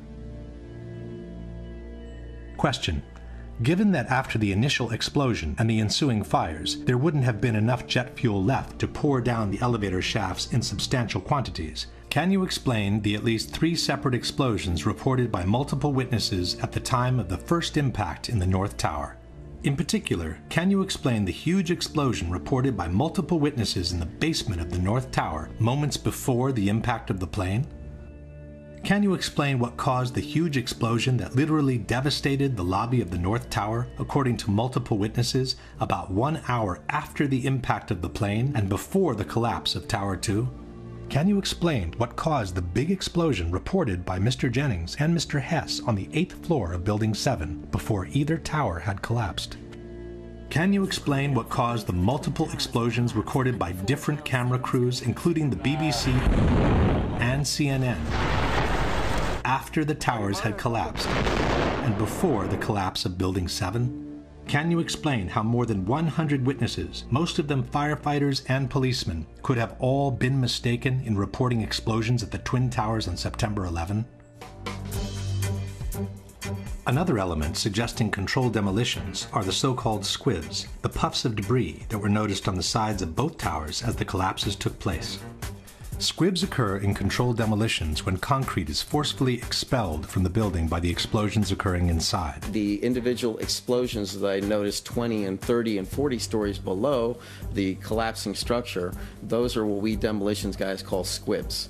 And that's another characteristic that seems to be evident. But for the squibs in the Twin Towers, the debunkers have a different explanation. A building like that, it's like a giant accordion. It's full of air. When the top of that building comes down, all that air has to come out. And where it comes out the windows. It blows out the windows. Quanto agli sbuffi, se pensiamo a questi piani che si schiacciano uno sull'altro, l'aria che esce, che porta polvere, fumo e detriti fuori, li spiega abbastanza bene. The debunkers forget that several squibs were observed 20, 30, or 40 floors below the level of the collapse, in an area where the floors above were still perfectly intact. There is no smoke or concrete to be pushed out here when the collapse has only reached this level at this point. But even in this case, the debunkers have an explanation. Et ça s'explique justement par la communication des surpressions, par les cages d'ascenseur. Alors là, c'est les cages d'ascenseur, mais il y a bien sûr aussi des escaliers. Donc ça aussi, et ça a permis donc cette évacuation de l'air, non seulement sur les côtés, mais aussi dans toute la tour, en mettant en pression le bâtiment. But elevators and stairs have doors at almost every floor. Had there been such a strong compression from above, it would have pushed with equal force on all the floors below, not just the one where the squib occurred. In any case, this is clearly not broken glass. Glass fragments from a window would not even be visible from such a distance. These are high-speed ejections of concrete and other solid debris, which can only be explained by a powerful explosion having occurred nearby. There is even one case in which the expulsion of material, and possibly a human being, takes place before the collapse has begun. You see that blowout?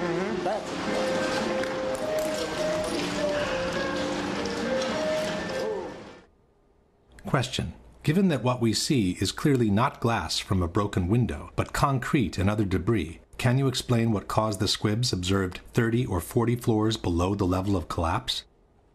Technically speaking, squibs are just a particular case of explosions occurring below the level of collapse.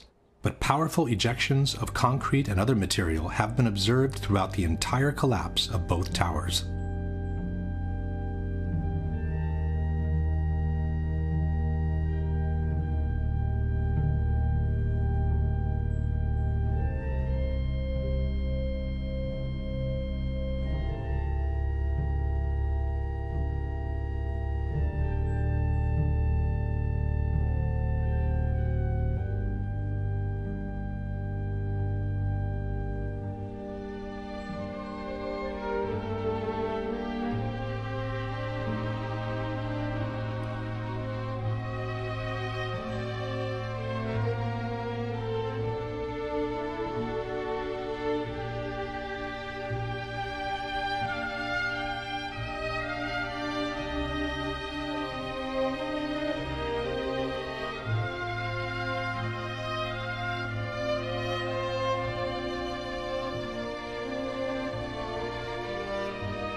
The result of such explosive force is the lateral ejection of large chunks of the external structure all around the towers. The spread of debris in a large radius around each tower, what we see is an outward explosion of material beyond the perimeters of each footprint.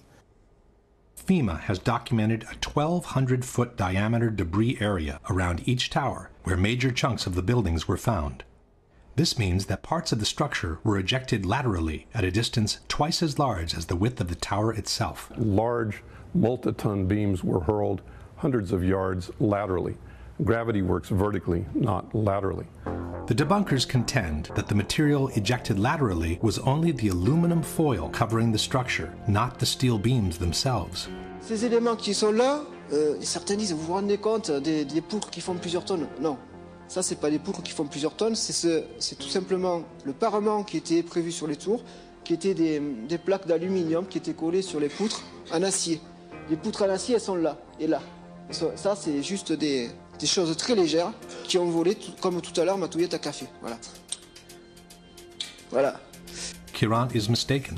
The chunks of material being hurled hundreds of feet away are not just aluminum covering. They are the same prefabricated blocks of steel structure used to build the two towers.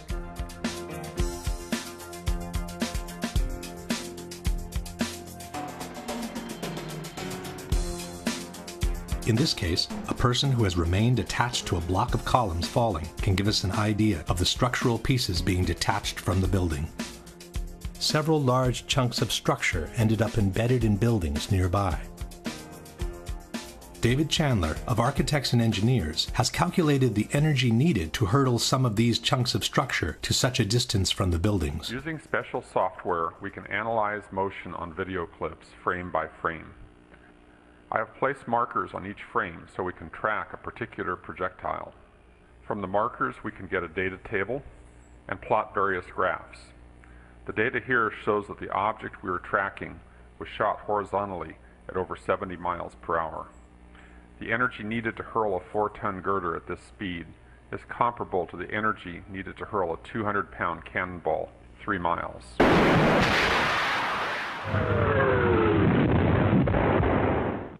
Question.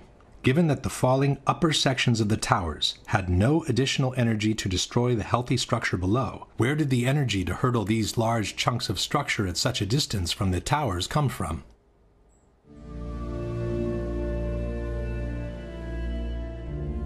Once the smoke had settled and the recovery work commenced, more evidence pointing at controlled demolitions started to emerge. One example are the supporting columns cut at a 45-degree angle that were noticed sticking out of the ground.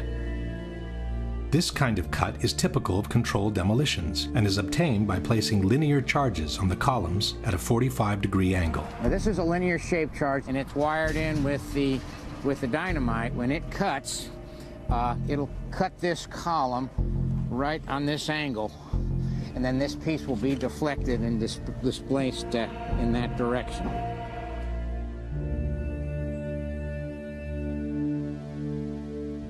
Some of those cuts on the larger chunks of the structure, called candlesticks, were made by iron workers during the removal operations. But cut columns were noticed on the very evening of September 11, far before the removal operations had started. You know, this is the first day in a pile. You know, actually, it was on the 11th. It was 8 o'clock at night, and we had a hunt for iron workers. But meanwhile, there was tons and tons of beams that were cut, with no acetylene to be had, nor iron workers to do the work. It's just physically not possible to cut that much steel in that amount of time, especially with no one to operate the equipment. It just didn't add up. When asked about the presence of columns cut at a 45-degree angle, Danilo Coppe, Italy's foremost expert in controlled demolitions, stated, "I'll confess, this is extremely curious from a technical point of view, as this is a very similar result to the one obtained with cutting charges." Another kind of cut commonly used in controlled demolitions is the so-called V-cut. This little V here, it gives it a place to slide off. That's all it does. And by putting them on at this diagonal, we're trying to fill this structure in this direction. A large V-cut is visible on this chunk of structure from Building 7. The same chunk exhibits also a 45-degree angle diagonal cut on the crossbeam, with a lighter V-cut at the end of the other beam. Can you suggest a good reason why iron workers would need to perform V-cuts and a 45-degree cut on this piece of structure just to remove it from the rubble? Another element suggesting the use of explosives is the complete disappearance of the hat trusses, the large steel structures that connected and bound the towers from above. The hat trusses covered an area of 1 acre in size and sat on the very top of each building. There was nothing above that could have crushed them except for the antenna on the north tower, which in fact was supported by the hat truss. If a simple gravitational collapse had occurred, one would expect to find the hat trusses sitting on top of the rubble, partially deformed maybe, but still recognizable. Instead, both steel structures, each 1 acre in size, seemed to have vanished into thin air. From the hundreds of pictures taken at Ground Zero, including the aerial shots, no recognizable section of the hat trusses seems to be visible. Curiously, the antenna from the north tower was found, deformed but still recognizable. But the hat trusses which bound the towers together and supported the antenna seemed to have vanished completely. Possibly the most important unexplained phenomenon at Ground Zero are the extremely high temperatures registered under the rubble for many weeks after the collapses. On September 16, NASA shot these thermographic images of Ground Zero, indicating unusually high temperatures at the base of the 3 collapsed buildings. Despite the heavy rains of September 14th, the hotspots registered peak temperatures of more than 1,300 degrees under the rubble. 10 days later, the fires kept burning. What's to explain, Governor, the smoke that still comes out of the fire? There's still fire down below. There is such an incredibly deep pile of rubble, and the tower goes down 5-6 stories underground. But we had ABC crews come back just in the last few minutes and telling us there are still flames coming out of the base of the trade towers. For the rescue workers, this became an additional burden on their already gruesome task. Out still on the rubble, it's still, I believe, 1,100 degrees. The guy's boots just melt within a few hours. On October 8th, the hotspots under the 3 collapsed buildings remained clearly visible. 6 weeks later, as the excavations progressed, the situation seemed only to get worse. Oh, it's unbelievable. And this is 6 weeks later, almost 6 weeks later. And as we get closer to the center of this, it gets hotter and hotter. It's probably 1,500 degrees. We've had some small windows into what we thought was a core at some point, and it looked like an oven. You know, it was just roaring inside. And it was just a bright reddish-orange color. The consequences of such extreme temperatures were quite visible on the steel that was being extracted from the rubble. Where the grapplers were pulling stuff out, big sections of iron that were literally on fire on the other end. They would hit the air and burst into flames, which was pretty spooky to see. You would create an air pocket by moving steel, fueling the fires underground. But, you know, these underground fires were just like the fires of hell. If you could make a video of what you perceive hell to look like, from fire shooting up at times, that's what would happen. You would be in the middle of what would look like steel, and then fire just would pop up. Firemen were coming out and ironworkers with their boots literally melted, and then the hose would come over and they would try to put that part out. I got there. Charlie Vichers was a supervisor of removal operations at Ground Zero. From PBS's America Rebuilds page, we read, Vichers' crew picked up 40 to 60-foot long pieces of steel impaled in the pile, where the bottom 20 feet would be glowing red hot. Vichers said, trucks loaded with steel would pass by, and you could feel the back of your neck burning standing 20 feet away. In an article called A Dangerous Worksite, the U.S. Department of Labor wrote, underground fires burned at temperatures of 2,000 degrees Fahrenheit. This was confirmed by Mayor Giuliani. There were fires of 2,000 degrees Fahrenheit below the ground. The Journal of the American Society of Safety Engineers wrote, thermal measurements taken by helicopter each day showed underground temperatures ranging from 400 to more than 2,800 degrees Fahrenheit. 8 weeks later, and the fires still had not subsided. You see how this debris is still smoking? That's from the fires that are still burning. 8 weeks later, we still got fires burning. So, I mean, these things are burning. At one point, I think they were about 2,800 degrees. 11 weeks later, and the fires kept burning. As recently as the end of November, it was still 1,100 degrees down underneath the rubble. As November turned into December, ice was noticed in the mornings above the ground, but the debris underneath was still smoldering. The weird thing was it was very cold when we were up there. I believe it was in the middle of the winter, but the ground wasn't frozen. The ground kind of like bubbled underneath your feet, which was kind of strange to me.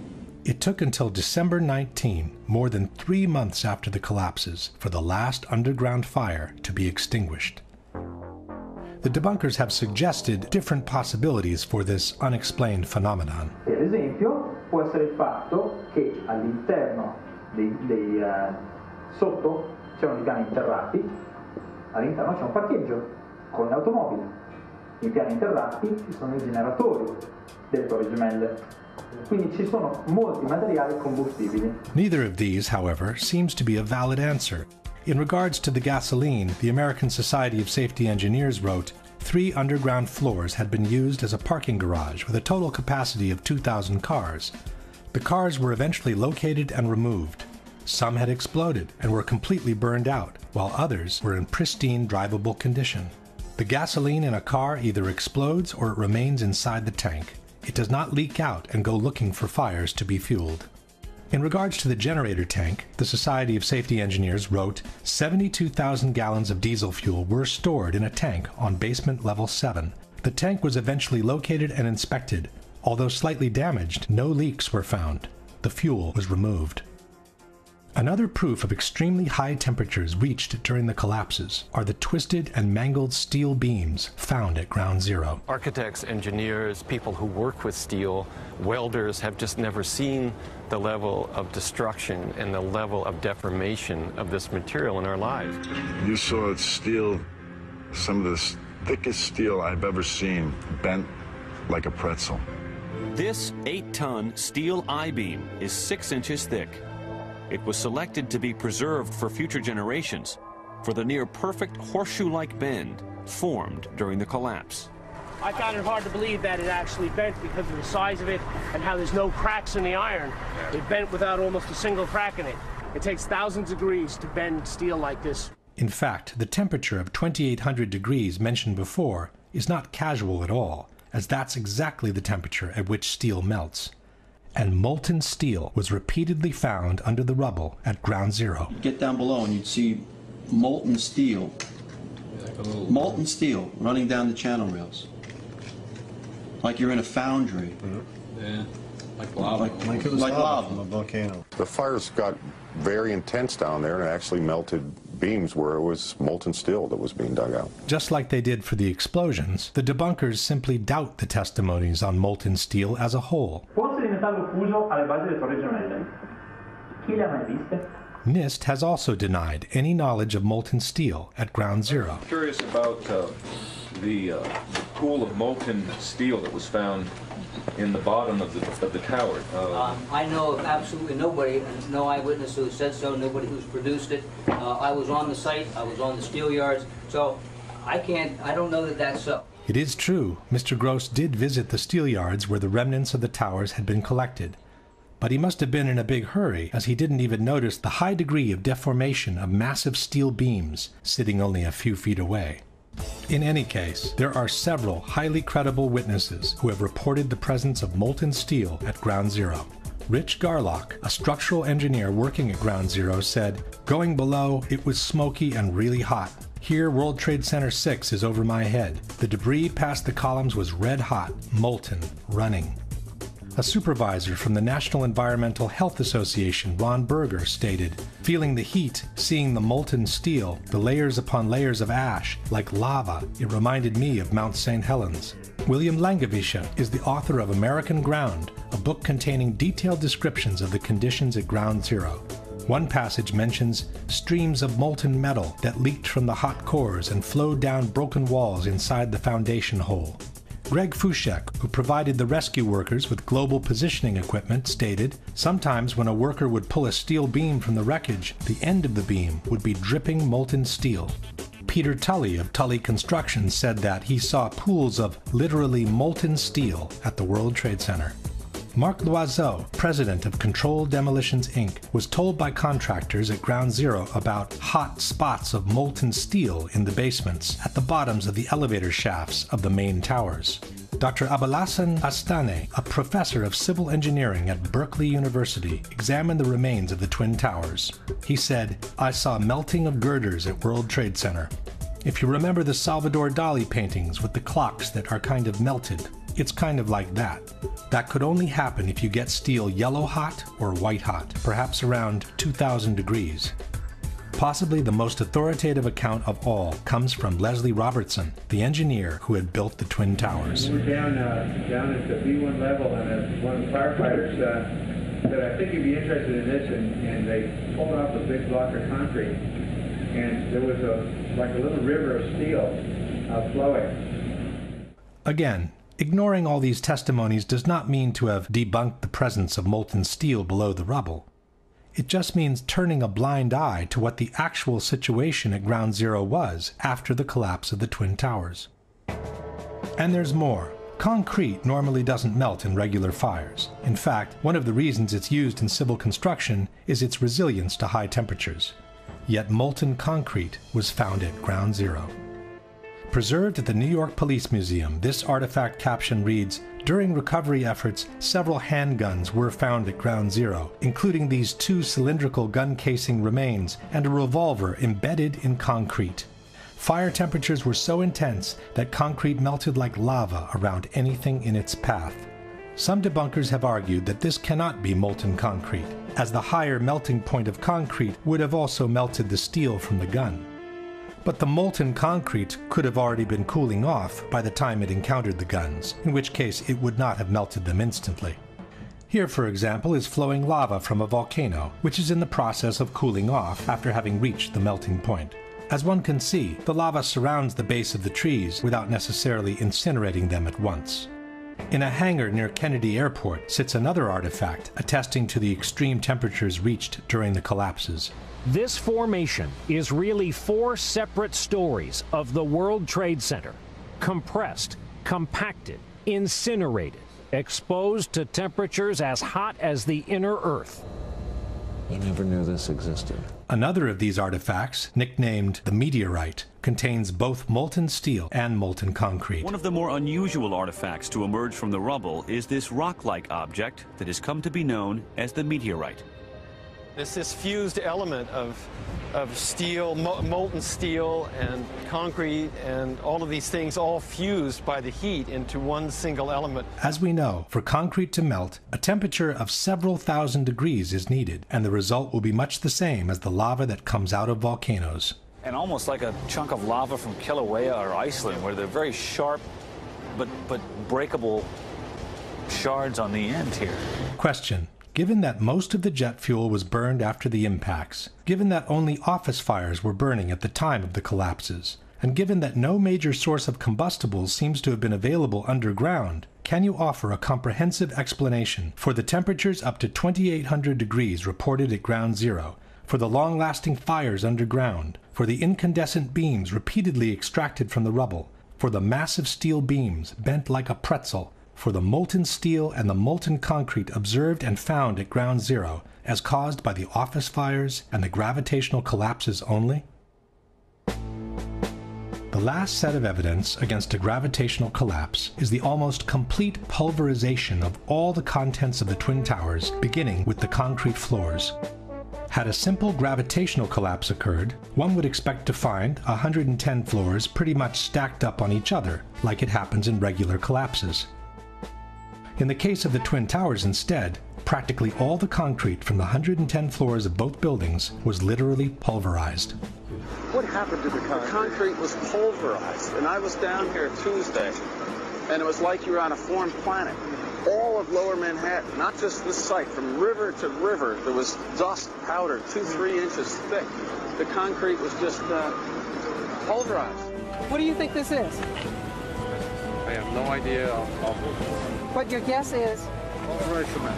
Pulverized cement? Concrete, yeah. The concrete. The concrete wasn't the only part of the buildings that was pulverized during the collapses. We're talking here about 43,600 windows, 600,000 square feet of glass, 200,000 tons of structural steel, 5 million square feet of gypsum, 6 acres of marble, and 425,000 cubic yards of concrete, turned in good part into a cloud. And then there were the contents of 110 floors of office space from each tower. It's hard to picture literally thousands of computers, desks, chairs, telephones, printers, and other office furnishings, floor over floor over floor, all enclosed in one building. This was one of the trading rooms of the World Trade Center.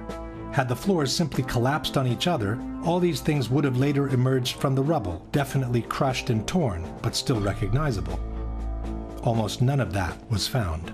There wasn't much that you could say, you could describe. Everything was dust and metal. There was no typewriters, there was no chairs, there was no nothing. Everything had been crushed. Everything was pulverized. There was, there were no desks, there were no phones, there were, maybe now and then you find a fragment of something, but basically everything was just pulverized. There wasn't a computer screen, a laptop, there was no office. I mean, it was, 210-story buildings of office equipment. You don't find a chair. You don't find a telephone, a computer. The biggest piece of a telephone I found was half of the keypad, and it was about this big. It was devastation. There wasn't one thing that resembled an office building, and this was the biggest office building in the world. I haven't seen a door, I haven't seen a phone, I haven't seen a computer, I haven't seen a doorknob. I think that stands out. Another thing that stands out is the complete absence of filing cabinets from the rubble. With 2 towers filled with offices from top to bottom, there should have been thousands of them, of every shape, size, and color. Only one was found, and it was definitely not in good condition. Perhaps the most astonishing object Shate found is something there should have been thousands of. This one probably only survived because it was in the basement. I'd pretty much given up trying to find some sort of intact file cabinet.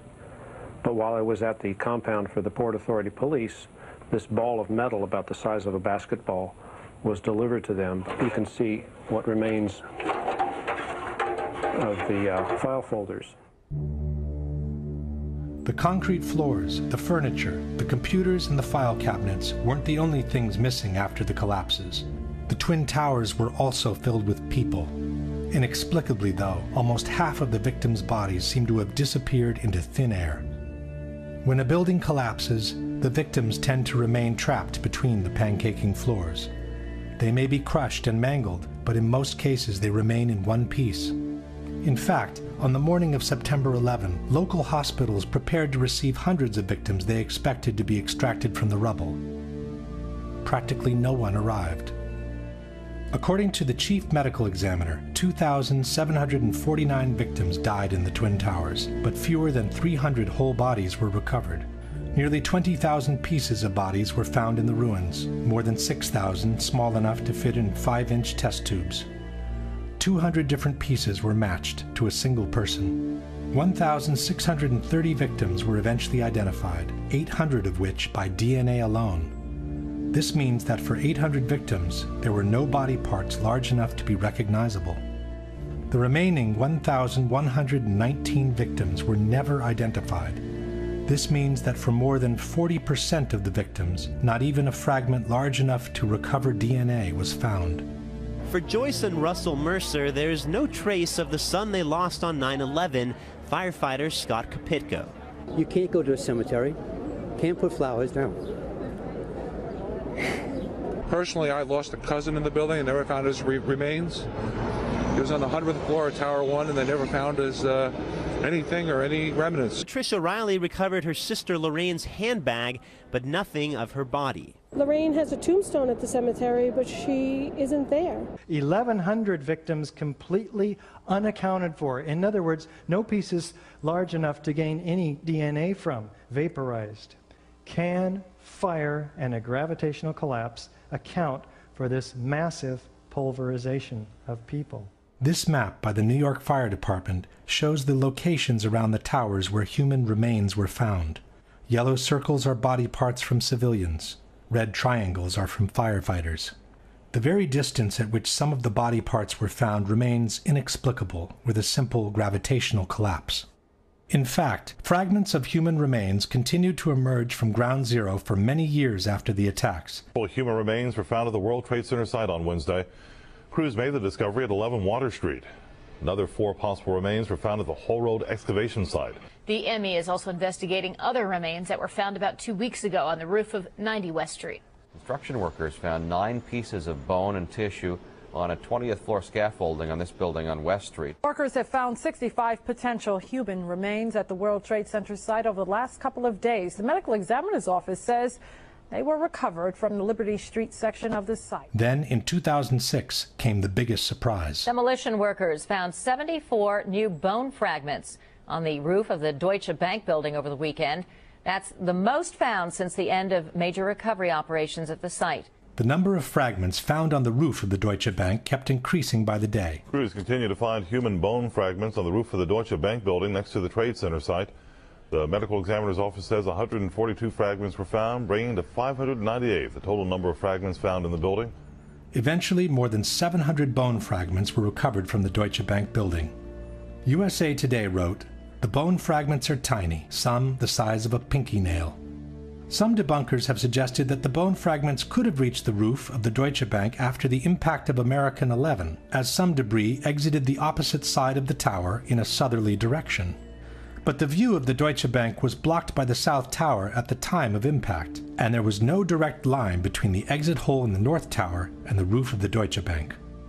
Furthermore, as seen in this map, The body parts found on the roof belong not only to civilians, but also to firefighters, who were clearly not present in the North Tower at the time of impact. Question: can you explain how a simple gravitational collapse, where the bodies remain trapped between pancaking floors, could have produced more than 20,000 body parts out of 2,700 victims, while more than 1,100 bodies left no fragments large enough to extract a DNA sample? Can you explain how a simple gravitational collapse could have produced the bone fragments and body parts from civilians and firefighters that were recovered from the roof of the Deutsche Bank building? At this point, we can summarize the evidence for a gravitational collapse and compare it with the one for controlled demolitions. The official explanation for the initial collapse, or sagging trusses theory, is fundamentally flawed for at least 3 reasons. There is no evidence that the fireproofing was widely dislodged from the steel trusses, no evidence for temperatures high enough to seriously weaken the steel, and no valid explanation on how the trusses could have pulled and broken the external structure on their own. At the same time, the initial collapse is fully compatible with a controlled demolition. The official explanation for the total collapse of the Twin Towers does not exist, nor was a scientific calculation ever attempted by NIST, as they have repeatedly acknowledged. At the same time, the full collapse of the buildings is fully compatible with a controlled demolition. The vertical acceleration of the upper sections to near free-fall speed makes it impossible to explain the collapses by gravitation only, without violating at least 2 fundamental laws of physics. At the same time, the near free-fall acceleration achieved by the collapsing towers is fully compatible with a controlled demolition. The amount of witnesses who reported powerful explosions and the ensuing devastation in the Twin Towers is overwhelming. Such explosions cannot be explained by jet fuel alone, while they are fully compatible with a controlled demolition. The squibs observed 30 and 40 floors below the level of collapse cannot be explained by the air pressure in a gravitational collapse. At the same time, squibs are the typical signature of controlled demolitions. Not all the diagonal cuts and V-cuts observed on the columns at ground zero can be explained by the removal operations. At the same time, these kind of cuts are another typical signature of controlled demolitions. The large area of debris around the towers, with the lateral ejection of elements weighing several tons, cannot be explained by a gravitational collapse. At the same time, these ejections are fully compatible with the use of powerful explosives. The long-lasting fires, the extreme temperatures under the rubble, the incandescent beams extracted during the cleanup, the high degree of deformation of massive steel beams, the molten steel and molten concrete observed and found at ground zero cannot be explained by jet fuel alone, nor by regular office fires. Highly effective destructive devices capable of developing extremely high temperatures must have been used as part of a controlled demolition. The almost complete pulverization of the contents of both towers, from the concrete floors to the office furnishings to the actual vaporization of victims' bodies, cannot be explained by a simple gravitational collapse. At the same time, these results are fully compatible with the presence of powerful explosives, such as those used in controlled demolitions. Unless a comprehensive, scientifically sound explanation for all the phenomena observed is presented, the only conclusion available is that the Twin Towers were brought down by some form of controlled demolition.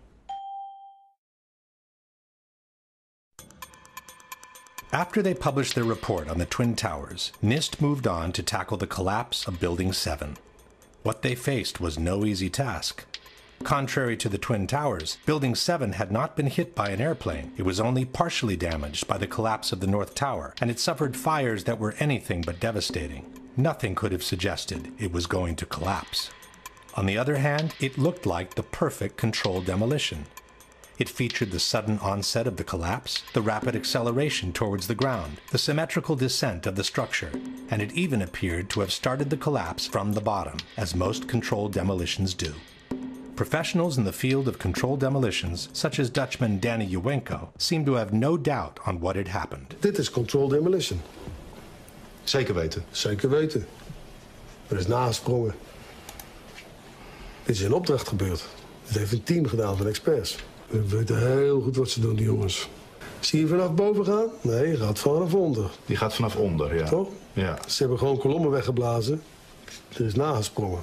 Similar comments were made by TV anchors watching the replay of the collapse. It's reminiscent of those pictures we've all seen too much on television before when a building was deliberately destroyed by well-placed dynamite to knock it down. In spite of what seemed obvious to everyone, NIST came up with an absolute historical first. New York City, 2001. No tall building had ever collapsed primarily due to fire.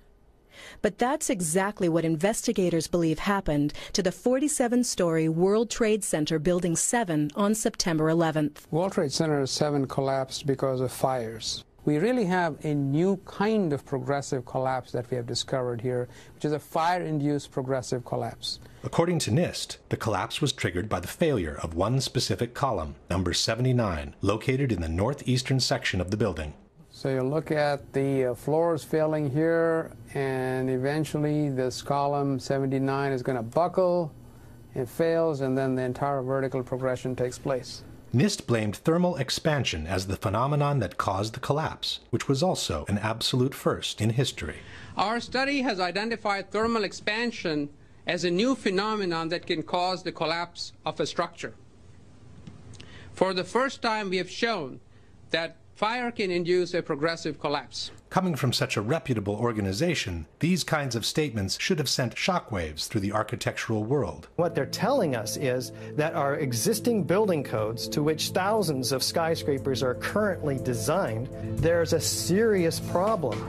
If NIST's findings were true, hundreds of skyscrapers from all over the world would suddenly be in danger of a collapse due to fire. This should have called for the immediate suspension of all high-rise constructions, widespread verifications in all existing skyscrapers, and a serious revision of fire codes and safety regulations for the new ones to be built. None of that has happened. Steel skyscrapers have continued to be built just as usual. The ones that caught fire, even when fully engulfed in flames, have continued to remain standing. And not one of the basic tenets of fire protection has been modified when it comes to designing high-rise steel buildings. At the same time, it should be noted that NIST's report on Building 7 was never published by a peer-reviewed publication. This means their analysis of the collapse cannot be validated from a scientific point of view. Even though this was an unprecedented event in history, we are being asked by NIST to take their word for the soundness of their conclusions. It's based on sound science, and it is consistent with all the observations we have. But it has never happened before, right? But the physics is consistent, it's sound, it's been analyzed, and we have the results. And we are very comfortable with our findings. They might have been comfortable, but the scientific community of architects and engineers was not. Science is never secret when it's done right. Science isn't science unless it's published, unless it's openly published and made available for criticism. Architects and Engineers has asked NIST to at least verify the computer model on which they've based their theory of the collapse. But also in this case, NIST has refused to make their data public. Structural engineers rail against NIST because they refuse to show the visualization. It's a black box. You cannot download any of this data. This means that also for the accuracy of their computer model, we have to take NIST's word for it. Here is our structural model showing the building collapsing, which matches quite well with the video of the event. This is the video of the event. On the right is one of the two animations released by NIST on the collapse of Building 7. When you observe the footage of how the building failed, and when you look at the animation of the failure, and compare that to what you actually observe in reality, I think they disprove their own theories. It is impossible for it to fail the way they said. The second animation released by NIST is even more inconsistent with the real event. While the animation shows a pronounced inward bending of the top of the structure, the video footage shows the entire top section of the building maintaining its shape all the way through the visible part of the collapse. This can be verified by different angles. If this is what NIST calls matching quite well, one can imagine what the reliability of their entire report can be. A similar problem is presented by the computer model NIST has used to simulate the progression of the fires in the building. This computer model was developed by NIST, and no one has been allowed to verify it. Again, we are being asked by NIST to trust them on its validity. We used a well-validated computer program developed at NIST for studying the growth and spread of fires to calculate temperatures throughout the building. On the right in this slide, for example, you see a detailed fire simulation showing the temperature of fires as they grew and spread on floor 12. The graphic shows the temperatures in floor 12 rising after 1 p.m. and peaking around 4 p.m. on the northeastern side of the building. But the same picture NIST has published in their report, which was taken between 3:49 and 3:54 p.m., shows that the fires have already died off across the entire eastern section of the 12th floor.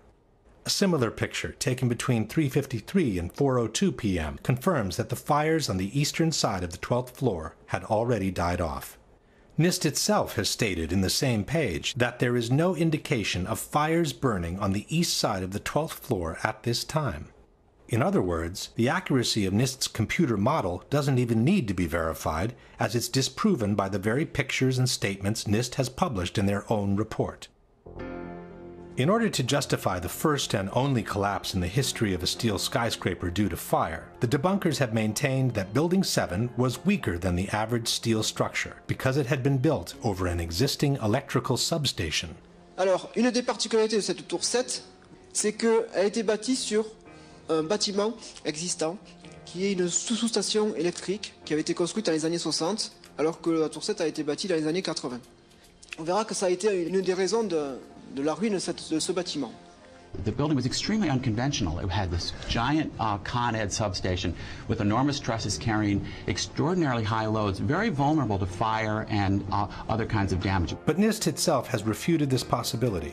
From the final report we read, the transfer elements such as trusses, girders, and cantilever overhangs that were used to support the office building over the Con Edison substation did not play a significant role in the collapse of World Trade Center 7.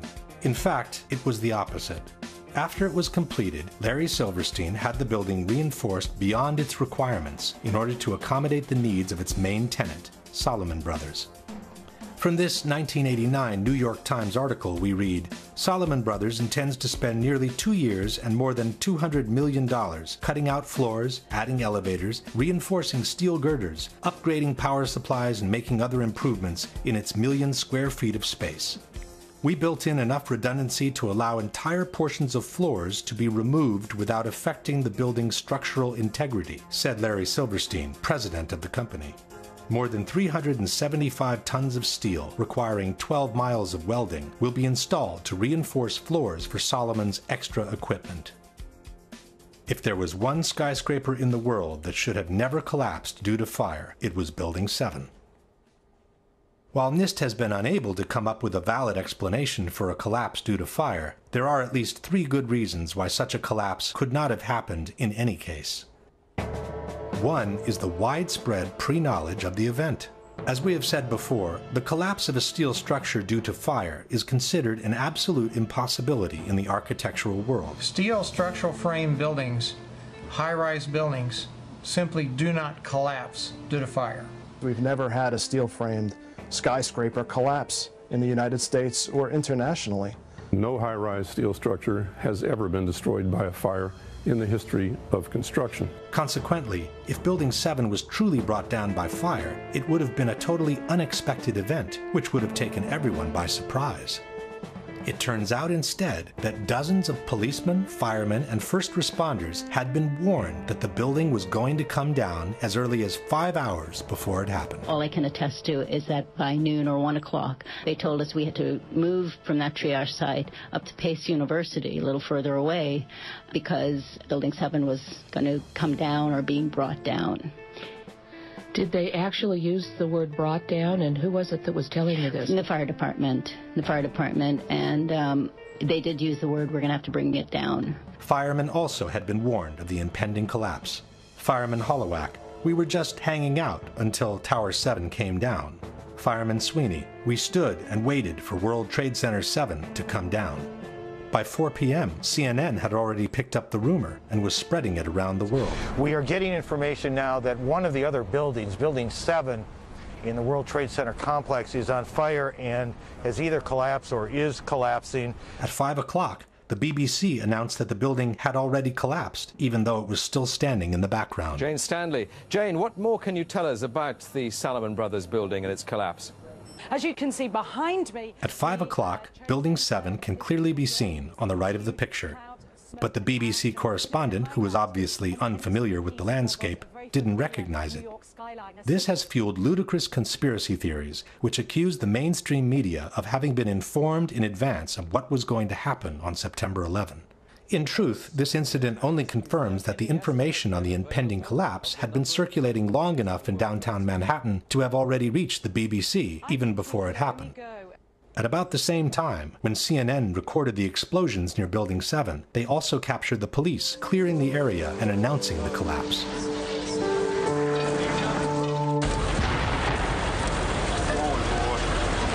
Keep your eye on that building, it'll be coming down. The building is about to blow up. Moving back here. All right, guys? Sorry. We are looking back. There's a building about to blow up. This is the account by a paramedic who witnessed the collapse. You know, we heard this sound that sounded like a clap of thunder. Turned around, we were shocked to see that the building was, well, it looked like there was a shock wave ripping through the building, and the windows all busted out, and, you know, it was horrifying. And then, you know, about a second later, the bottom floor caves out, and the building followed after that, and we saw the building crash down all the way to the ground. There's even someone who heard a countdown moments before the building collapsed. First responder Kevin McPadden was stationed near Building 7, awaiting for orders from a Red Cross representative. You know, he kept asking the Red Cross rep, what's going on, what's going on? And all the time he had his hand over the radio while he was getting a countdown. And then he's just like, at the last 3 seconds, he takes his hand off and you hear 3, 2, 1, and he had this like heartbroken face. He's just like, just run for your life. It was about a second or two after the countdown ended that you started hearing the explosions. Explosions. Now, we're talking about bombs. Because, you know, you get that like, bam! You know, there's like a little explosion and then the force. And then boom, boom, boom, boom, boom, boom, boom. That was the building coming down. Question. Given that the collapse of a steel skyscraper due to fire would have been an unprecedented event, how could so many people have known about it so many hours in advance? If the police clearing the area expected a structural failure due to fire, why would they use such an expression as, the building is about to blow up? Can you explain how an unprecedented, totally unexpected collapse due to fire could be predicted with absolute precision by an actual countdown? The second reason that makes the official explanation by NIST untenable is the symmetry of the collapse. As we have seen before, the entire top section of the building falls as a single piece, maintaining an almost perfect symmetry as it descends towards the ground. The symmetry is the smoking gun. It cannot happen that when you have asymmetric damage, you will get a perfectly symmetrical collapse. And all you need to do is look at the videos and see that. The exterior columns on the outside, as well as on the inside, at the bottom would have to be severed almost at the same time.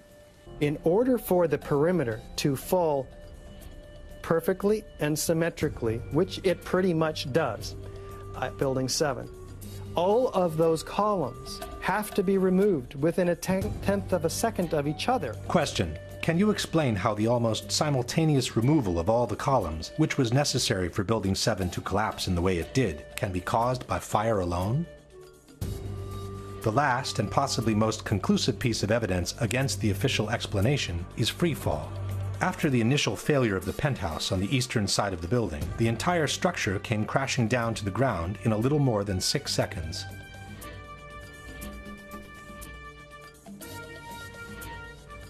David Chandler of Architects and Engineers has measured the downwards acceleration of the building from the start of the global collapse. We can measure the acceleration of Building 7 by video analysis.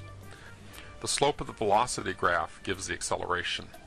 Note that global collapse starts suddenly, and for the next 2.5 seconds the building accelerates at the rate of 9.88 meters per second squared.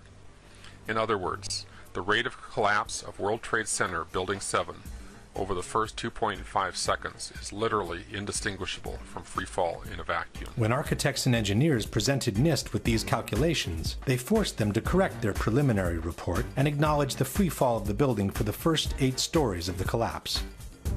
From NIST's final report we read, a more detailed analysis of the descent of the north face found 3 stages. The first was a slow descent with acceleration less than that of gravity that corresponded to the buckling of the exterior columns at the lower floors. The second stage was a free-fall descent over approximately 8 stories at gravitational acceleration for approximately 2.25 seconds. 2.25 seconds is more than 1/3 of the global collapse. Once NIST had admitted the free fall for 1/3 of the collapse, the outcome of the debate was sealed. Building 7, NIST reports admits fell at the rate of gravity for the first 100 feet. Well, that's impossible unless there's nothing resisting it. NIST has always acknowledged this. Free fall time would be an object that has no structural components below it. And, as we have seen before, the almost simultaneous removal of the supporting structure can only be obtained with a controlled demolition. The building didn't disappear so the building can fall for 100 feet at free fall speed. That's impossible. That evidence alone would indicate that the official story doesn't hold water. Question: can you explain how free fall, which requires the almost simultaneous removal of the supporting structure, can be achieved without a controlled demolition? This very question was posed to Senator John McCain by a 9/11 researcher in April 2013 during a C-SPAN broadcast. Senator McCain, the National Institute of Standards and Technology asserts that the collapse of Building 7 was caused by fire, yet they acknowledge that the first 100 feet of that collapse took place at free fall acceleration.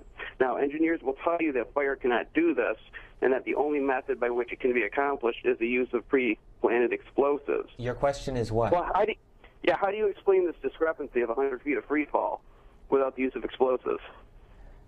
To tell you the truth, this is an area that I am not very familiar, and if you would drop me a note and mention that we talked on C-SPAN, I'd be glad to get you a more complete answer, but It is unfortunate that Senator McCain could not answer, as he is the person who wrote the foreword to the popular mechanics book, Debunking 9/11 Myths.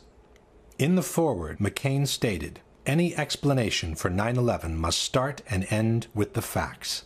The evidence must be gathered and analyzed. Then, only then, can conclusions be drawn." But now that the evidence has been gathered and conclusions can be drawn, he claims ignorance on the whole matter.